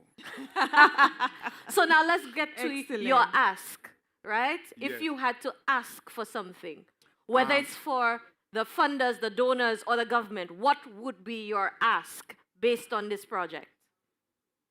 Well, what I like to have agro processing. So you want an agro-processing Processing. plant or Plant. training? Right, So you want an yes. agro-processing And plant. a facility. There for we go. agriculture. So now For you agriculture. see when you talk about the training happened does not convince me to give you an agro-processing plant. But when you say 15 entrepreneurs were hiring people out of that training and improving the quality of life of people in the community and by extension the parish, so you now, Mr. Government, need to give me an agro-processing facility so more people can buy vehicles. Right. So they can have a better quality of life. Good. All right. Excellent, excellent. Well done. And let's not forget too that we can share. Your story can be shared with another story in another country for Karen, them to do we have time for one more? replicate. No? So that's awesome. All right. Excellent. So fantastic. Indy, thank you so very much for your assistance. Everybody give yourselves a round of applause. Well done. Now, we are going to be wrapping up this session and going into our afternoon session. We're going to have a break for lunch first. However, what I need you to do is have a working lunch. I need you to tighten up. No. We will get to the pitches this afternoon, don't worry.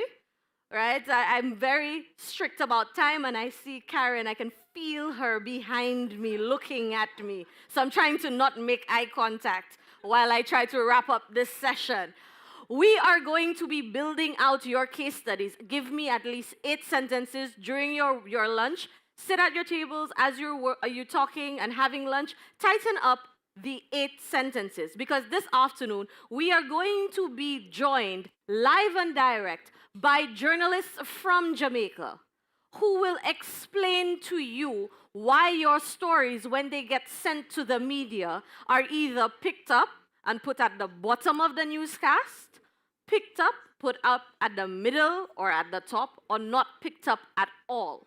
And in order to do that, they need to be able to hear the stories about the projects that you were doing and the impact that you were making. So make sure you focus on the result. Not the thing that we did, not the training that we did, but what is the result of the training? Give me numbers, give me statistics, give me something that is verifiable and defensible. So we will get onto that this afternoon, and by the end of our session today, you will have a 1-page case study template that you can now take back to your organizations and replicate that workflow. Thank you so much, everyone. My name is Alicia Ali, and remember, data informs, stories transform, but leadership delivers. Thank you all so much.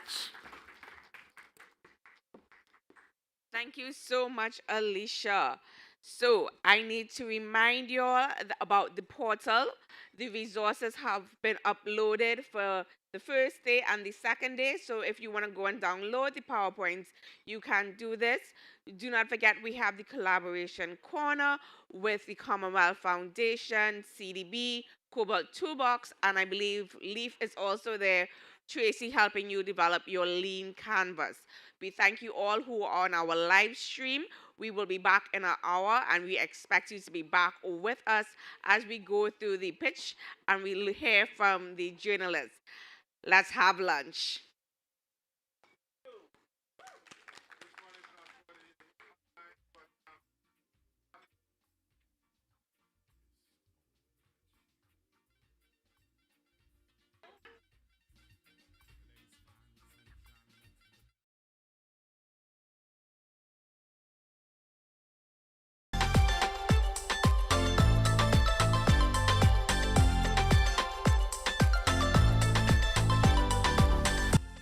Nothing about us without us. That is a saying that many vulnerable groups are familiar with. It is also a saying that in part informs a 3-country regional community capacity assessment undertaken by the Caribbean Development Bank's CDB Basic Needs Trust Fund, BNTF. From February to April 2023, the BNTF conducted a capacity assessment of 32 community groups in 28 communities in Jamaica, Guyana, and St. Lucia. 565 persons participated in the exercise. This intervention aimed to identify areas for strengthening the operations of each group to aid communities with pursuing sustainable local development. With that in mind, under the 10th cycle of the Basic Needs Trust Fund, we sought to look at the community capacity assessment, focusing on the community groups themselves to see how we could understand where their areas of needs are, and then to develop interventions to improve their operations as a group so that they could have more sustained interventions within their spaces and becoming champions for development within those communities. The BNTF program is the CDB's main vehicle for direct poverty reduction in the Caribbean. It responds to needs identified by the most vulnerable communities in the priority areas of water and sanitation, education and livelihoods enhancement, and access and drainage. Some of the needs identified by the assessment included the fact that 86% of the groups did not have a constitution to govern their operations. Additionally, 96% of the group members did not have the capacity to write proposals. This questionnaire caught all of us sitting last night at the table, where it came to vision, mission, and then we went back as teachers, goals, philosophy, object. So we were saying, now it teach us a lesson now, because it might be another NGO we might want to seek grants from, and they might ask us the very question. So if we get help in formulating objectives, visions, and missions, it would put our community, I think, on a better track. As BNTF's program strongly aligns with the Sustainable Development Goals, the assessments also incorporated community awareness of and alignment with the goals. Overall, 62% of the 32 communities were unaware of the SDGs or how the goals applied to the work they were doing on the ground. Coming out of the meeting, something that is very critical. Jamaica is a country that has aligned its national development plans to the Sustainable Development Goals. 91.3% of the indicators are mapped, if not one-to-one closely. But speaking to the community, they had not heard about the SDGs. They didn't understand what it meant. They were unaware of even its existence. I think that's a critical disconnect. I think we need to stop to get between that disconnect and pull the parts together. The assessments were conducted using the intuitive software KoboToolbox, which allowed for data collection using a smartphone and for speedy preliminary assessments. Reliable data is crucial in aiding vulnerable communities and reducing poverty. My name is Gina Kreutzer, and I'm the CEO at Kobo, the nonprofit behind KoboToolbox, a data collection platform used globally for research and social good. We were privileged to support the Caribbean Development Bank in strengthening the resilience of local communities in Jamaica and Guyana to ensure a successful project rollout. Our team helped design assessment forms, streamline data collection, and provide custom visualizations. Our offline data collection features were essential in remote areas lacking internet. Supporting organizations like CDB is central to our work.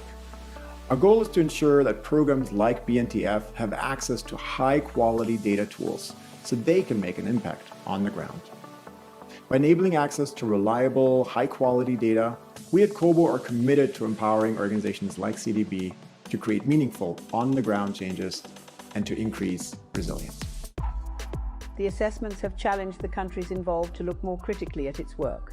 Some things that we've seen from these assessment visits that we can also do more for the community, which I'm looking forward to doing more for the community in terms of building their capacity and working with them as a group to, when we leave the community, for them to also be able to move forward and progress and develop further in their space. For Laverne Luard-Greaves, social analyst at the CDB, a major part of the substantive value of the assessments is that many of the participating community groups will have their capacity for action built.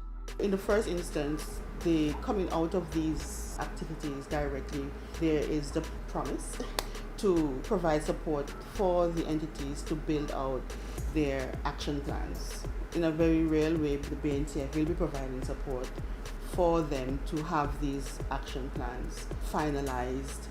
We will also be providing support in terms of strengthening their operational capacity so that they're better equipped to conduct some of the tasks that they need to conduct and to better represent their communities within the spaces.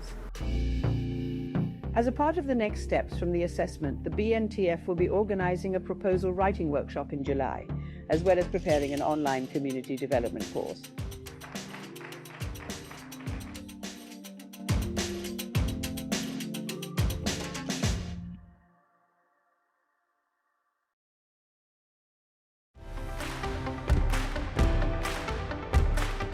On October 17, the International Day for the Eradication of Poverty, the Caribbean Development Bank's Basic Needs Trust Fund, in collaboration with its partners, held a hybrid symposium attended by over 90 persons from 14 Caribbean countries. It underscored the vital role of robust data in driving poverty reduction and building peaceful and inclusive societies. It is through data that we can pinpoint where poverty is most entrenched, which communities are being left behind, and which groups are most at risk. Moreover, data enables us to target our interventions more effectively. It allows us to tailor our projects to addressing the unique challenges faced by different populations, ensuring that our initiatives are responsive and impactful. We must build sustainable livelihoods. At the same time, we need to make further investments to ensure that we strengthen welfare, so generation to generation, that the cycle of poverty is broken. In meetings like this, a highlight of the symposium was a discussion on innovative approaches to data collection for poverty reduction.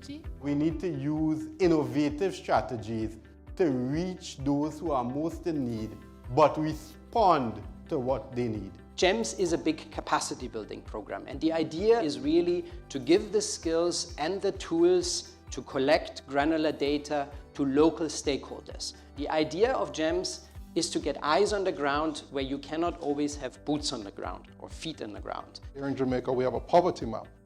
And for instance, at JSIF, our targeted incidents of poverty are normally the poorest of the poor. We manage and have developed over the years a proprietary system that actually takes all that data and it overlays the other geospatial data that's present so that we can contextualize, for instance, and know at any given time what is the most critical, the most needed, and probably the most feasible investment. In another discussion, experts explored the power of technology in facilitating community involvement and ensuring sustainable development outcomes. It is actually an intuitive tool that many people pick up every single day to begin collecting data to inform their little community initiatives. And they are able to pick up KoboToolbox, as you heard, because it is a free tool. We were able to use something simple as something we carry all the time with us, mobile telephones, to obtain data. We have to ensure that we have field officers in the space to where the technology will not work, that persons are there.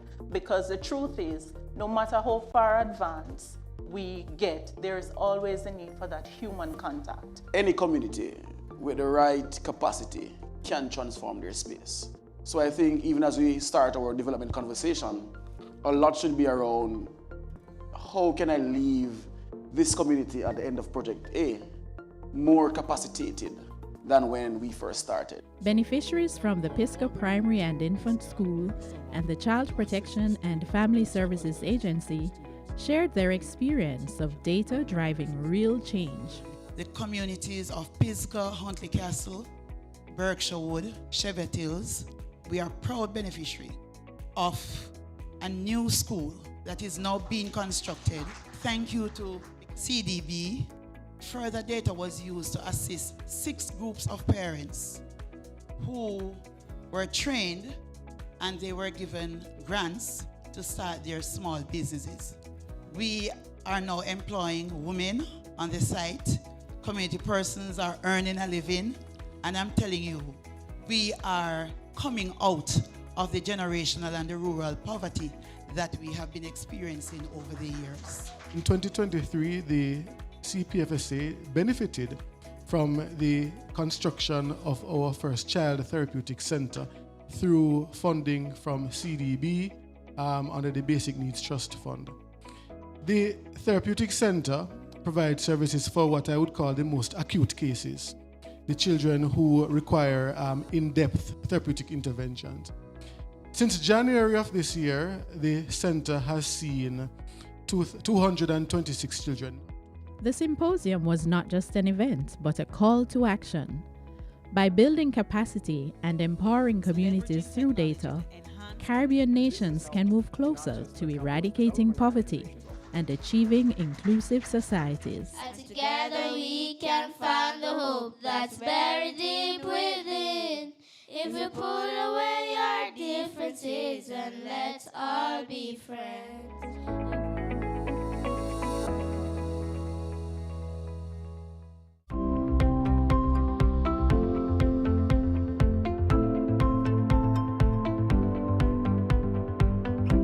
The Caribbean Development Bank's Basic Needs Trust Fund, in collaboration with global and regional partners, brought together over 60 community development professionals from 14 Caribbean countries for a transformative week of training in Jamaica. We have had representatives from all 9 of the BNTF countries, and they have been introduced to the digitization of data using the KoboToolbox. A main feature of the workshop was the World Bank's Geo-Enabling Initiative for Monitoring and Supervision, GEMS, a capacity-building program which uses cost-free open-source tools such as KoboToolbox. GEMS is an extremely impactful program because it enables governments and other local stakeholders around the world to set up customized digital data collection and analysis systems or digital monitoring systems. And through this, it has brought a lot of accountability into project implementation, service delivery, inclusions. It has really helped to get eyes on the ground where you cannot always have feet on the ground, giving them real-time information on what is happening in the field. All of this gives us a better handle on the data collection process, the authenticity of the data, the longevity of the data, in that we know it is reliable, it is accurate. The GEMS training is what exactly the Caribbean needs with respect to addressing the shortcomings that we have in poverty eradication. The workshop participants got an opportunity to apply their learning, from asset mapping in Brownstown to beneficiary surveys in Mendestown. There are 775 communities that we work with, and so what we started to do in 2012 is to really identify the assets or the resources or the things that are of value or importance to our communities. In order for us to achieve our goals of having the economic development met, we have to have accurate data. And so it's very critical what the CDB is doing with the development of the Kobo software. With KoboToolbox on board, we would be able to collect data in a more real-time manner. We can better understand the communities and what needs to be done in terms of planning and development and moving forward. The project was basically about rehabilitating the Mendestown Farm Road. So before the project, it was in a very deplorable condition. Before the new road built, it was very hectic for the farmers because we used to have to travel a good distance from the farm to the road with the goods and the sticks. Since the Mendestown Farm Road has built, it's much easier for us farmers. We use the donkey less and we get the sticks much easier to the farms. Two main impacts is we and our children get into the main to go to our businesses, and the farmers getting out their produce to go to the market. Oh my God, it's like we're in heaven now. The farmers, they got it a lot easier because they would have to put the load on the donkeys, but now the donkeys are on holiday. When we are going up to the street, we have to carry 2 shoes. When we reach the main, we would change up. But my God, since the road have been there, it's a blessing. Today's experience was very rewarding, seeing the satisfaction and getting first-hand knowledge from residents as to the benefits they have derived from the implementation of this sub-project. We were taught how to develop proper questions for the KoboToolbox application, and really using it in community today helps us understand how we can improve on our questioning, ensuring that we gather the information that we really need. It was good interacting with the community members to see how satisfied they were with the project, and just to see the smiles on their faces and them relating how beneficial the project was. That was a very good experience. No more mud, no more grass, no more tears, no more crying again. Thank you, Lord, for CDB. The training has been quite useful, and I think it will improve the capacity of countries in the Caribbean to do poverty analysis and to allow them to put strategies and programs together to address the issue of poverty.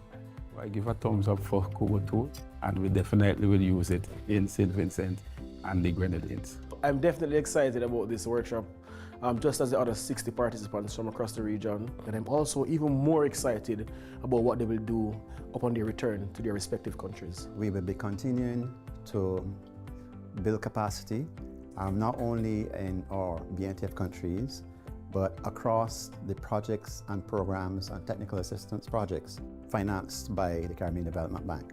Once we listen to people and try to respond to their needs in a meaningful way, that is when development happens.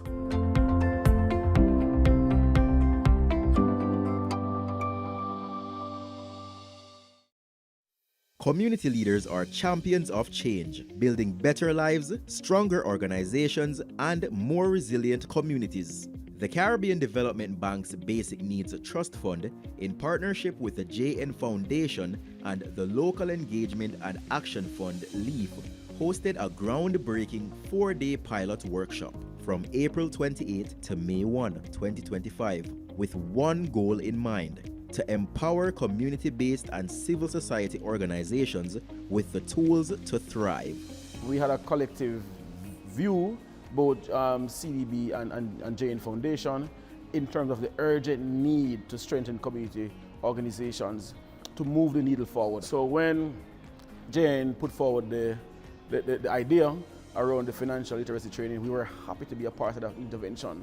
We have had a long-standing relationship with the Local Engagement and Action Fund, financed by the Global Affairs Canada. So moving along with this financial literacy capacity building session for community champions means a lot. When you combine your resources, you're able to reach more persons. And so this allowed an opportunity for us to bring our knowledge. JN Foundation provided the financial management training, and CDB also looked at what are the necessary steps for preparing a solid project proposal. And we looked at elements that would ensure that you have a winning project proposal when you submit to your donor. We have a mandate at Jamaica National that we want to enrich lives and build communities. We want Jamaicans, wherever they reside, to live boldly, to live their best lives. And because of the role that community groups play at the grassroots level, empowering them to do better, giving them the financial tools that they need to thrive, it was a clear thing. It would be a win for all of us nationally. Held in Kingston, Manchester, St. Anne, and St. James, the workshops welcomed 50 community leaders at each location. Amazing, fantastic. Today was fulfilling. The content added significant value, real value to our lives. The sessions covered the essentials of strong financial management, building the foundation for long-term impact and sustainability. What they have done is in a one-day workshop, put together a protocol and a system to help someone from start to finish that is a part of a benevolent society, a charity organization, or even those looking to become foundations. So they are supported, they know who to go to, and they can continue outside of the workshop the rest of the steps and phases that are required. Gender responsive budgeting is integrating gender equality more strategically in your organization. The main thing I took from the event today was how if we don't do the correct research and proper gender inclusiveness, that is a hidden risk to any grant that will be going out. From today's session, I'm learning about that there are a lot of fundings out there for NGOs, so we must now do more active searching for these grant funding and for these opportunities so we can apply. If you're applying for a grant, if your record keeping is out of work, you're not able to sell yourself or sell the organization to the grantee. So I think that is one of the key areas of today's workshop. My key takeaway would be learning how to properly manage your records, especially when it comes down to the different type of accounts that you may encounter in your organization. Each session was practical, engaging, fun, and interactive, tailored to the real challenges faced by grassroots organizations. I was hoping that a lot of the participants would note or see that registering with us is not as difficult as they might feel.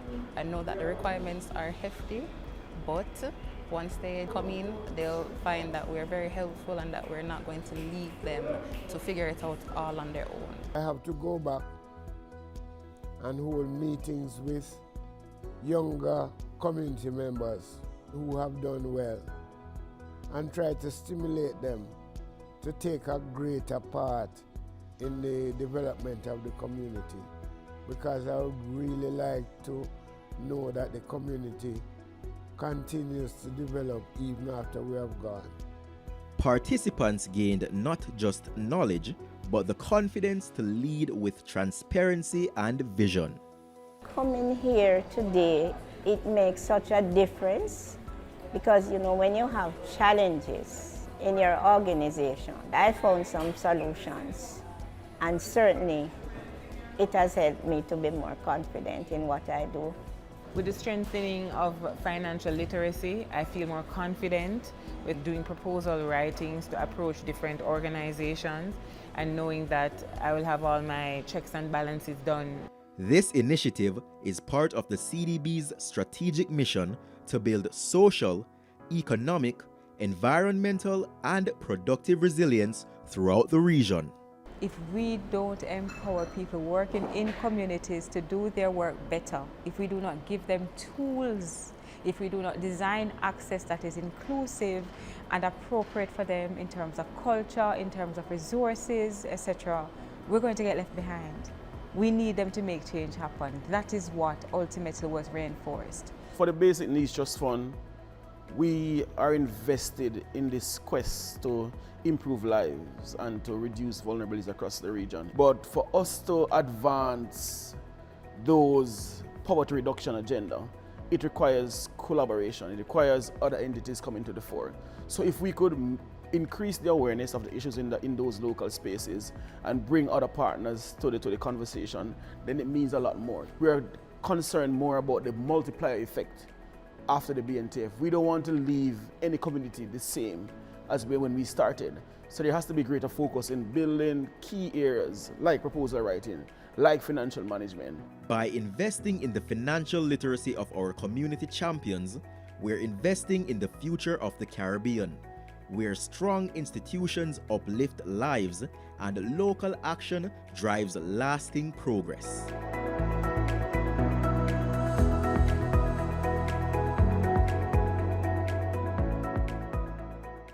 The Caribbean Development Bank was introduced to KoboToolbox in 2019 while we were implementing the Community Disaster Risk Reduction Fund, the bank's program that was geared at climate resilience at the community level. A key component of that exercise was the development of community profile and livelihood baseline assessment, understanding the main livelihood activities within communities across the 4 targeted countries: Belize, British Virgin Islands, Jamaica, and St. Vincent and the Grenadines. A key component of that exercise was collecting critical data at the local level, targeting communities, some of which were within the hinterland, indigenous and tribal peoples, and having their perspective on what their key livelihood activities were, and then what are some of the main risks that they face, and what are some of the potential contingency that they could put in place in the event of a natural hazard. That exercise was quite challenging. We used paper-based models initially, which took us extensive time. So doing an exercise in one community could take us as much as 2 or 3 weeks from data collection to data analysis. KoboToolbox changed all that. We were able to collect data and analyze it almost instantly within those spaces. The local leaders were happy, not just because the process was quicker, but they could also, in real time, have access to the findings. KoboToolbox transformed data collection for us. What we did at the end of that process was we started to facilitate training in the use of KoboToolbox data collection platform in collaboration with the Caribbean Disaster Emergency Management Agency. And we trained almost 300 community development professionals and disaster management experts in KoboToolbox manipulation. Now, for the Basic Needs Trust Fund, the bank's flagship for poverty reduction program, KoboToolbox is now one of our mainstays. In 2024, we had our first in-person KoboToolbox training, bringing together almost 70 community development professionals and disaster risk management experts from across 9 Caribbean countries. And that was done in collaboration with KoboToolbox and the World Bank team. That has led to significant advancement in data collection, as several of those organizations are now using KoboToolbox in their work on a daily basis. Given the impact of this platform, in 2023, the Caribbean Development Bank partnered with the African Development Bank, the World Bank Geo-enabling team, and KoboToolbox, and hosted the first commemoration for us as a region for the International Day for the Eradication of Poverty in October. And that continued into 2024 and 2025 with a similar theme of highlighting how different organizations use tools like KoboToolbox to address issues of data collection in more efficient manner to solve some of the greatest challenges we face as a region. It became the go-to for us at CDB and among quite a few of our partners. As we go forward, we continue our collaboration with the GEMS team, World Bank GEMS team, to see how we could develop even more robust M&E systems within the Caribbean Development Bank to ensure even more advanced use of KoboToolbox.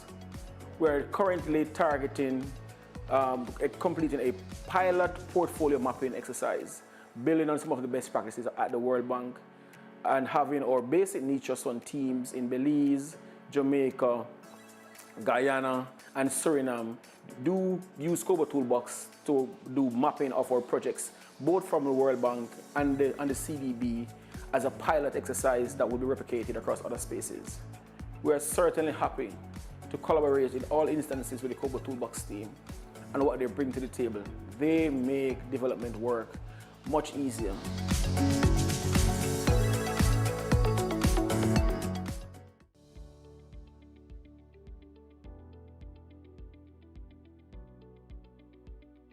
The Caribbean Development Bank's Basic Needs Trust Fund, BNTF, recently trained 11 community liaison officers from 9 BNTF participating countries on gender analysis, gender action planning, and mainstreaming gender into the project management cycle. The 4-day training workshop got underway, focused on using gender analytical frameworks and preparing gender action plans to mainstream gender in BNTF operations, recognizing the importance of gender equality for poverty alleviation and sustainable development. This is according to George Yearwood, Portfolio Manager of the BNTF. The BNTF program is the CDB's main vehicle for direct poverty reduction in the Caribbean.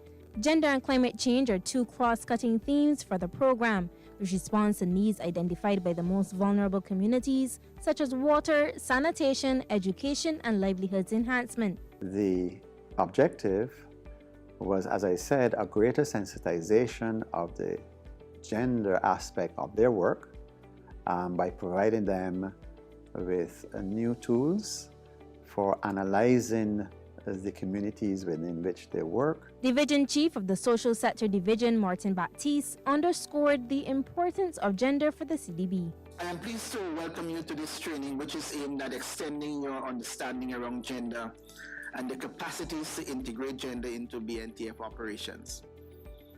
As you know, CDB and BNTF, for us, gender equality is a very important cross-cutting theme.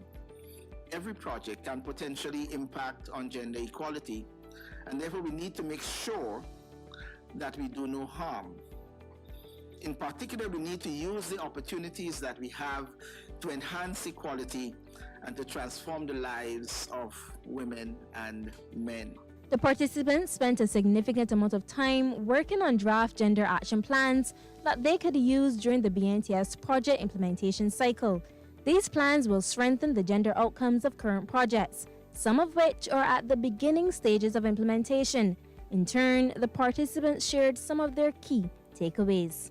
My key takeaway after the 4 days of training is that gender sensitization, mainstreaming is very important in the development of our countries, our communities, if we really want to make an impact. My view was a bit negative towards feminism, but after this training, I realized it is really about impacting, empowering women and creating the balance that is needed, putting men and women on a level playing field. I think we underestimate the effect gender has on all the projects we are implementing. So I'm very excited on what I've learned and how I can use that to integrate gender better into the implementation of the projects. Think of gender in the sense of leaving no one behind. You know, gender is not just about women's issues, but it's about being inclusive and ensuring that the opinions of every member of society is included. I'm really looking forward to going back home and putting the gender action plan into effect.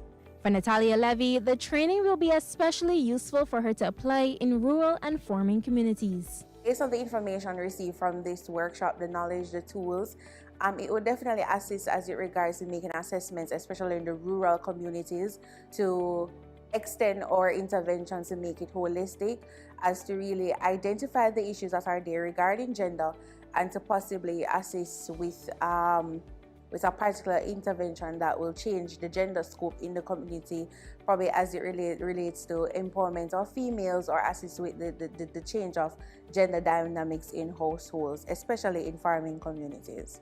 Critical for CDB gender analysis, Dr. Maria Ziegler, is the BNTF's ability to better measure gender results.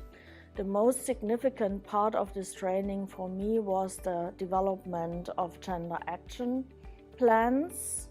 And this is a tool where you look into the gender gaps in the activities to address these gaps, how you measure them, because in the end we want to achieve results.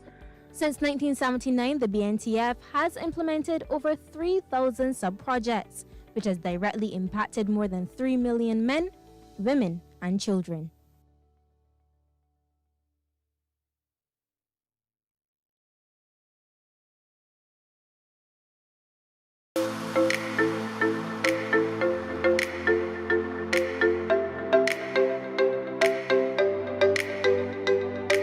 The Basic Needs Trust Fund of the Caribbean Development Bank recently provided gender sensitization training for 52 persons in the education sector in Grenada.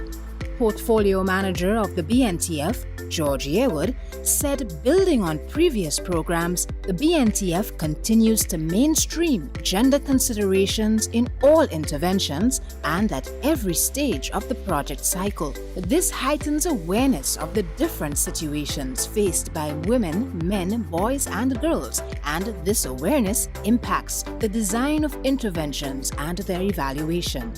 As we observe International Women's Day, here are some highlights of the training.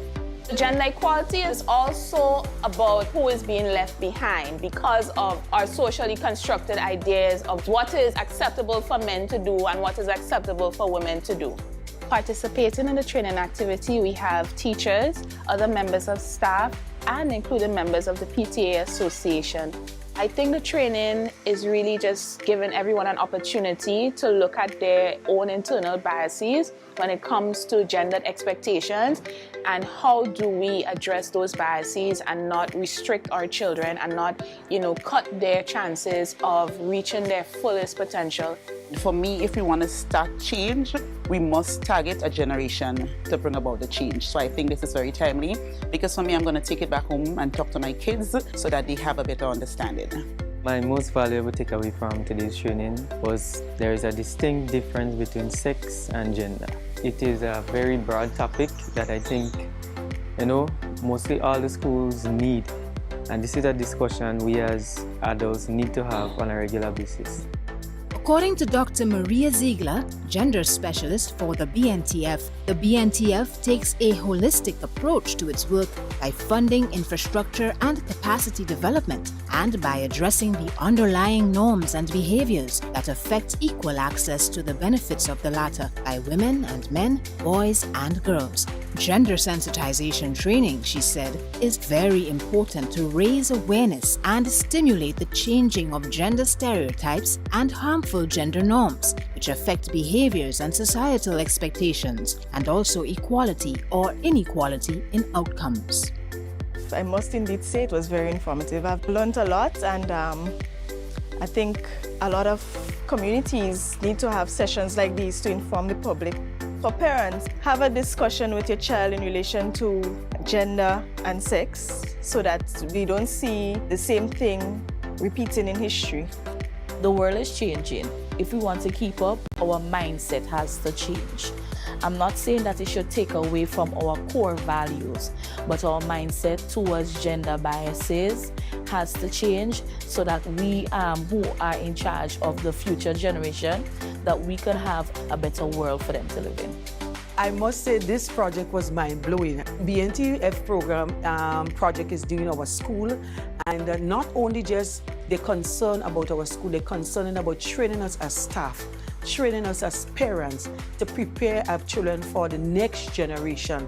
In the 42 years that it has been established, BNTF has implemented over 3,000 sub-projects, which has directly impacted the lives of more than 3 million men, women, and children.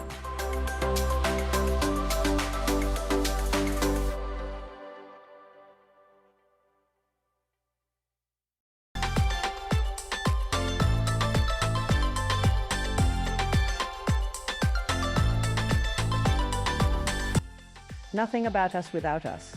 That is a saying that many vulnerable groups are familiar with.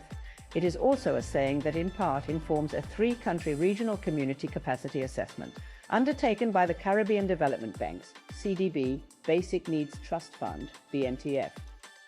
From February to April 2023, the BNTF conducted a capacity assessment of 32 community groups in 28 communities in Jamaica, Guyana, and St. Lucia. 565 persons participated in the exercise.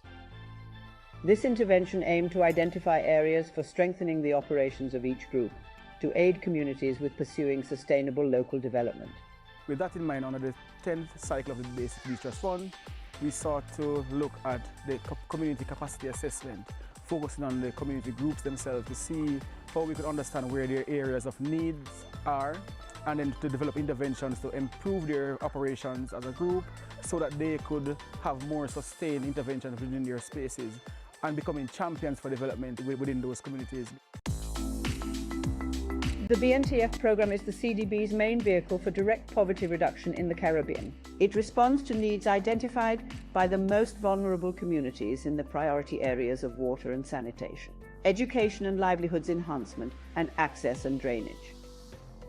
Some of the needs identified by the assessment included the fact that 86% of the groups did not have a constitution to govern their operations.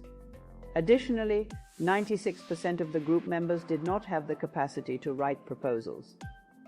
This questionnaire caught all of us sitting last night at the table, where it came to vision, mission, and then we went back as teachers, goals, philosophy, object. So we were saying, now it teach us a lesson now, because it might be another NGO we might want to seek grants from, and they might ask us the very question. So if we get help in formulating objectives, visions, and missions, it will put our community, I think, on a better track.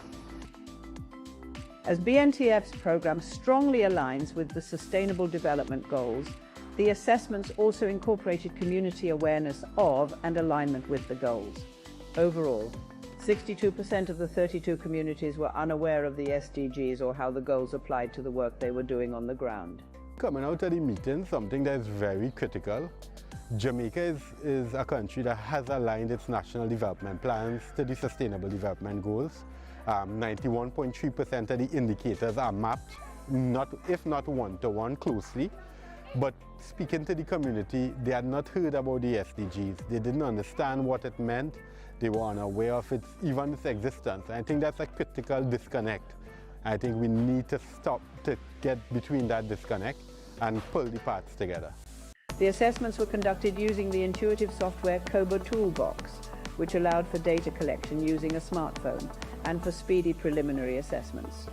Reliable data is crucial in aiding vulnerable communities and reducing poverty. My name is Tino Kreutzer, and I'm the CEO at Kobo, the nonprofit behind KoboToolbox, a data collection platform used globally for research and social good. We were privileged to support the Caribbean Development Bank in strengthening the resilience of local communities in Jamaica and Guyana to ensure a successful project rollout. Our team helped design assessment forms, streamline data collection, and provide custom visualizations. Our offline data collection features were essential in remote areas lacking internet. Supporting organizations like CDB is central to our work. Our goal is to ensure that programs like BNTF have access to high-quality data tools so they can make an impact on the ground. By enabling access to reliable, high-quality data, we at Kobo are committed to empowering organizations like CDB to create meaningful, on-the-ground changes and to increase resilience. The assessments have challenged the countries involved to look more critically at its work. Some things that we've seen from these assessment visits that we can also do more for the community, which I'm looking forward to doing more for the community in terms of building their capacity and working with them as a group to, when we leave the community, for them to also be able to move forward and progress and develop further in their space. For Laverne Luard-Greaves, social analyst at the CDB, a major part of the substantive value of the assessments is that many of the participating community groups will have their capacity for action built. In the first instance, the coming out of these activities directly, there is the promise to provide support for the entities to build out their action plans. In a very real way, the BNTF will be providing support for them to have these action plans finalized. We will also be providing support in terms of strengthening their operational capacity so that they're better equipped to conduct some of the tasks that they need to conduct and to better represent their communities within the spaces. As a part of the next steps from the assessment, the BNTF will be organising a proposal writing workshop in July, as well as preparing an online community development course.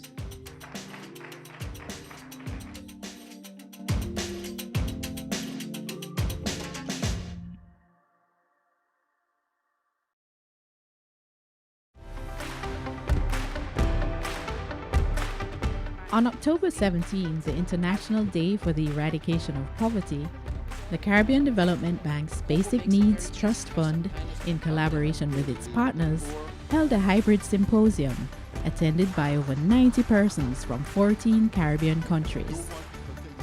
It underscored the vital role of robust data in driving poverty reduction and building peaceful and inclusive societies. It is through data that we can pinpoint where poverty is most entrenched, which communities are being left behind, and which groups are most at risk. Moreover, data enables us to target our interventions more effectively. It allows us to tailor our projects to addressing the unique challenges faced by different populations, ensuring that our initiatives are responsive and impactful.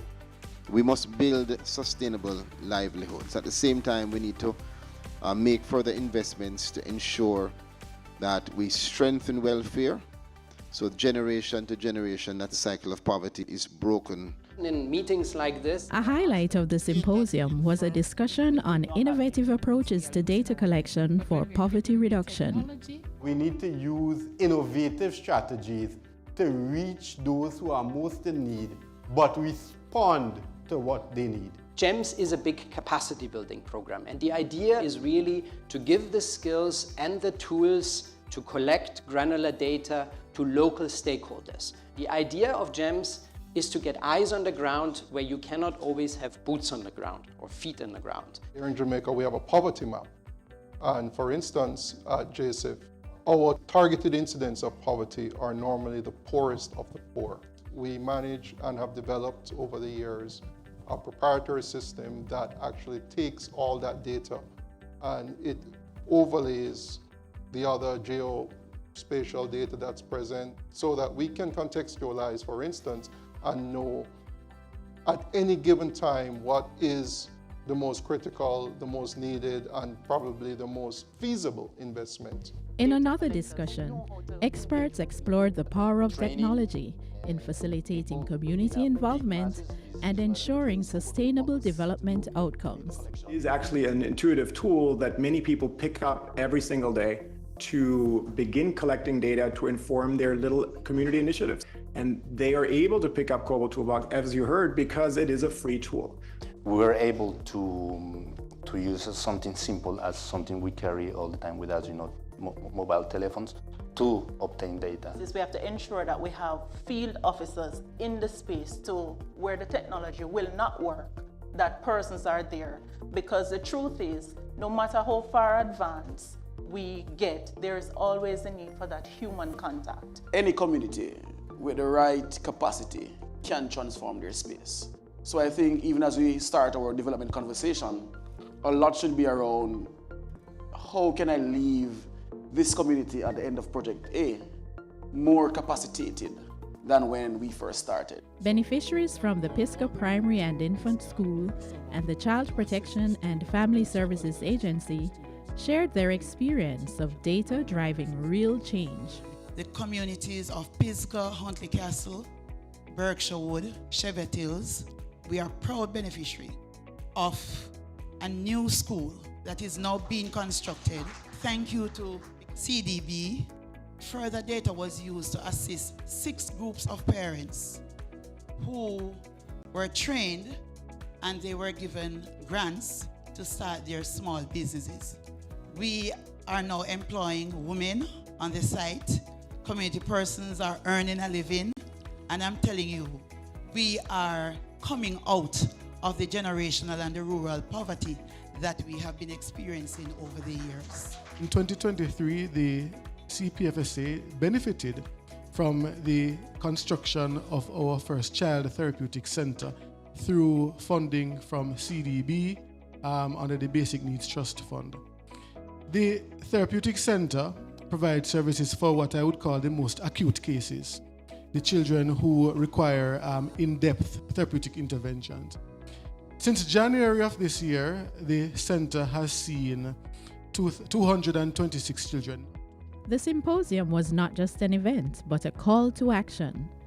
By building capacity and empowering communities through data, Caribbean nations can move closer to eradicating poverty and achieving inclusive societies. And together we can find the hope that's buried deep within. If we put away our differences and let's all be friends.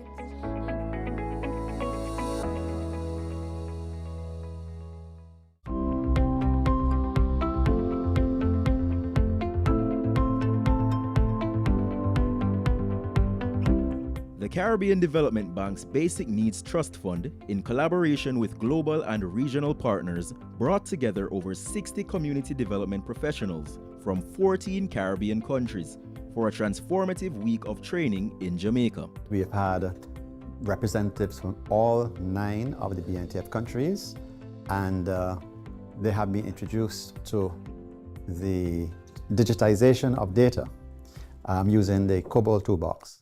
A main feature of the workshop was the World Bank's Geo-Enabling Initiative for Monitoring and Supervision, GEMS, a capacity-building program which uses cost-free open-source tools such as KoboToolbox.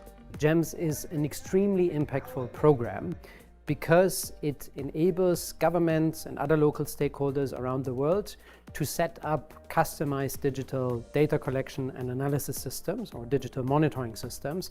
And through this, it has brought a lot of accountability into project implementation, service delivery, inclusions. It has really helped to get eyes on the ground where you cannot always have feet on the ground, giving them real-time information on what is happening in the field.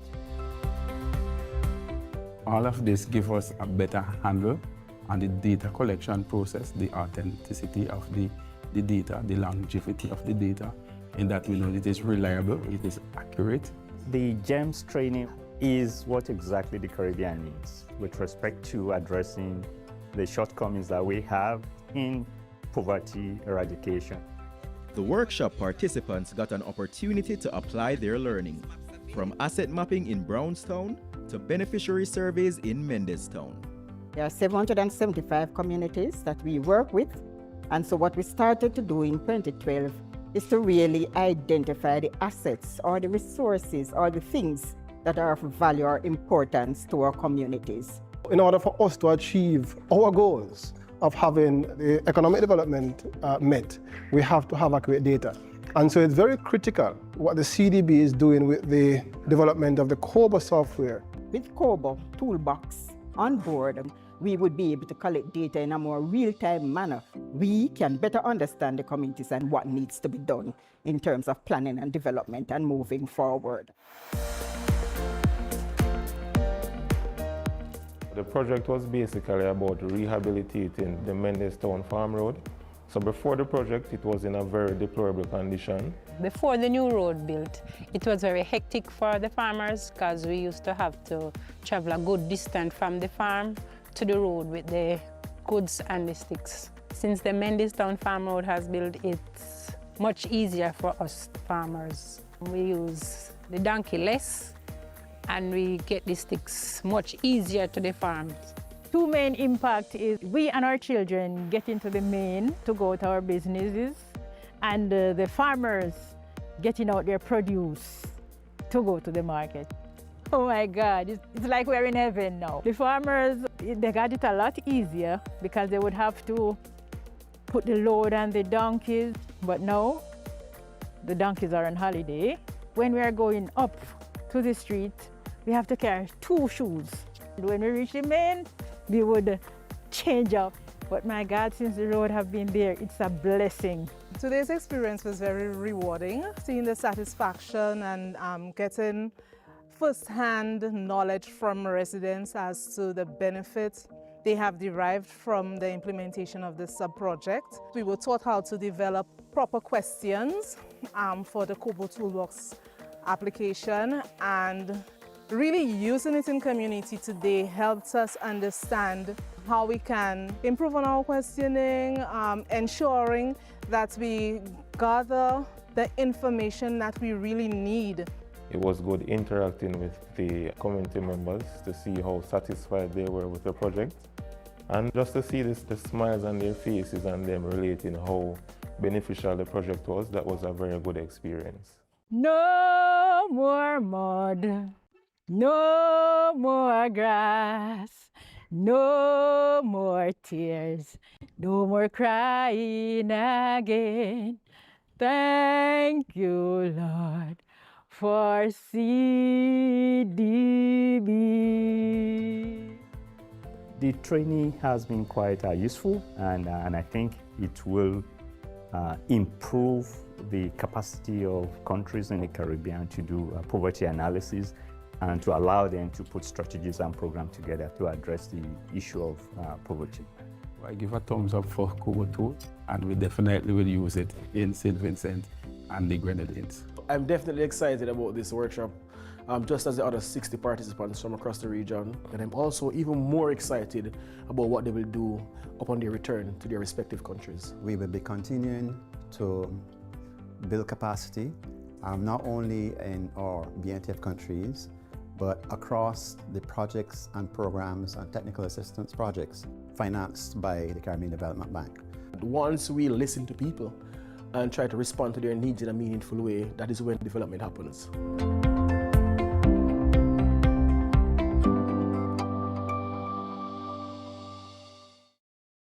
Community leaders are champions of change, building better lives, stronger organizations, and more resilient communities. The Caribbean Development Bank's Basic Needs Trust Fund, in partnership with the JN Foundation and the Local Engagement and Action Fund, LEAF, hosted a groundbreaking 4-day pilot workshop from April 28 to May 1, 2025, with one goal in mind: to empower community-based and civil society organizations with the tools to thrive. We had a collective view, both CDB and JN Foundation, in terms of the urgent need to strengthen community organizations to move the needle forward. So when JN put forward the idea around the financial literacy training, we were happy to be a part of that intervention.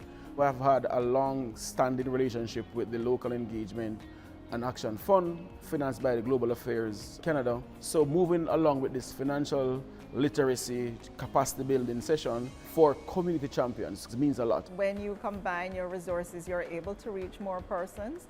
And so this allowed an opportunity for us to bring our knowledge. JN Foundation provided the financial management training, and CDB also looked at what are the necessary steps for preparing a solid project proposal. And if we looked at elements that would ensure that you have a winning project proposal when you submit to your donor. We have a mandate at Jamaica National that we want to enrich lives and build communities. We want Jamaicans, wherever they reside, to live boldly, to live their best lives. And because of the role that community groups play at the grassroots level, empowering them to do better, giving them the financial tools that they need to thrive, it was a clear thing. It would be a win for all of us nationally.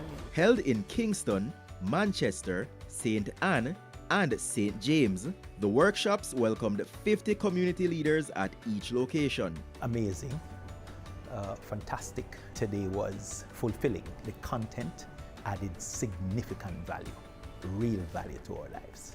The sessions covered the essentials of strong financial management, building the foundation for long-term impact and sustainability. What they have done is, in a one-day workshop, put together a protocol and a system to help someone from start to finish that is a part of a benevolent society, a charity organization, or even those looking to become foundations. So they are supported, they know who to go to, and they can continue outside of the workshop the rest of the steps and phases that are required. Gender responsive budgeting is integrating gender equality more strategically in your organization. The main thing I took from the event today was how if we don't do the correct research and proper gender inclusiveness, that is a hidden risk to any grant that will be going out. From today's session, I'm learning about that there are a lot of fundings out there for NGOs. So we must now do more active searching for these grant funding and for these opportunities so we can apply. If you're applying for a grant, if your record keeping is out of whack, you're not able to sell yourself or sell the organization to the grantee. So I think that is one of the key areas of today's workshop. My key takeaway would be like learning how to properly manage your records, especially when it comes down to the different type of accounts that you may encounter in your organization. Each session was practical, engaging, fun, and interactive, tailored to the real challenges faced by grassroots organizations. I was hoping that a lot of the participants would note or see that registering with us is not as difficult as they might feel. I know that the requirements are hefty, but once they come in, they'll find that we're very helpful and that we're not going to leave them to figure it out all on their own. I have to go back and hold meetings with younger community members who have done well and try to stimulate them to take a greater part in the development of the community, because I would really like to know that the community continues to develop even after we have gone. Participants gained not just knowledge, but the confidence to lead with transparency and vision. Coming here today, it makes such a difference because, you know, when you have challenges in your organization, I found some solutions, and certainly it has helped me to be more confident in what I do. With the strengthening of financial literacy, I feel more confident with doing proposal writings to approach different organizations and knowing that I will have all my checks and balances done. This initiative is part of the CDB's strategic mission to build social, economic, environmental, and productive resilience throughout the region. If we don't empower people working in communities to do their work better, if we do not give them tools, if we do not design access that is inclusive and appropriate for them in terms of culture, in terms of resources, etc., we're going to get left behind. We need them to make change happen. That is what ultimately was reinforced. For the Basic Needs Trust Fund, we are invested in this quest to improve lives and to reduce vulnerabilities across the region. But for us to advance those poverty reduction agenda, it requires collaboration. It requires other entities coming to the fore. So if we could increase the awareness of the issues in those local spaces and bring other partners to the conversation, then it means a lot more. We are concerned more about the multiplier effect after the BNTF. We don't want to leave any community the same as when we started. So there has to be greater focus in building key areas like proposal writing, like financial management. By investing in the financial literacy of our community champions, we're investing in the future of the Caribbean, where strong institutions uplift lives and local action drives lasting progress.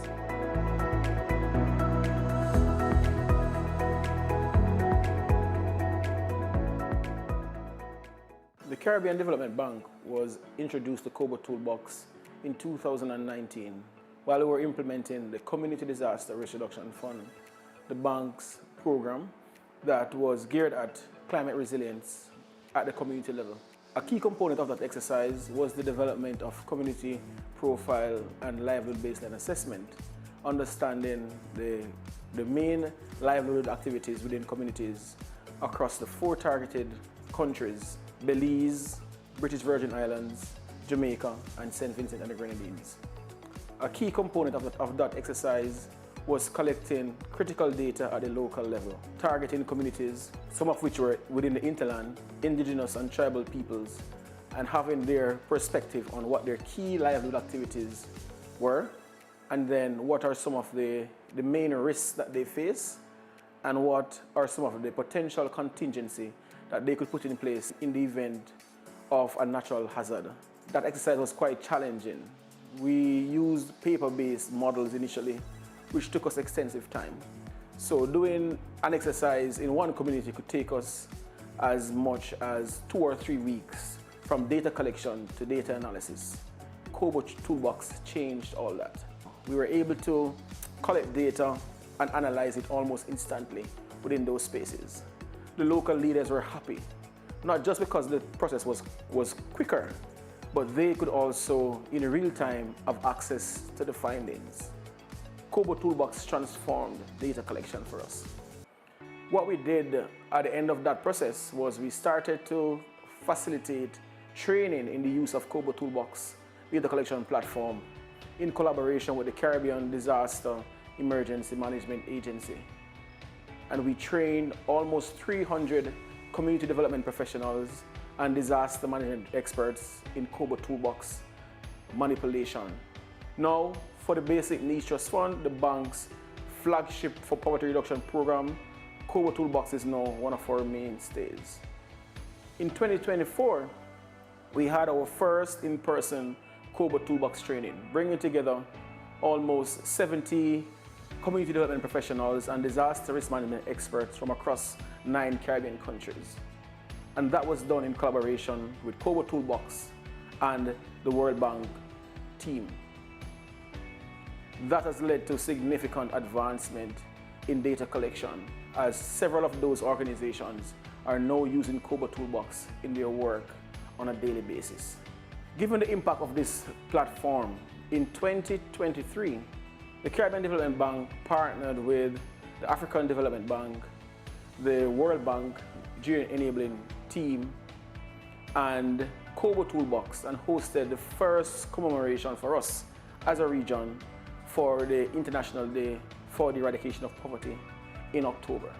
And that continued into 2024 and 2025 with a similar theme of highlighting how different organizations use tools like KoboToolbox to address issues of data collection in more efficient manner to solve some of the greatest challenges we face as a region. It became the go-to for us at CDB and among quite a few of our partners. As we go forward, we continue our collaboration with the GEMS team, World Bank GEMS team, to see how we could develop even more robust M&E systems within the Caribbean Development Bank to ensure even more advanced use of KoboToolbox. We're currently targeting completing a pilot portfolio mapping exercise, building on some of the best practices at the World Bank, and having our Basic Needs Trust Fund teams in Belize, Jamaica, Guyana, and Suriname do use KoboToolbox to do mapping of our projects, both from the World Bank and the CDB, as a pilot exercise that will be replicated across other spaces.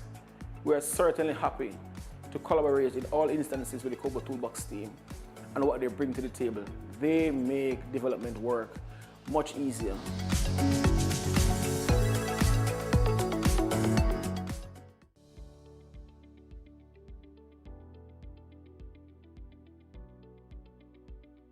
The Caribbean Development Bank's Basic Needs Trust Fund, BNTF, recently trained 11 community liaison officers from 9 BNTF participating countries on gender analysis, gender action planning, and mainstreaming gender into the project management cycle. The 4-day training workshop got underway, focused on using gender analytical frameworks and preparing gender action plans to mainstream gender in BNTF operations, recognizing the importance of gender equality for poverty alleviation and sustainable development.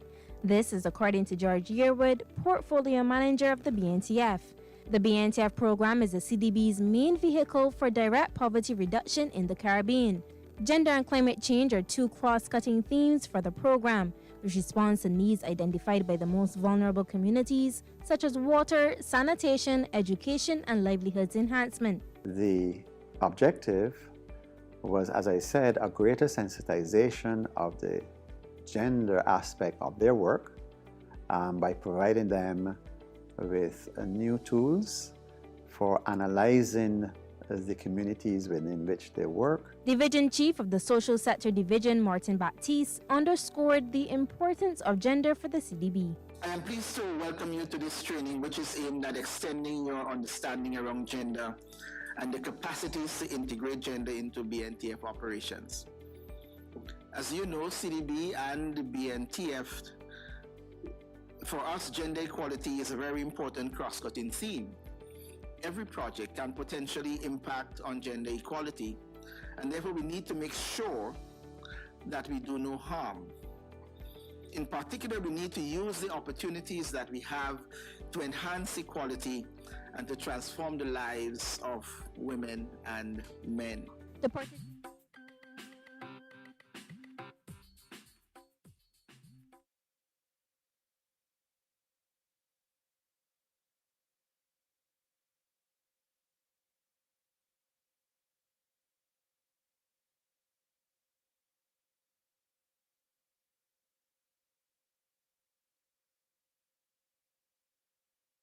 And welcome back to the Caribbean CSO Conference, The Shift. Today we are talking about technology and how we could use it to improve our organizations. Now, those who are in the room and on the live stream, y'all see the red bag. And if you see the red bag, that means that we have a bit of treats or rewards for those who have been listening and those who wish to partake.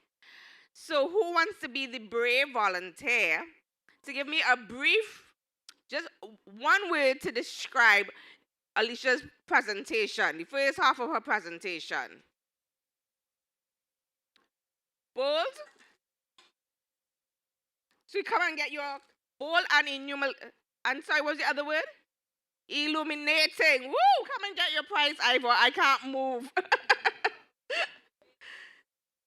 Captivating. So yeah, so we have bold, illuminating, and captivating. Great. So we have two persons who were brave enough to speak. And now I see Narissa is volunteering to... No, I was going to move on to my next exercise. But I'm still going to look. I'm still going to call on you. So we had a word to describe, but I'm also going to ask you to say a brief recap of what Alicia spoke about. I think he's bringing the mic to you.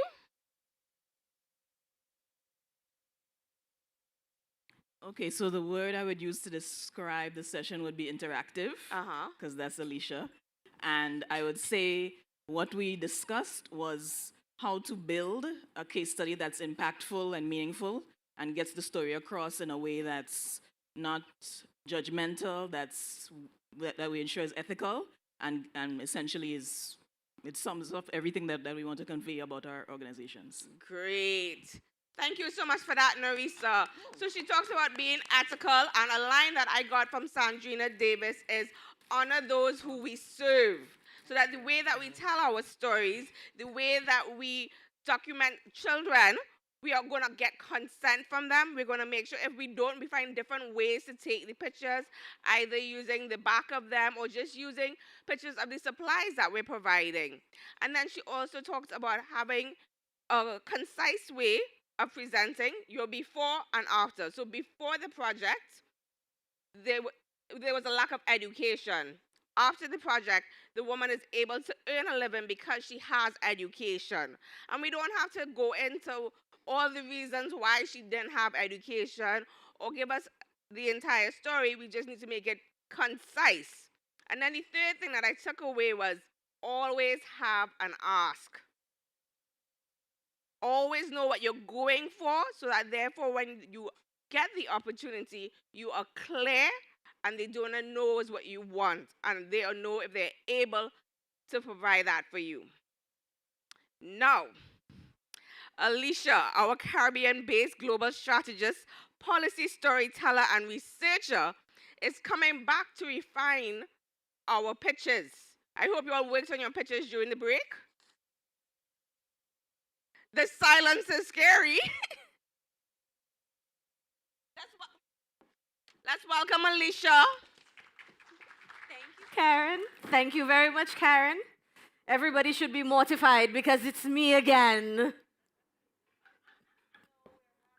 You're happy to have me? Oh, I am so touched. Now, we do have very special guests who will be joining us. They are members of the Jamaican media fraternity, the media landscape in Jamaica. But before we invite them on stage, I want to make sure that we are all prepared because I want you to give the best representation of yourself. If I could please have my PowerPoint. Thank you. There we go. So we did these case studies. A lot of times when we think about case studies, we think of a document. Just a document that you know you're going to print, a document you're going to put on your website. You don't think about how to repurpose your case studies. So in this instance, I am going to show you how to take your case study and use it to communicate your advocacy. This is about talking the walk, right? That's what we're doing. We're going to align your story, align your evidence, align your vision, the ethics, everything. And we are going to align what Karen said, your ask. Because you are working in civil society. You always have an ask. You want to raise awareness about a particular issue. You need funding to address the issue. You need people to participate in helping to solve the issue. There's always an ask. Now you have to refine that ask. So in the last session, you built your case studies. Well, the very, very draft skeletal versions of your case studies. And what we are going to do is refine it. This is not about being perfect. It does not have to be the perfect document. What you want is to make your story publishable, credible, and usable. Publishable, credible, and usable. So by the end of our session, you can have a sharper headline, stronger results, and a clearer quote. But more importantly, you will have a media-ready angle for you to present. So in your day-to-day work that you are doing with your projects, when you put together your case study, you will be able to identify how to have that media angle. And now, as we're identifying the media angle, we will have our colleagues from the Jamaica media who will tell us if this angle is actually something that they would be interested in, if it's something that they would want to know more about. So that is what we will be doing with this afternoon session. So we do have each table who's going to present. Yes? Oh, there's no excitement in this room. You're all going to be presenting. Aren't we happy about that? Everybody's mortified. This is the after lunch session. It's like, no. But don't worry about that. So before we go into anything today, this is what our session flow is going to look like. So we are going to go through this session flow. You're going to have 2 minutes to pitch. Each table is going to have 5 minutes. Your pitch is going to take 2 minutes. Then we're going to get 2 minutes of feedback from our journalists, and then Indy and I will fill up that extra minute if needs be. So I want you to take some time now, just by show of hands. Is everybody ready for their pitch? Who's ready? Okay, so table number 1, is the hand going up? We No? actually have this table from before that had told me that they were ready to go. So. All right, so we have 3 tables. Yeah, man. You know, Kim is out here like, Kim is like, no. Okay, we're going somewhere else. All right. I know our CDB table, BNTF, we ready to pitch? Okay, so we need some time. So let's take 5 minutes. I need you in 5 minutes to take a look at your headline. Make it sharper. Make it more concise. Take a look at your result. Is it really a result, or are you just regurgitating activities that you did during the project? The result is, what is the challenge that you were trying to address?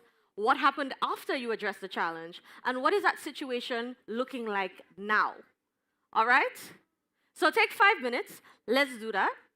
And we are going to reconvene where we are then going to do our session flow. Okay? So title change, proof, voice, and why it matters. So give me a title. Give me the change that you wanted to see. What is the proof of that change? Give me a quote, which is the voice that is going to validate your result and explain to me why it matters. What is your ask? What are you asking for? Do you want more participation? Do you want more community support? Well, we all need more funding, don't we? All right? So, if we're on board, can I get an amen? Oh no, we are not on board. Can the church hear me? Can you hear me? Can I get an amen? Oh no. Oh, I got a hallelujah. This is not you following instructions. Alicia, can they build on what they had earlier? But because that's what they're persons are supposed. wondering if they're starting from. So You are can not build, starting from yeah. scratch. This is a continuation of our session. So this is your case study. You did not have a fully loaded case study completed by the last session. This is you building on the skeleton, on those 8 sentences that you have. Those 8 sentences which you will use as your basis to form your pitch. Okay? Are we on that same page? I don't know if we're on the same page. I heard a very distant yes over there. Are we on the same page? We're in the same book, but not on the same page. Might not be the same chapter. Right? Okay, there we go. At least we're in the same book.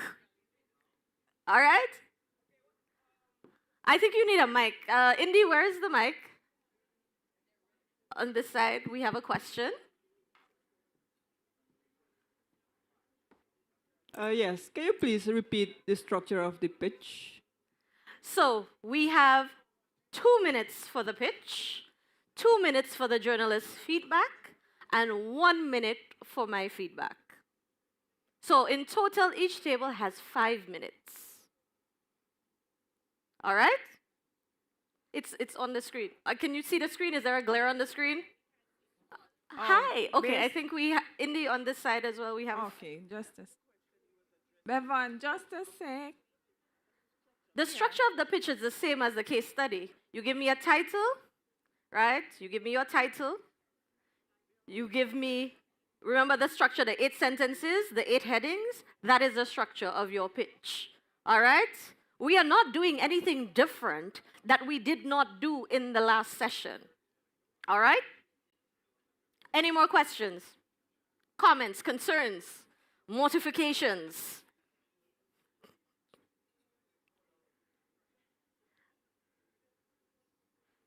I see some tables are just ready. Catherine is like, just give me the mic. I got this.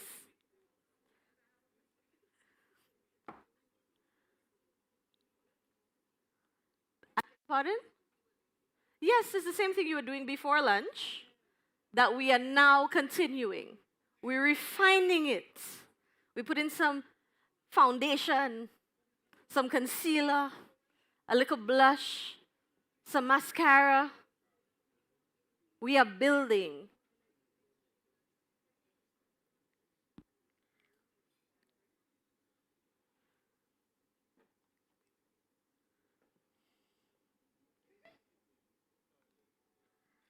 So let me see if, oh, sorry. Let me go back so you can take that photo. All right. So you were asking about the structure. The structure is quite simple. It's the same thing that you were doing. Your title, your problem, explain your intervention, explain what changed, what is your quote, what is your human proof, and explain why it matters, and what your ask is in the close. What is your ask? Do you want a change in policy? Do you want a change in funding? Do you want people to lobby and show up and protest? Hopefully not. Please don't put me off the stage. What is it you are asking for? Remember, simplicity is the key to clarity. Do not make it convoluted. You get one ask. It could also be that, you want to raise awareness about your community's great job at providing economic empowerment to women, or you want to encourage behavior change, not only in your community, but nationally. If your community is the cleanest community in all of Jamaica, and you're highlighting how you got there. So, you know, why? What are some of the things why this is critical? Just throwing that into the mix as Yes. well. And remember to avoid being vague. Be very pointed. So if you want to raise awareness, why do you want to raise awareness? What is the importance of raising this awareness? What is the next step in raising this awareness? All right? Okay. So while we're doing that, do we have our journalists here with us? Okay. So we're going to get them situated on stage. Ladies and gentlemen, let us give a warm welcome to two of Jamaica's fine journalists who agreed to spend come their on, some time more with love, us. some more love. Yes, Caribbean love. We have two persons here. We have Miss Dania Bogle, who has quite a bit of experience in radio, TV, but she's wearing her print capacity today, and so she'll be sharing a little bit with us as well as, you know, critiquing the pitch. So, Dania, welcome. Could you be seated, please? Let's give Dania a round of applause. Thank you so very much for being here with us. And our next journalist, broadcast, TV, Miss Janella Perseus, who raced out of the newsroom just to be here to share her expertise with us. So let's give her a warm welcome, Janella. Yes, give her a very warm welcome. And you know, I always have to put in the plug, my fellow countrywoman. I don't know if y'all know this, but she's St. Lucian. Oh, y'all didn't know that? You let out our business. Ah. And I want to say a very special thank you because especially Indy and I know this coming from media backgrounds. I mean, the newsroom does not wait for anybody. And so you taking the time off to be here, we understand what it takes from your schedule. So that is why we're going to keep you on time. All right? And actually, Dennis, your timing is impeccable. Just throw him into the hot water. Yes, welcome. So we have Mr. Dennis Brooks. We have gender representation. That's right. Males, and we have a male, two females. Dennis is also quite a known face. You'll see many mornings on CVM. Yes. Yes, at sunrise for Jamaicans, and he also, you may have known him from Nationwide. He wears many hats.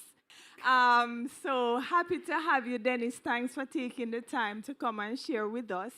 And our format, we will ask you guys to share a little bit. And I will run through the format with them. Yes, thank you.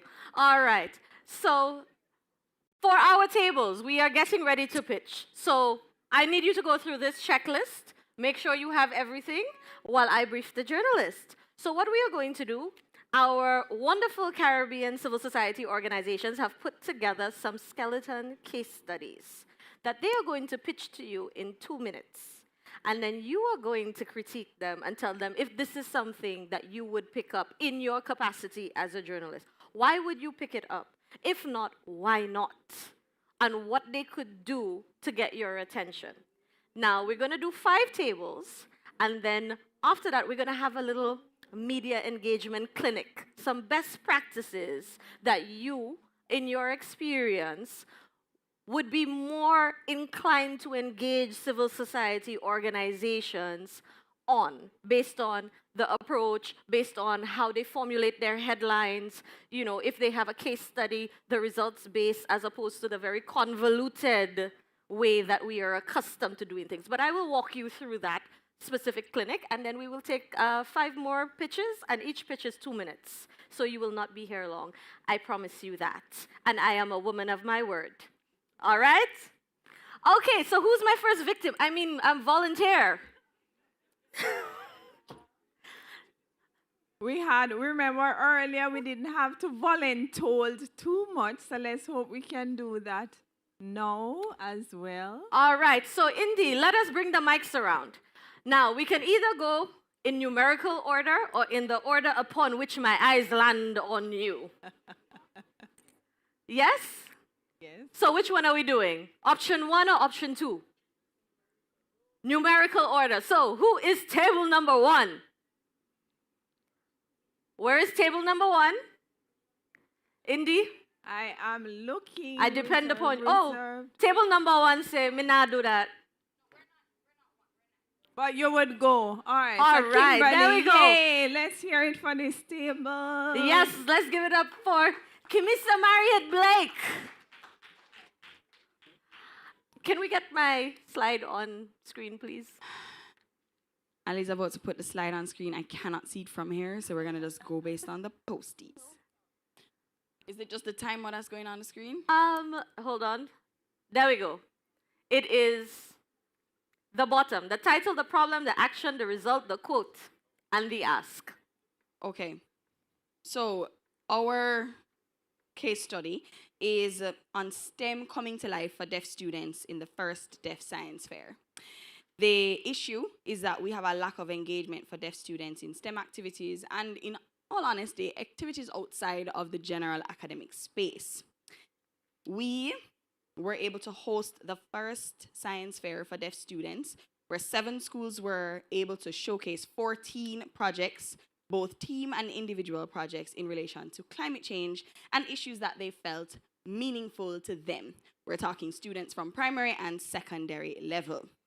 One deaf student from the primary level who acknowledged that they themselves is a very shy student, expressed very confidently, I felt confident sharing my project to everyone to explain the water cycle in sign language. What we're hoping to have is greater partnerships, or what we have seen so far is greater partnerships with local agencies and students being engaged in other science activities since we hosted the science fair last year.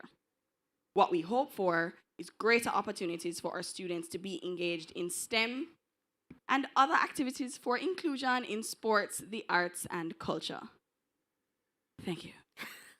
All right. Thank you very much. Excellent. Very good. So, from a media perspective, would this be a story you'd want to pick up on?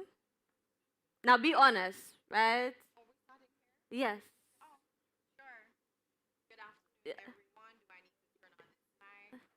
Yes. Good afternoon, everyone. You can hear me? Yes. To be honest, I heard deaf, which is a vulnerable group. So yes, I will pick it up immediately. And based on the objective of the fair, definitely, it has a spot for us. There is this program called the Ray of Hope series in our newscast. So immediately, this is something incredible. So she was able to articulate her point very well. Like I said, I heard deaf, vulnerable. Yeah, I'm all for it.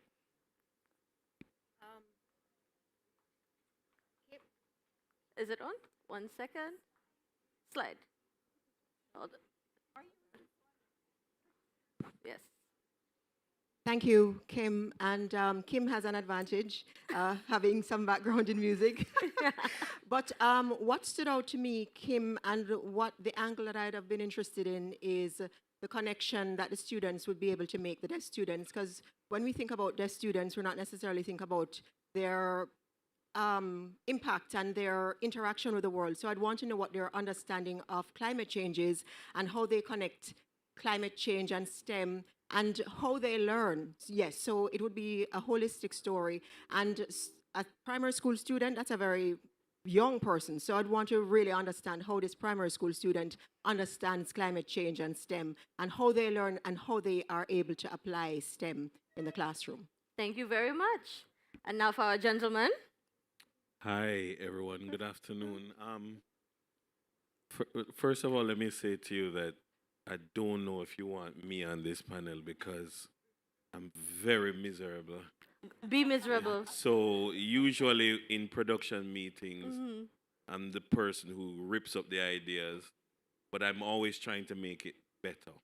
And that's what we're asking for. So I'm miserable.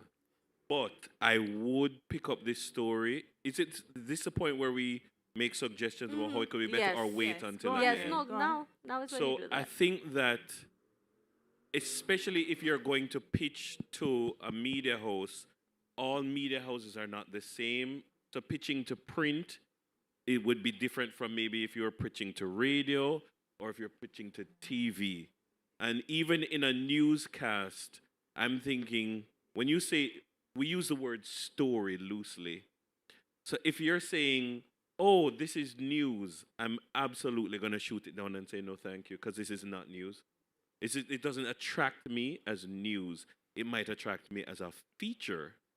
And so if you tell me, look, I have this thing, I have a story for Ray of Hope, I have this story for a feature called A Brighter Day or something like that.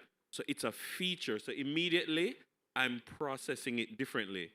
Or if you're saying, I have this idea for something to put on Nationwide at 5, it's not a front page story. It's not hard news. But you could put it at the third segment. It's a beautiful feature around this. And then you tell me, always tell me, I can give you this. I can give you 5 deaf students who were very animated and very this and very that. We have angles from this. So and so was there. This newsmaker was there, etc., etc. And this is how it makes it very easy in a production meeting for the person to say, yes, I want that. Give me that. I want to disagree with Dennis on something. This can be a front page story depending on how she pitches the story. And so you spoke about the fair. Now, immediately, one of the reasons why I thought Ray of Hope is because she said fair and she speaks about the STEM program and, you know, we're showing all of these beautiful things. However, if you want something a little more hardcore and front page, because in my mind, you know, when you're speaking, I'm just thinking about all the angles. If she comes with some statistics, or she comes and tells me the education minister, Dana Morris Dixon, was there. Right. Then I'm saying, oh, give me the lead with that. Oh, yes. That's why I always ask, tell me what you're giving me. I have the minister. I have 5 minutes with the minister that you can pull. You can pull some news and stats from. That's why I'm saying it depends on how you pitch it. If you pitch it as news, you have to give me a newsmaker. You have to give me an element that is new. So if you're telling me it's new, the first thing I'm sifting through everything you're saying and asking, what's new? What are you telling? What are we going to tell the viewers or the listeners or the readers that we didn't know before? Right. All if right. there's nothing like that, then no, I'm going to put it as a feature. And that was beautifully put. Give it up for our first table. All right, now we're going to our girls in STEM. Yes, I'm looking at you. Which table is This that table one? over here. Okay. So come on, let's make this snappy. Let's go. All right. So the title award, Empowering 20 at-risk teenage girls with practical coding skills and confidence building tools. The problem that we have seen is, or we want to address, is according to the UNESCO, women comprises about 35% of STEM graduates globally. That's in the OECD report on gender difference in education, skills, and STEM careers in Latin America and the Caribbean. Only 14% of girls are expected to work in a STEM-related occupation, compared to 26% of boys. What we have done is the action, 12 sessions, where girls learn to code using microbit technology.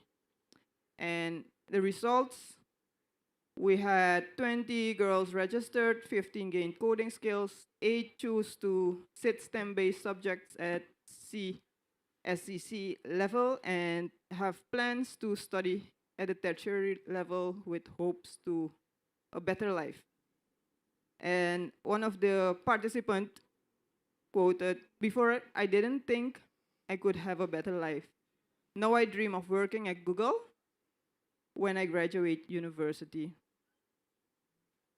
When we think about the sustainability, MakeCode, which is the software based for coding, it is a web-based platform for practice beyond sessions, so they can further with that. And expansion using workshop format to vulnerable groups, which we are thinking of girls in homes and juvenile rehabilitation centers. When we look at policy, advocacy, relevance, supports in national STEAM education priorities locally, aligns with SDG 4, SDG 6, and SDG 9. Yeah. All right, thank you very much. All right, so who wants to take the feedback on that? What's her name? All right. What's your so name? I could provide some feedback.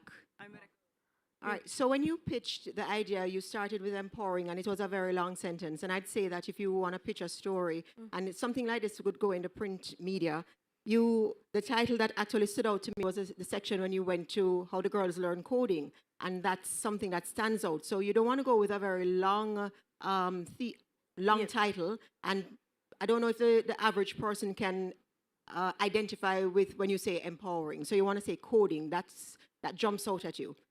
So that's a title you want to go with. As it relates to SDGs, these are terms that we use in technical. Yes. So you want to keep it more at the local level, the level that the basic person could understand. You want to keep it simple, as you said earlier. So we wouldn't necessarily be talking about the SDGs, but you'd say, what is the impact that this project will have? All right. All right, I'm gonna be very honest. I mean, I listened through it, but I stopped listening very early because if you pitch to a media host differently from how you write a project proposal, and believe me, in other dimensions of my life, I write policy, I write proposal, I write proposals for funding, etc. I understand. Don't write to me as a media host like you're writing to UNFPA. You're pitching to an editor who has 1,000,001 different ideas being thrown at them. I have a rule. Tell me what you're going to tell me. Tell me, then tell me what you told me. Get to the point. There is this concept, there is this event, there is so and so and so. This is what it's seeking to deliver. I have this, I have that. These are the voices that you would hear. There would be a clip from this, a clip from that, a clip from that, so forth and so on, that. Or if this is a discussion that you're pitching, or I can put on the show this person, that person, that person. The relevance is this. This is what they're going to probably talk about. You can ask these types of questions and these types of questions and these types of questions. And I think it can generate news for tomorrow's newscast because they're likely to speak about this, this, and this. Or at the function, they spoke about this, this, and this. And these are newsworthy items that you could put in your newscast tomorrow. Done. All right. Thank you. Janella. So she lost me after probably the second sentence. I stopped listening just like Dennis. Now, I work in television. In television, we like stories. We like stories about people. So if it is that you're going to pitch the microbit initiative to me, say, this is Tanya. Tanya is from the inner city, and she's doing wonderful things with her microbit. And why that is important, et cetera, et cetera, et cetera. We love stories about people, whether it is good or bad. So for me, that would have been a better way to start it, and then you can go into how many females versus males use this, that. I work in news, this is where I would go. I agree with Dennis. This is probably something I would also pitch to a discussion program that I can get news stories from. And so, ladies and gentlemen, when you are doing your pitches, you should also consider these things. We have in Jamaica, whether it is television magazine programs as well as hard-hitting current affairs programs, that you can get a lot out of it, but you just have to know who, how, when, what, and then you can make your pitch accordingly. Actually, Janella, that's where I wanted both you and Dennis to comment a little bit more, because some of these stories are softer features. Where do they channel them? I was going to go there. So I want you to appreciate something, that you may know somebody who works at RJR or Observer or Nationwide, etc. Understand that in media, especially electronic media, there is the newsroom and there is production. Dennis, let me just stop you there because we do have the media clinic. So, Indy, you just jumping ahead a little bit. So let's slow down a bit because we do have a whole discussion on this, right? So just to say that sometimes your pitch is tweaked based on who you're pitching it to. So production and news, there is a symbiotic relationship between production and news. And so sometimes you pitch the discussion to the producer of the show because the producer of the show is going to need to tell the team, let's have this segment. It's about empowering, this program seeking to empower 20 girls in STEM. And these are the people, and this is the news that is likely to come out of it. And so they know by tomorrow morning, I'm going to get a news story out of the discussion. Some of the times you pitch the story to the news, and then the news carries the story and then calls you and says, can we get 2 of those girls for the discussion? So sometimes you move from news to discussion. Sometimes you move from discussion to news. But there's a symbiotic relationship that is constantly at play. Thank you, Dennis. Let's move to this table where Indy's standing. So I hope you are all adjusting your pitches as the feedback is coming in. Because the goal of this is for you to refine how it is you approach media houses, not just in Jamaica, but in your own countries and across the region as well. Good afternoon, my panelists. Good afternoon, members. My name is Mario Kiotush, representing from Belize. So our pitch for for today is agriculture is like a math problem. Smart agriculture plus sustainable farming equal food for today, security for tomorrow.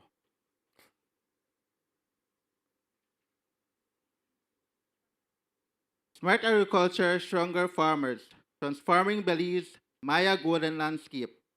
The problem, in Belize Maya Golden landscape, many small farmers struggle with low income and unsustainable farming practice, limit investment, climate pressure, left household vulnerable, affecting both livelihood and local food security. What do we do?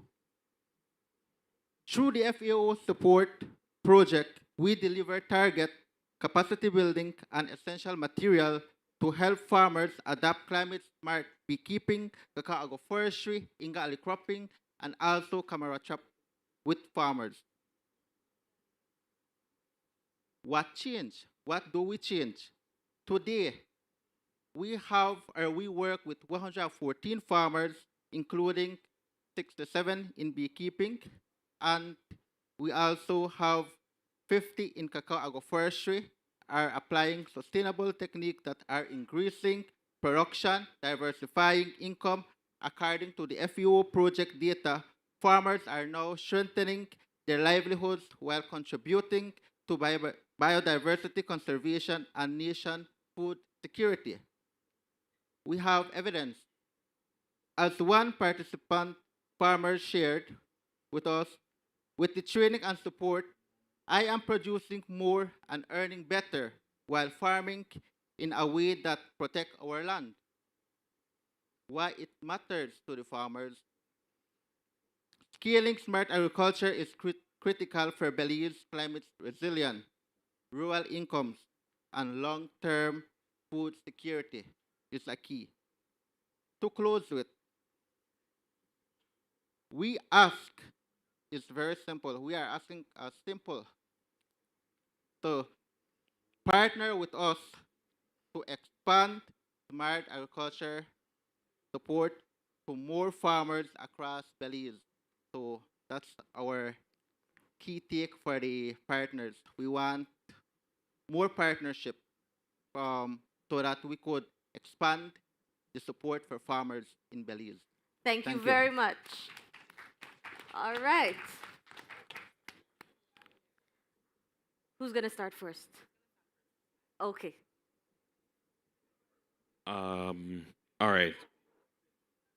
For this, I would strongly recommend that you start the pitch at the what did we do and what changed point. The context can come at the bottom. So remember, you're pitching news to me. You're pitching news to me. And so in pitching news to me, you are saying, this is what is new. This is what society does not know. And so look, there is a program that has done this for small farmers in Belize. It has done that for small farmers in Belize. And this is what has changed for small farmers in Belize. And then you can, in the context, say this is relevant because small farmers struggle with low income, unsustainable practices, etc. It's evidenced by this clip. So the man said this, so the man said that. And this is what we are seeking. So a call to action comes last so that we can say everyone needs to get on board and partner with us to expand support for small farmers. But the way you did it, I'm not going to take it on. And one of the things I was thinking, Dennis, you mentioned partner with us, but you'd have to tell me why would I want to partner with you. So you're pitching me. Why would we want to partner you? What do we get from this partnership? And you use a lot of development terms, but remember you want to be reachable to the average person. So the essential materials, climate, smart, sustainable technologies, what does this really mean to the regular person? You've got to break it down so that when you're doing the story, people know what you mean. Yes? It's food security. We don't want to be hungry. Yes? That's what food security really means. You have enough to eat. First of all, I work in media. I don't care about being a partner to anybody. I'm a journalist. We're independent. We don't care about partnerships. When I listen to you, probably at first listen, I wouldn't take this on. But when I process it, this has all the elements to be a good feature story, or perhaps a good documentary story, which we're actually in the process of doing. We're looking at how climate change is pretty much changing the face of agriculture. And I'm sure that this is something that you are struggling with. But not how you put it. As Dennis would have pointed out, you have to know how to differentiate from pitching to somebody who is in funding versus a journalist. And also, how you pitch it to print is definitely going to be different for me. Get to the point. This is the situation. This is what we're doing. These are the solutions. Thank you. All right, thank you so very much. Now, since we are already on this discussion, we're going to jump into the media clinic because I don't want to keep you too long. I know you have, the news and the deadlines and everything to get back to. Alicia, hold on. We have some hands. Are these questions or questions? No, No, we're doing the media clinic now. Hold on. Just I think we can probably get some more pointers, just a couple more pointers from the journalists, and then we can maybe take two more, Alicia, after. Yes, depending on the time. Yeah, yes. Because I think part of what we're aiming to achieve here is having that dialogue and understanding. You're not going to get everything in one day. It's not, so don't worry if you don't have it perfect, but we're giving you a starting point to think about and follow up on. So keep that in mind as well. All right, thank you very much. So let's get into the media clinic, right? When a pitch hits your inbox or somebody calls you up on the phone, what makes you go for it? Well, I could say that, first of all, a lot of these ideas come through press releases. And when you're writing a press release from a development agency or a CSO, you do tend to want to make a headline as long as my colleague over there about empowering, but that's not what is going to attract the media. You have to make it short, brisk. In media, we learn the five W's and H: who, what, where, when, why, and how. And so you've got to put that in the first paragraph, and so you don't have a long time to get people attracted. Development agencies and the CSOs, they tend to want to pack a lot of information into the first line, so you don't want to do that. You want to talk about the impact, as Dennis has mentioned. What was the impact of your project? Who did it affect? And you want to limit the number of development terms, because the journalists are going to be bored with that, and they're not going to really understand necessarily, unless you are on the inside of that, what that means. So you want to keep it very short, very simple. Don't have too long of a lead paragraph.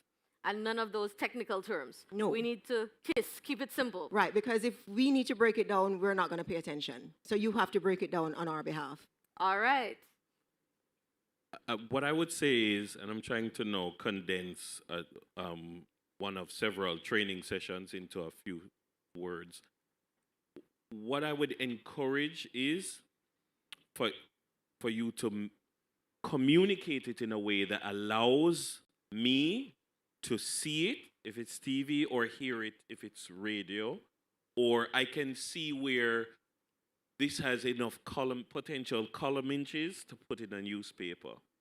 And so when you're pitching it to me, can I see this on the news at 7? Are there visuals that I can see? Are there sound bites that I can hear? I have been in media for a long time, and I have been out of media for a long time. And I know when I'm issuing a statement, I need it to be ready to go on air same time. If it reached Janella 6:58, Janella needs to be able to be confident to take it up and go in blind and read. And so that's why I say, tell me what you're going to tell me. Tell me, then tell me what you told me. There is a model in media. Coming up in primetime news, 3 people died in a car accident on this road. Government announces this. So-and-so happened. And now the details. And then you tell what you said you were going to tell, recapping the stories that made primetime news. This happened, then this happened, then this happened. Good night. And you need to learn how to do that. So what I want to tell you about is a brand new thing called X. Then tell me about it. So what I've done is I've just explained to you this brand new thing called X. Thank you very much for your time. Any more questions? All right. Janella? All right. So in addition to what my 2 colleagues have said, I just want to add that it is important to establish relationships. And when I say establish relationships, I mean establish relationships with the people in the newsroom. True. And so I can tell you that I perhaps don't look at the news email not until maybe midday. And when I go in there at midday, you have hundreds of emails. Yeah? So how do I know your email is the best? Nobody email me. Call me and say, yo, this is the situation. Yeah? We are now in the business of now. Yeah? So which is why it is important to do what Dennis said, but it's also important to establish relationships with a reporter or 2, especially if it's something urgent. Say, yo, I'm sending a press release. This is the situation, XYZ, the end. So I would encourage you, if you have not done so, to have a breakfast meeting with the editors in your country. Get to know them, feel them out.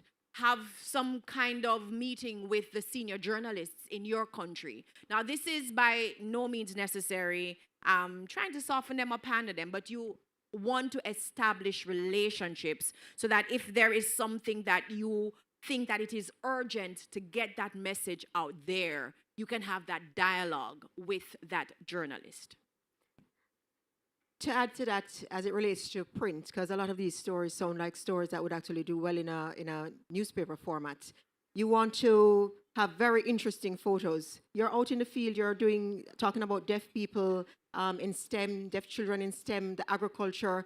Don't send a picture of your team standing in front of the banner here, like the Yes. four of us. We're going to do that later on, but no.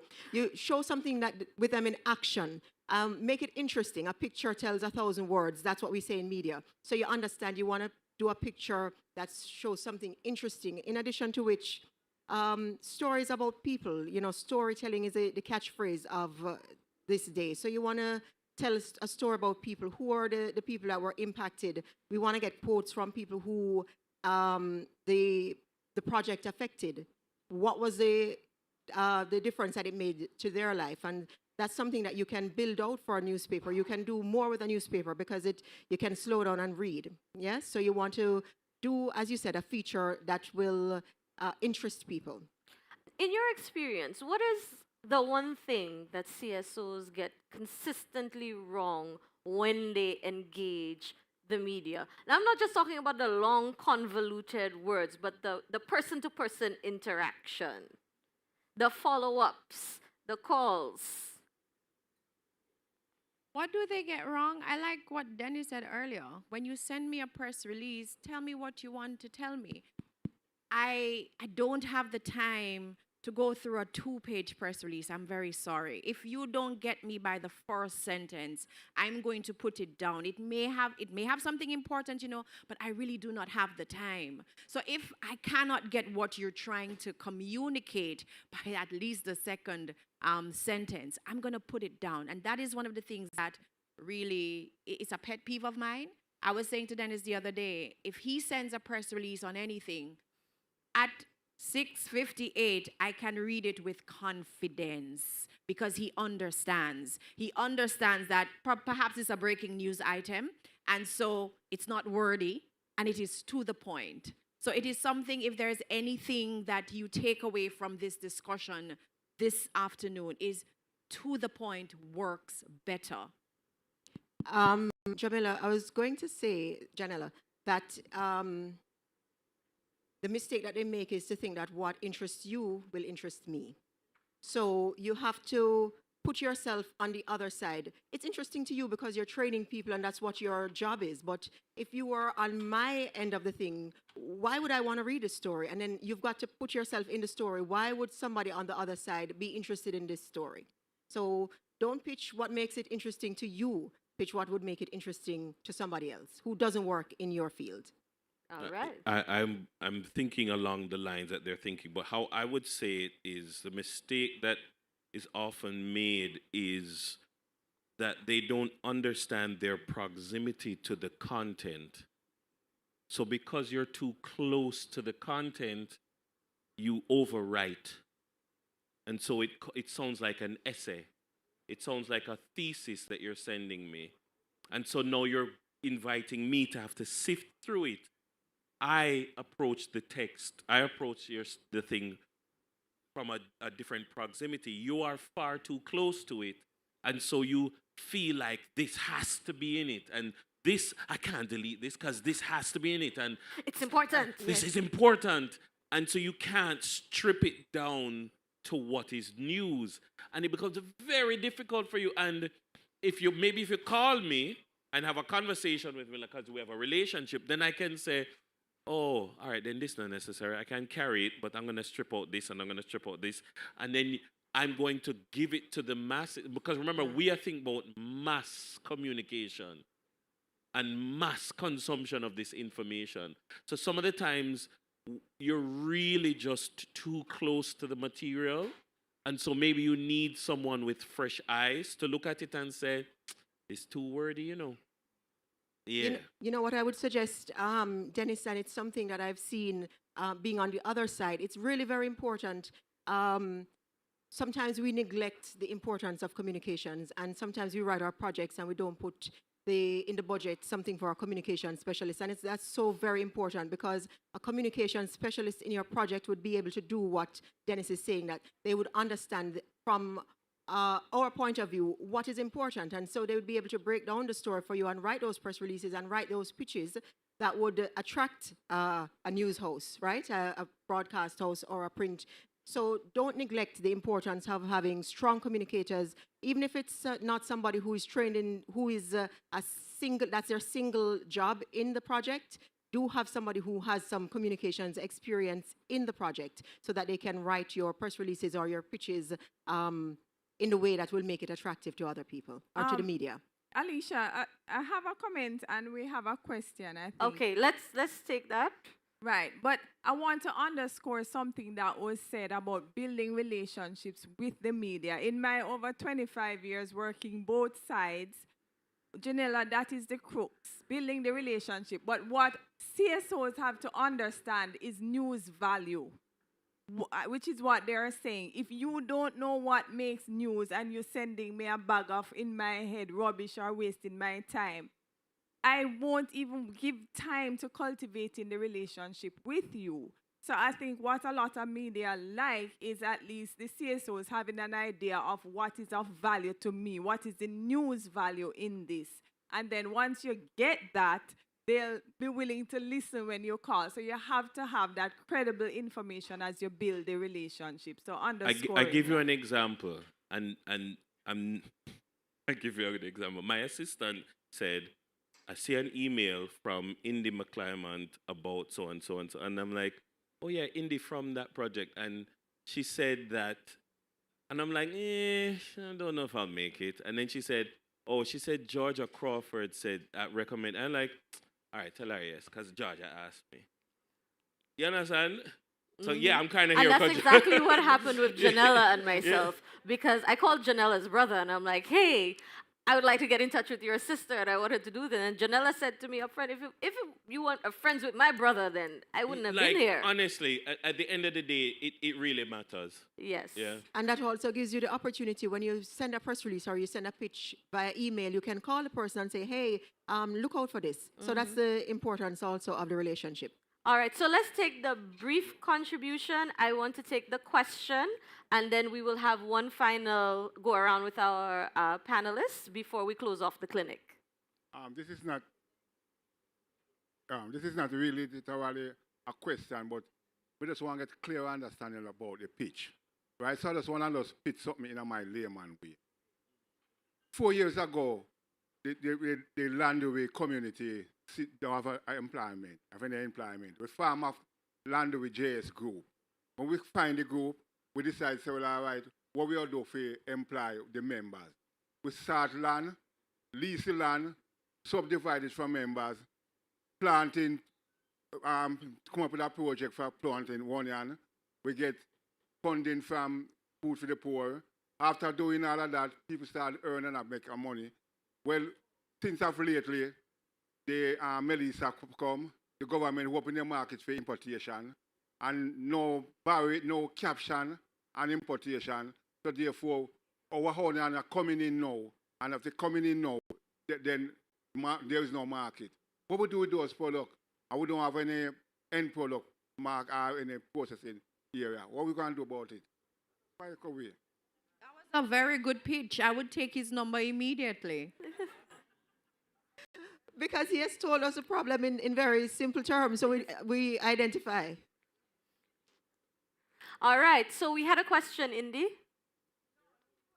Okay, so, no, we have a question over here. Blossom Inc.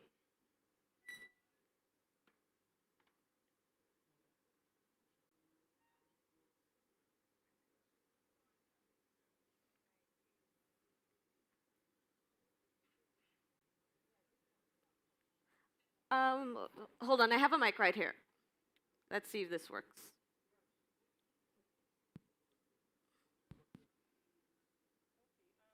Okay. Oh, I don't think that one's on either.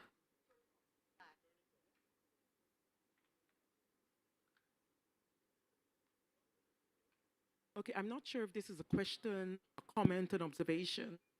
However, because we're pitching to the media, the way I choose to deal with things, and I'm just going to say this for everyone, is that I recognize I cannot be a jack of all and a master. So if I have a news story, I do not know, I do not have your skills. So I will call a journalist and I will say, this is what I require for your give back to the community. Please tell me how to do it. You know, that's my thing, because I cannot do it all. And I think sometimes I hear a lot that as NGOs, we have to do everything. So my way of dealing with it, I don't know the difference between a feature versus somebody from television. I need the journalist to say to me this. So I will give them, this is what I want. Please tell me how to do this. And I think that way we get rolling faster. Okay, so before you answer that, that came to my final wrap-up question, right? NGOs, CSOs around the Caribbean, they're understaffed, they're underfunded. You usually have one person who's the executive director, the comms person, the M&E person, the driver, the cleaner. What do they need to do to engage you better? And what do they need to have for you to be able to engage with them on their level? What is the compromise, if there is any? That one is rough, because when you're saying that you're short-staffed, we're saying we're short-staffed too, right? Yes. Everybody's struggling. But that's, I know you have limitations, but that's the importance of having the trained specialists there, because we can't take the time to tell you. We can't take the time to tell you what is the story. You have to have somebody inside who can do all of that work for you, because we can't do your footwork for you, unfortunately. You need a mic, because remember, we have participants online. I think what we're saying is that the funders do not fund such a person, and we cannot be jack of all. So what I'm saying, so as I said, I choose to call a journalist, say, And that comes to the point of relationships. Yes. This is the issue. Help, because I need community to get things done. So that's my ask from the journalist. Help me. I'm doing all this work. I'm in the trenches. Help me get the story out there. I think there's a responsibility as well on CSOs when you are pitching to your funders to explain to them the importance of having a communications person from your project brief, not while your project is going on or when your project has ended and you don't have any more money to fund anything. Write it into the proposal. You write it into the proposal, but you also have to emphasize to the funders, the donors, the partners, the importance of communicating the impact of your project, of your intervention on not just the community, but on your partners as well, because they are accountable to the taxpayers. Global Affairs Canada is accountable to the Canadian taxpayers. And in that case, can Global Affairs Canada pay attention? Yes. And the thing Hold is, on one second. Yeah. Stephanie would like to say something. Stephanie is our Global Affairs Canada Field Support Services Manager. So a lot of the grants and donors, she can speak from that perspective.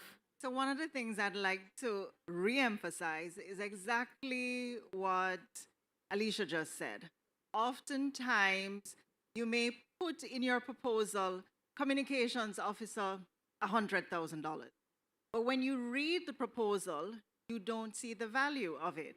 So you need to say to us, this is the importance of it. So even if we had not thought that it would be useful, what you have said to us shows us that you have actually given thought, you have seen how you're going to utilize the services, and it will benefit the project. But again, you have to know for sure how you are going to use it. And I'll give an example. Even for this conference, I'll come to my friend Georgia. Georgia is like, oh, she told you already. She is going to say she wants to come flying down from a crane. I have to manage the money. I have to say yes, no.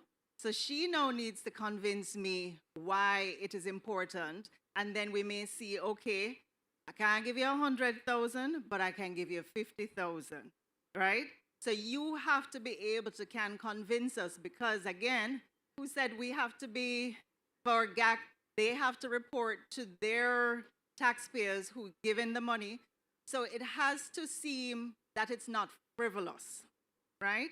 So give thought to it, put it in, show us how it is relevant, and then we will say yes, and perhaps now embed it in other projects to say, well, listen, We have realized the importance of this, so you should also give thought to including this in your funding. And in a project proposal, what I would put that under is something like visibility, because your funders are going to want visibility. So you put it under a visibility line, and you say all of what you're going to do, and let them know that the kind of mileage that you're going to get from an activity like this. So you have your visibility might include your marketing tools or the branding, right? So you know that the media is going to be here today, and you're going to get some mileage from this. Yes. So let us wrap up our clinic because just before you wrap up, I just want to add. I just want to say to the young lady right there, something that you can consider. I don't know how many persons are in your organization, right? One of the things that we do, and I do it independently, and I know I am not trying to promote myself, but from time to time, organizations, they hire media workers to pretty much have that conversation. I call it training on communication, on effective communication, on what my colleague here said about visibility. So pretty much that is also important. And it's unfortunate that, you have to pitch for communication, because I believe that if you are doing a project, how would people know about, a particular project? It's unfortunate, but I do understand why it's necessary. But I believe that this is something that you can consider. Training, obviously you would want to pay for it. But again, if you have a relationship with media workers in your country, you could say, listen, can you do a half an hour or 1 hour session with us about what are the things that we need to look out for, et cetera, et cetera, et cetera. I won't give you too much, but I think that is one of the ways in which that you can, try to improve how you communicate. All right. So now we have to wrap up the media clinic, the journalist clinic, because I do not want to keep them longer than I've promised to keep them. So I do know you have quite a number of questions. But having interacted with our Caribbean civil society organizations here today, what are some of the observations, some advice that you could give to them moving forward? Quite succinctly, I know we've covered quite a bit, but what are the key takeaways that you think that they need to implement now, especially the fact that they don't have a full comms team? They're struggling right now to also understand the angle that will attract you and ensure that their unique value proposition translates to a news story. Yes? What I would say is that communication, and in particular strategic communication, is a competency that can be developed. In the same way that you want to improve your financial stewardship of the resources that you are given, you want to develop your capacity to manage the narratives around the organization that you are running. You want to manage the conversations, because ultimately the success must not just be done, but it must be seen, manifestly seen to be done. And that is determined by effective communication. Effective communication must be seen, it must be planned into your program from before, during, and after. So it's not an afterthought, okay, we've done it, how do we now communicate it? You planned it from the beginning that we are going to be successful, and if we are going to be successful, people need to know. And if people need to know, then now we have to design effective communication into the program and the execution, the operationalization of this project. And then ultimately it will flow naturally out of it. You can get better at this. You don't know, you're not an expert at this now, but neither were many other people who are experts at it now. So determine that you're going to get better at it. Determine that you're going to build the relationships, and you will get there. All right. Thank you very much, Dennis. Final thoughts? I was just thinking, I actually knew of a project, or I worked on a project once where written into the pitch the proposal to the funders was training for journalists. So they had workshops in which they trained journalists on how to report on the particular issue. And so that's something that you could also consider. All right, thank you. And Janella, over to you. Thank you so much. I just want to emphasize the importance of establishing relationships. And I also want to say that there is no such thing as a soft story or a hard story. Yeah? There are no bad stories, there are bad writers. I just want to emphasize that. And my colleagues would always talk about the fact that I did an entire 3-minute piece on one little bus shed, Dennis. One little bus shed, you know. I say, So I think it was funded by, I can't remember the NGO. And I said, oh, okay. Everybody thought it would just be a reader. I said, no, man. Let us look at how that bus shed is impacting or improving the lives of the people in the community. And then I had a conversation with the person who sent the material. And having that conversation, you know, we were able to expand the story from a little bus shed to something that turned into a 3-minute story. So there, I want you to take this from me. There is no such thing as a bad story. Yeah? They're just bad writers. So it is very important that you establish relationships so we can flesh it out. Yeah? So if I'm unable, for example, to be where you are, and he can tell you, by the way, we're very good friends. I can say, beg you 2 videos now from X, Y, and Z. And because we are able to have that relationship, you know, we can now help each other. But again, we're not about helping anybody and partnering with anybody. As journalists, we're independent, you know, of everything. But I want to emphasize the relationships that you need to establish with the media. And it's not just about the press release. Thank you. All right, give it up for our 3 wonderful journalists. Thank you so very much for joining us here this afternoon, and thank you for taking time out of your very, very busy schedule to help the Caribbean civil society organizations. Give it up once again for our wonderful guests. Thank you. All right, and now we are wrapping up our second session. All right. Well, my clicker stopped working. So I may have to depend on the production team. Next slide.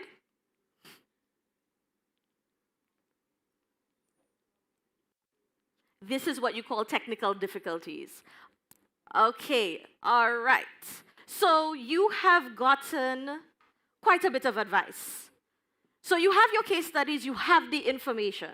When you are pitching to the media, it is about the angle that you are going to use. That is what we call repurposable case studies. So you could use it, a different angle for the government ministers, a different angle for the funders, for the donors, and obviously a different angle for the media. So this is our commitment, right? What I want you to do right now is just fill out, when do you want to have your, at least one case study done by?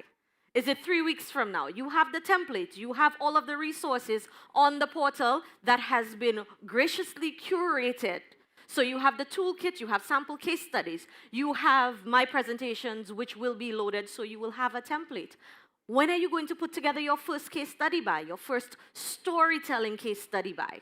So give us a commitment. Who is going to approve it? Are you going to send it to another CSO? Are you going to send it to BNTF? Are you going to send it to Global Affairs Canada and say, hey, have a look at this. I did this case study, you know, based on a LEAF project or a CFLI project. Who are you going to send it to get a little understanding of the gravity of what it is you've done? Where are you going to share this case study? Are you going to create a social media campaign from it? Are you going to publish it on your website? Are you going to put it on a blog? Are you going to send it to the newspaper? What are you going to do with it? All right? So let's take just about 5 minutes and make your commitments to yourselves, to your organizations, and to the people that you serve. So let's do that, and then we will close it off, because as you know, your story is not finished when your project ends. It's finished when the right people can act upon it. And the right people, that's your audience. The right people could be a donor. The right people could be somebody in corporate. The right people could be another development institution. So you need to be able to identify who it is the right people are for your case study to reach. All right? So go for it. Is that why everybody's on their phone? Y'all done with me?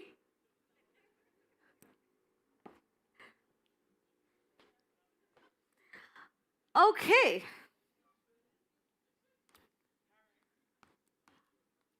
Where is Karen?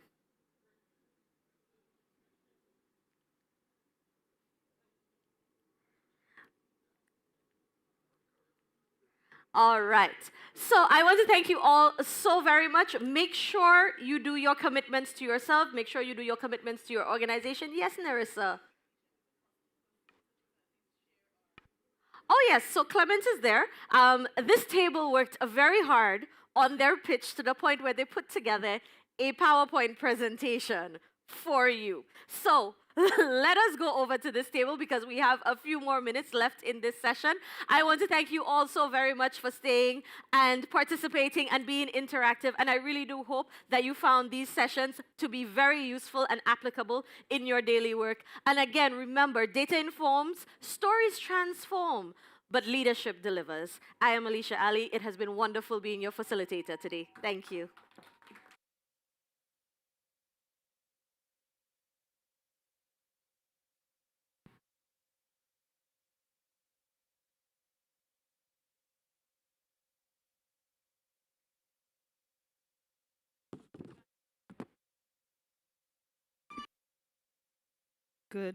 Good afternoon, everybody. We're so disappointed we didn't get to present before. However, I'm sorry. Stand for us, please. Thank you. Okay. All right. So my name is Acacia Carr. I'm with the Jamaica Social Investment Fund.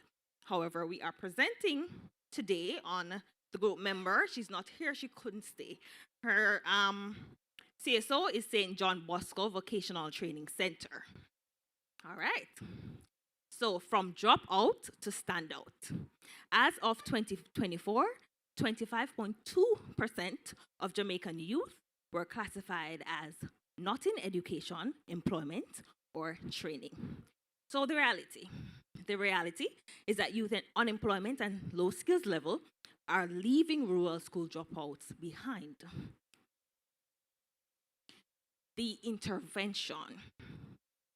Can you change the slide, please?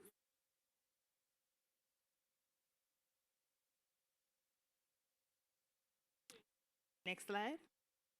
All right, so intervention. Intensive high marketable courses running every 6 to 9 months. Real skills for the real world. So the project engaged youth dropouts in butchering, culinary arts, greenhouse tech, crop production. And of course, we have a testimonial.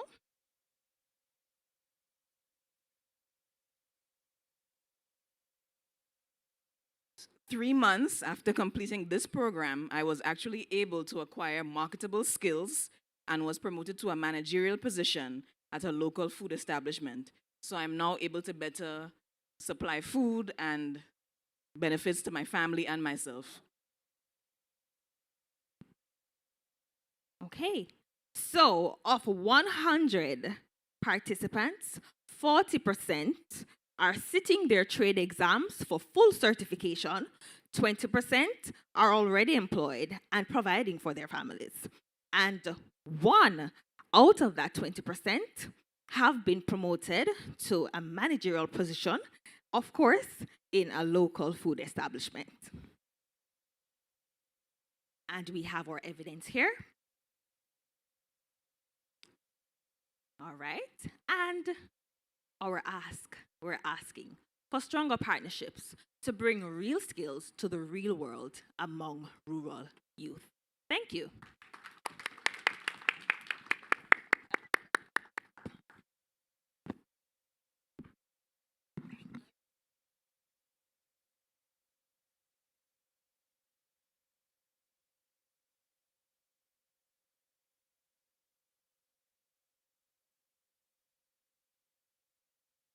Wow, what a day, what a day, what a day, what a day, right? I have my action planning at the back there. Good afternoon again, ladies and gentlemen. You know, once you see me, it is about the end of the day, right? So you can always be happy that you see me because we're about to wrap up. We want to thank once more the journalists who all came here to assist us and to tell us what they're looking for. And I tell you, as a person who was just involved in reaching out to journalists and, you know, helping to coordinate this entire thing, this conference, one of the key things that I think is important is just having a heading for every message. Something very simple like a heading for every message. So I heard you, and you were telling us what happened. You know how I starting it? Yes, importation killing local farmers. That's what I send in. And then them ask what you say, and then I tell them. That's what I do, right? So, you know, Dennis spoke about me inviting him. Dennis is a friend of mine, so I can call and bat up Dennis. And I say, I never see in the thing come. But for the other journalists, when I was sending things out, you know how I started? I started Journalist Judges, Global Affairs Canada, LEAF Project. Yes? That's how it's going on. Journalist Judges Needed, Global Affairs Canada, LEAF Project. And then when they see that, they want to read the message. They want to know what it's about. And then I tell them what it's about, and we got so many responses. So what's your heading? What is your heading? And your heading can't simply be that we are doing a project. Think about the newspaper. What is your heading? Every message that you send, start it with a heading. Right? So I'm just doing now that we're getting ourselves ready. So I don't have my clicker. Action planning, we're going to have to share today, and I have lots of gifts to give away. But let me say we have something even bigger to do. And do I have the clicker? Okay. Oh, that is fine. So today, we're going to have to share, and okay, can you get my gifts for me at the same time? Because I have things to give away today. Because people are going to share with me. You know, I'm a teacher, so you know when I give homework, guess what you have to do? Check it. So now everybody have to take out the notebook. Yes, you remember that notebook that we had writing in, and nobody dog never eat them homework. So you could try and make it up quick. Yes, I'm one of those teachers that don't take them excuse. You say, oh, Miss Rain did a fall and the place flood out, and I say, swim come. I'm that sort of educator, yes? So I'm going to ask you, please, keep it for me that you can find the persons to give. And I should have a nice bag of stuff at the back as well. Right. So I'm going to ask one person to share one of your day one 30-day commitments and why you thought it was necessary. Anybody at all. Day one, we learned about SROI. Day one, we learned about making sure we invest for impact. Day one, we learned about making sure that we have our business canvas and our lean canvas. Is there anyone that have something that they shared, one decision that they made? Anybody at all? All right, I see a hand here. Who has my mic? I see one here, because I have day 2 and day 3 too. No, well, I know you just did your day 3. Yes? And I want at least 3 for each. I want to make sure that people doing the homework here today are we not leave a joke. I can't say that on the live stream because we're not like that. Yes? In reality. Are we ready? Hands up. Anyone you want to start with? Clement, over to you. Day 1 commitment. I don't have a day 1 commitment. I have today's commitment. Okay, today's commitment. All right, let me hear today's commitment. So what I want to commit to is when you spoke about the AI for CSOs.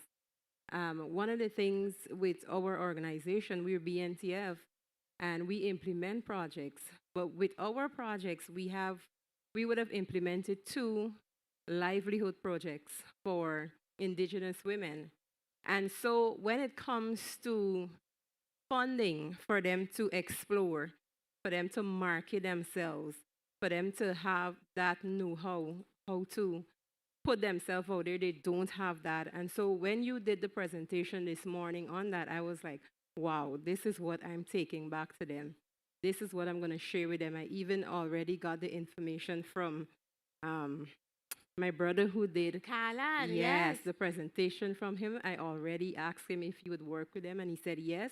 So that is my commitment to them, and I will take that back. Amen. So let it be. She says that is her commitment, and she's going to take. You can know she's committed to it because she has already designed it in her head. She knows who she's going to do it for, who is going to help her to do it, and as soon as she get back is her when. So you know that she's committed to that. Thank you so very much. I need to. Can we give her something, please? Give her something, please. Apart from a round of applause, we'll have things too. Give her things. Give her things, please. All right. Who else? Another hand. All right, we have someone here. Is this a day 1, a day 2, or a day 3? Okay, this is a day 1. Yes. Very simple. At Blossom, we were taking forever to get our strategic plan done. Writing. Best thing ever. The one-pager strategic plan. That is what I'm doing. Hey, hold on. I think we did hear that. Good. That's we can get it The written business down. model- Did the you business say model canvas? And did you say best thing ever? Best thing ever. Did you hear that? Did you say best thing ever? Absolutely. Absolutely. She says she has been working on it for a while. Now she has one page that is going to streamline. It's going to ensure that she get it done. And when you're starting on the one pager, Immediately. Already. And please, I hope you got a chance to talk to Tracy so that she can help a little bit more. She was in the collaboration corner. Very good. Give her something for me, please. Give her something. Let's go. Who else wants to talk to me? Who else wants to talk to me about a 30-day commitment? I have a hand here for a 30-day commitment. And I have another hand.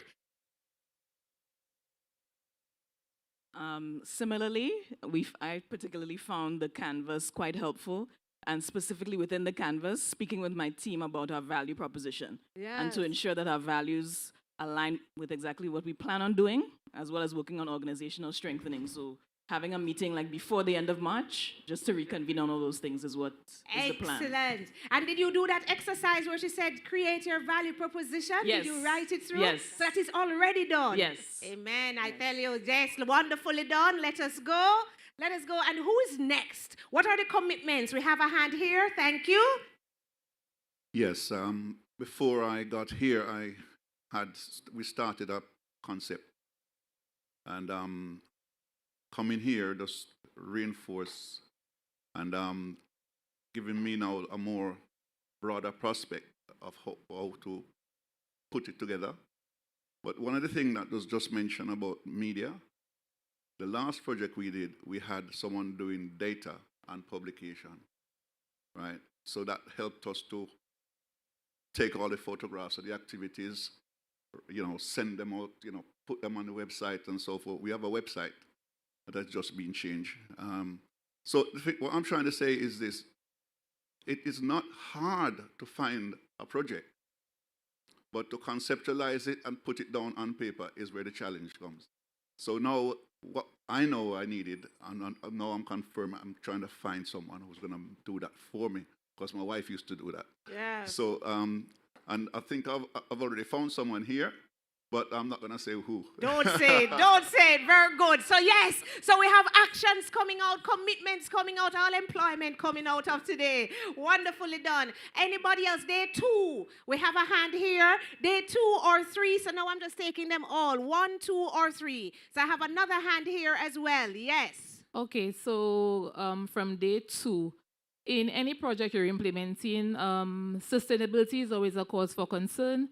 So I'll be taking back to my organization the idea of social enterprise and to see if you could explore any of what the services are already offering, and it can be used as a social enterprise to sustain future projects in the program, in your organization. Indeed. So you have done the mission exercise?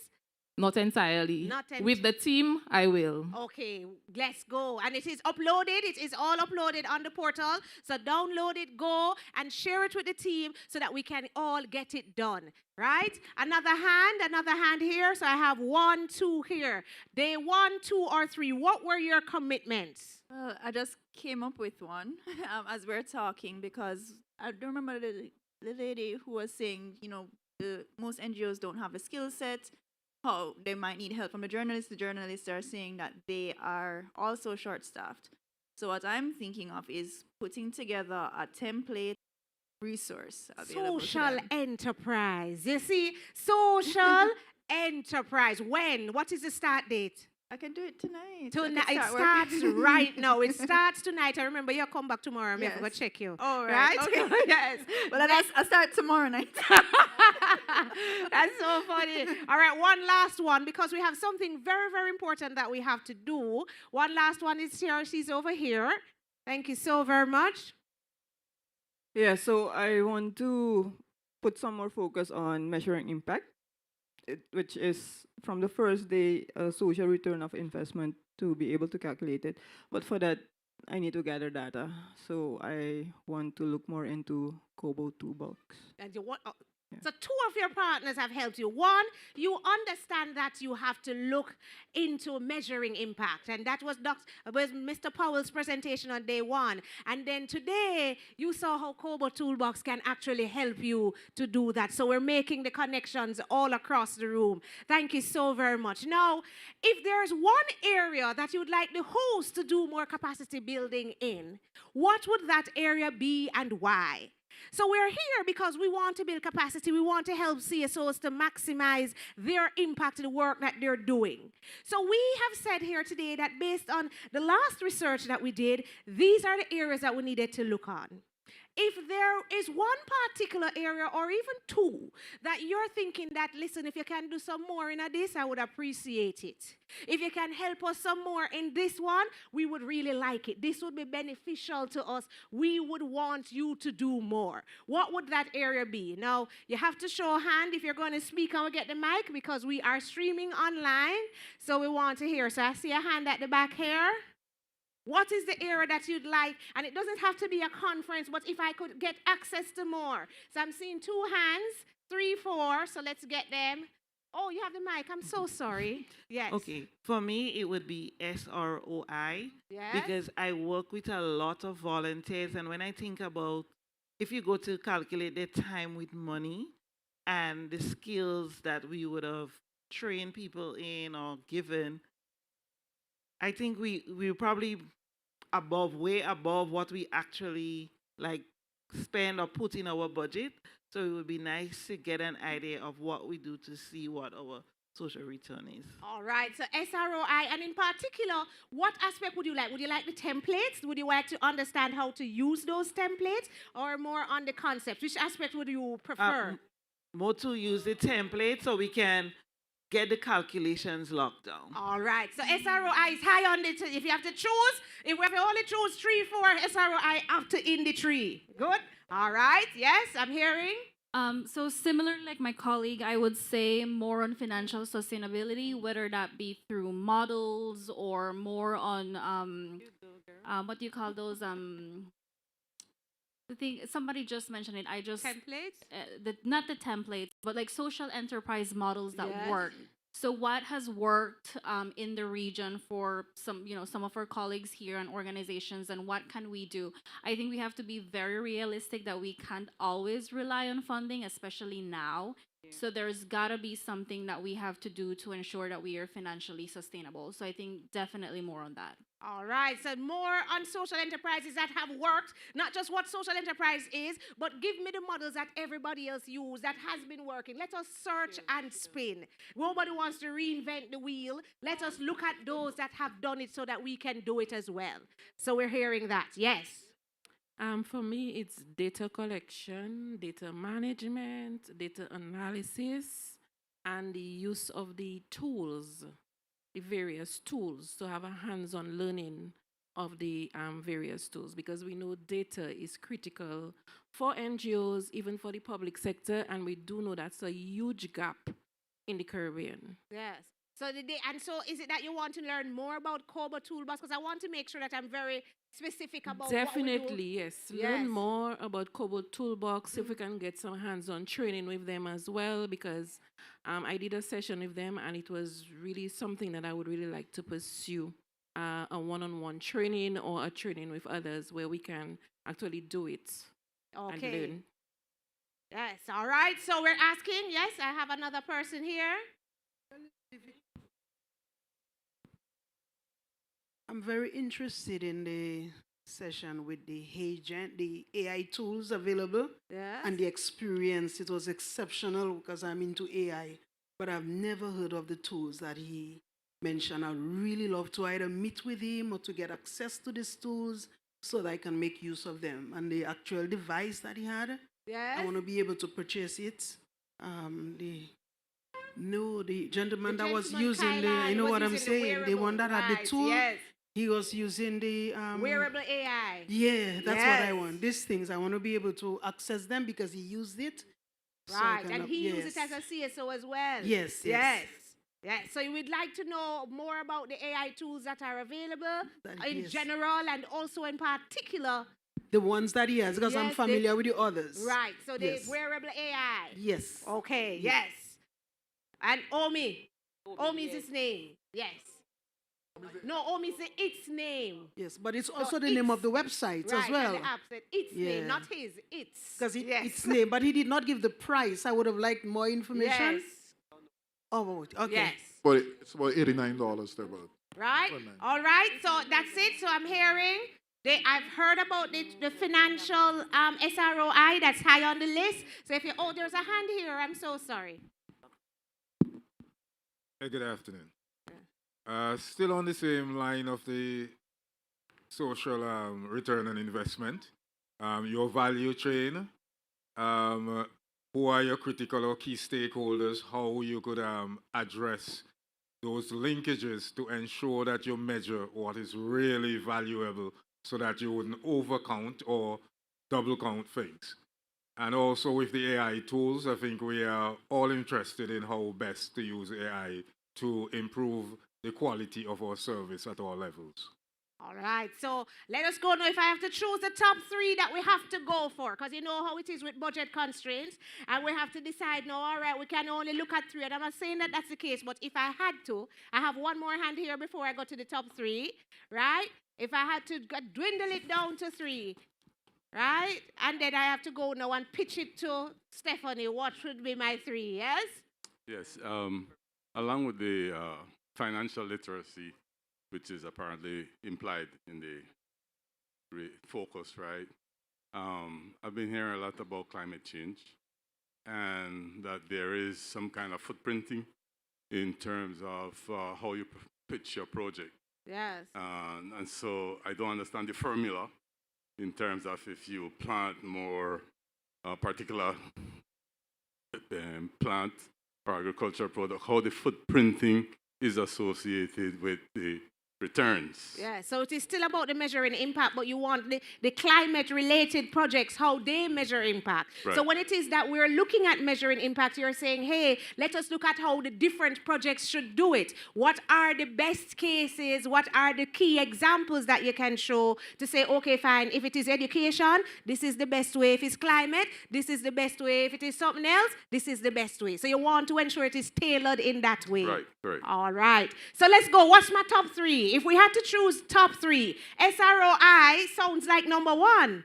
Right. That's correct. That's a SROI. You say, if nothing else, I should know how to measure my impact next. What is number 2? What is number 2? AI is number 2? Are you sure it is over? You're structuring your, because remember some me up here, so because you don't see me up here, I kind of feel for say, yeah? So let me just make sure, right? But what about the canvas? I heard about the canvas. Is it AI or is it the canvas? All right, so I'm happy that it is AI as well, and now go on, yes? But okay, but AI is 2, but what is number 3? What is the big thing? KoboToolbox. KoboToolbox in terms of data analysis and what it is that can be done. So that would be our top 3. All right, we understand. If we can only do one, make sure we do SROI. Understood, understood. Now, we have a very unique opportunity here in the room. The Commonwealth Foundation is going to go next month to the Commonwealth Heads of Government meeting, where they're going to meet all of the heads of governments of our countries and their Minister of Foreign Affairs. And they're tasked with bringing to them the priorities of the CSOs. So they have said to us, is it possible now that you have a convening of Caribbean CSOs for these persons to say to us, what would be the 2 or 3 priorities that you want to come out of this conference so that they can bring that now and represent it to the overall group, to the heads of government? What would be the 3 priorities of CSOs? Notice, what would be the 3 priorities of CSOs in general that you want now to go to be represented to not only your minister, but the ministers of the entire Commonwealth and the Caribbean in particular? I'm not taking any answers yet. I want us to think about it for a minute or two. Because we're not asking what is a priority. I am asking what's the top 2 priority for CSO. So this now you get to talk as yourself. Me not ask for the priority of your country. Me not ask for the priority even of the people you're helping. I am asking for the priorities of CSOs. So when it is that Ramsey takes the floor, and when she takes the floor as the Director General of the Commonwealth Foundation, everybody listening, and she says, I was just in the Caribbean at the Caribbean CSO Conference, and they made it clear that you heads of governments and all the prime ministers will be there. You need to do this. What is the this now? Take 2 minutes, and I'll be quiet for it. You don't have to think. You don't have to think. All right. Well, let me give you the whole mind and they come with the mind. She said she don't have to think. I'm going to still ask you to let everybody else think. Hold on. I'm going to make everybody else think. Yes, well, that's why we get a chance to vote. She said everybody going to be different. That's true. Then we get down to the vote because it's only 2 we can give. Yes. All right. So hold a moment. Are we ready? Can we go? Are we thinking? All right, let's go. You go. Yes. So I want to say legislative reform and constitutional reform. All right, tell me the difference. The difference is the constitution with which the Great Britain, by extension Commonwealth, gave us doesn't work for us anymore. And legislative reform, because all the laws we have needs to be changed because Great Britain has gone ahead and changed all the laws and we still there fight with the same thing they gave us in 1964. All right. So 2 things we need, legislative reform and constitutional reform. So I'm going to ask you now, dwindle it down to the CSOs. What legislative reform do CSOs need? CSOs need across the board.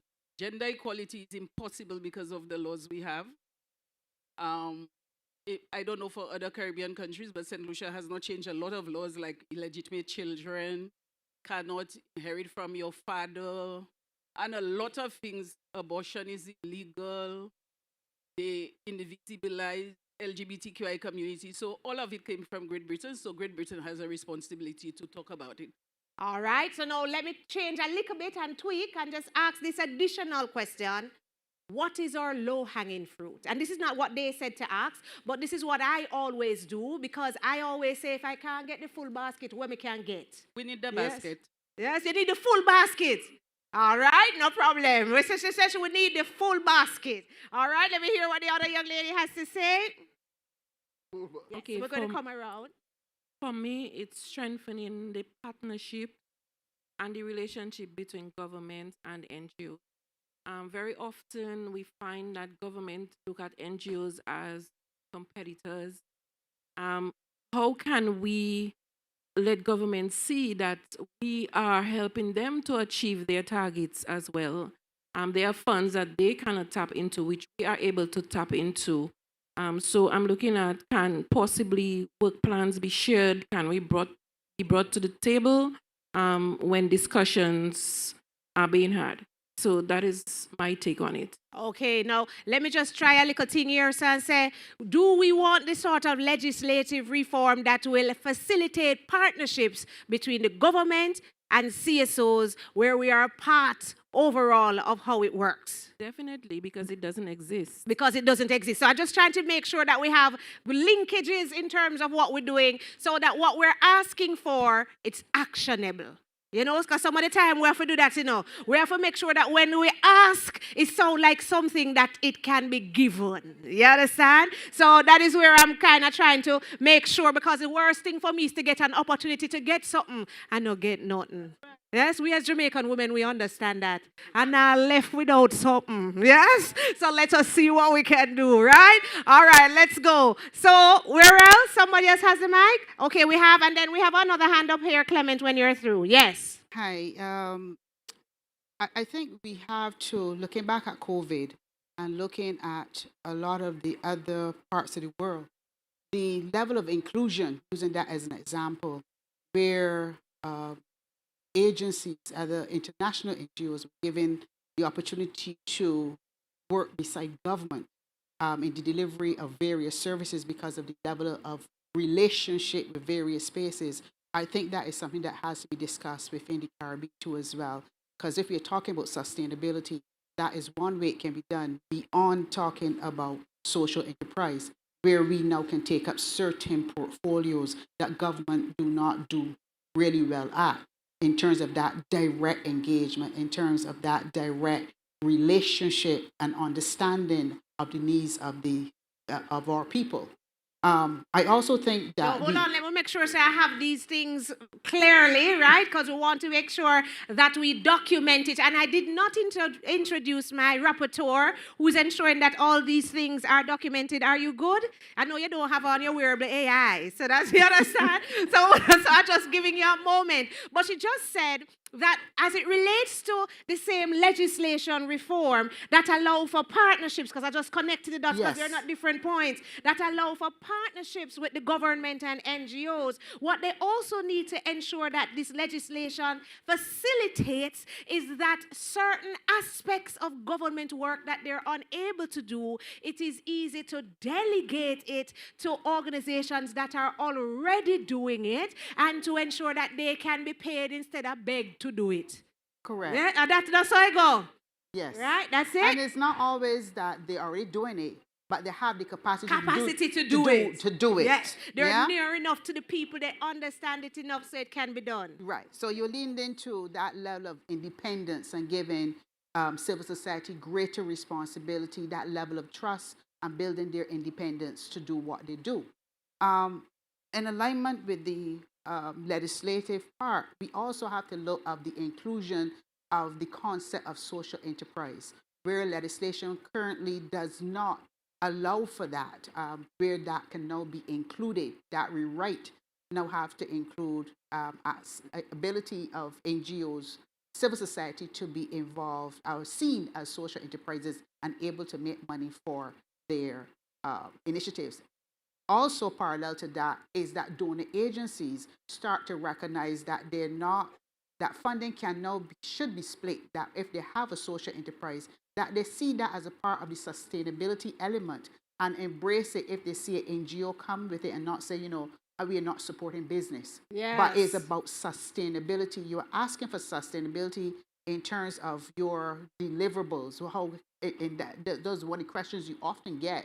But if we are proposing that social enterprise is a way we can do it, I think our donor community also has to take note and recognize that when they say it, give it that kind of support that is necessary. And my last comment is looking at the tariffs, where civil society recognized and documented civil society organizations are given some free rein that if they're bringing goods to support the work that they do, that they're not taken through the same financial burden of shipping costs and the clearance fees and all of those things. So again, legislation needs to be changed and adjusted, relaxed, to make sure civil society can do their work even more. All right, so let me stop right there for a moment and say to you, if I had to start with one, if I am going to ministers, and I know we have a minister here that I'm going to call into the conversation just quite quickly before tomorrow, his big day. But if and I'm speaking as Georgia myself now, I'm not a CSO, but we heard about communication earlier, and India can tell me if it is so or not. But if I had to go and start with one, I would start with the legislation to facilitate social enterprises, because that one is mutually beneficial. That one is a one that the government will want to do, because him now saying you're going to get a chance to earn your own money so you don't have to beg me. Yeah? then he also understands that the shift is happening and so the funding is dwindling. The governments have felt that as well because many of the programs that were being done by you can't do anymore and the government have to actually step in. So automatically when you're saying, let me do this, they can see it as advantageous for them as well.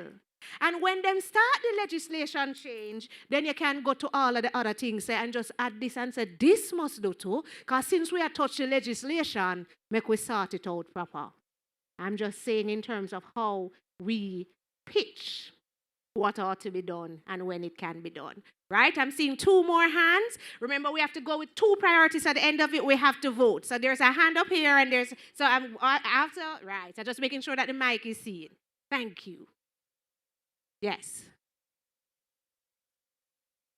Okay, you just touched on the part with regards to legislation and recognizing social enterprise. We need to understand that the work that we do as CSOs are dealing with the issues that government either can't deal with or overlook as a problem. And the reason why they can overlook it is because we are there doing the action, are trying to help the people. People are now looking to us to do more. But one item we cannot leave here and don't deal with is the climate change that is happening. It is here. It's not going anywhere. It's going to get worse. We are now got to plan for Category 5 every time there's a hurricane season. We also now got to prepare for the long drought that when we get drought these days, probably sometime we had one for 3 years in Jamaica. So we have to need to be in a position to adapt to the and build resilience to those kind of incidents. Therefore, the local government in particular need to be working closer with us, CSOs. The legislation for us for social enterprise has to be that when we go for go to government to get permission, for example, import of some materials or something like that, tax relief in the sense of paying taxes. We're getting funding, and if we're not careful, a lot of it is taken up in government, taking the tax from the money that we spend. So therefore, we should be able to have easy access with the ministry to get permission or get waivers. Right. Those but I are have to stop you here. I'm so sorry I have to stop you, but I do get that partnership point in terms of the social enterprise and what it should look like. I have to take 1 more before we have to step out. 2 more, so sorry.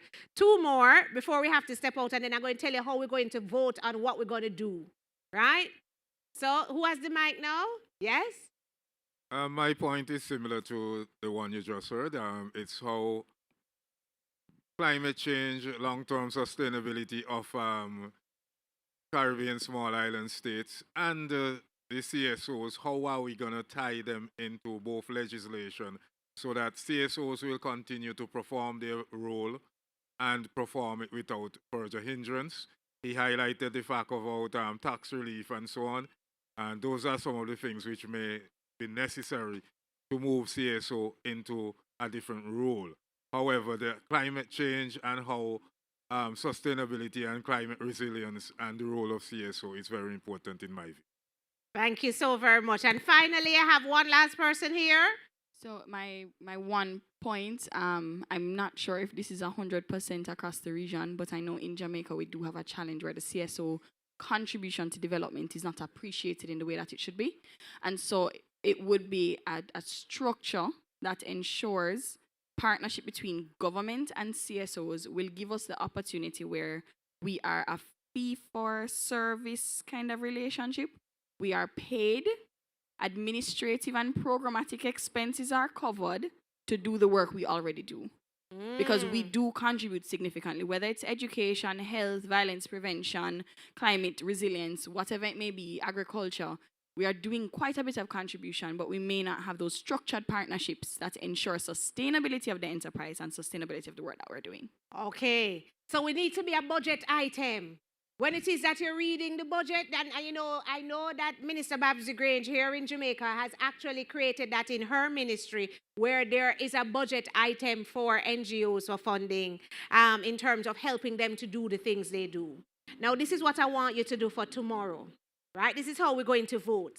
Many times when we just get an opportunity like this, it is an unfair opportunity because we don't get a chance to think. Yes? And so we say, what is it? And we say, talk. No, but I wanted us to at least start the conversation.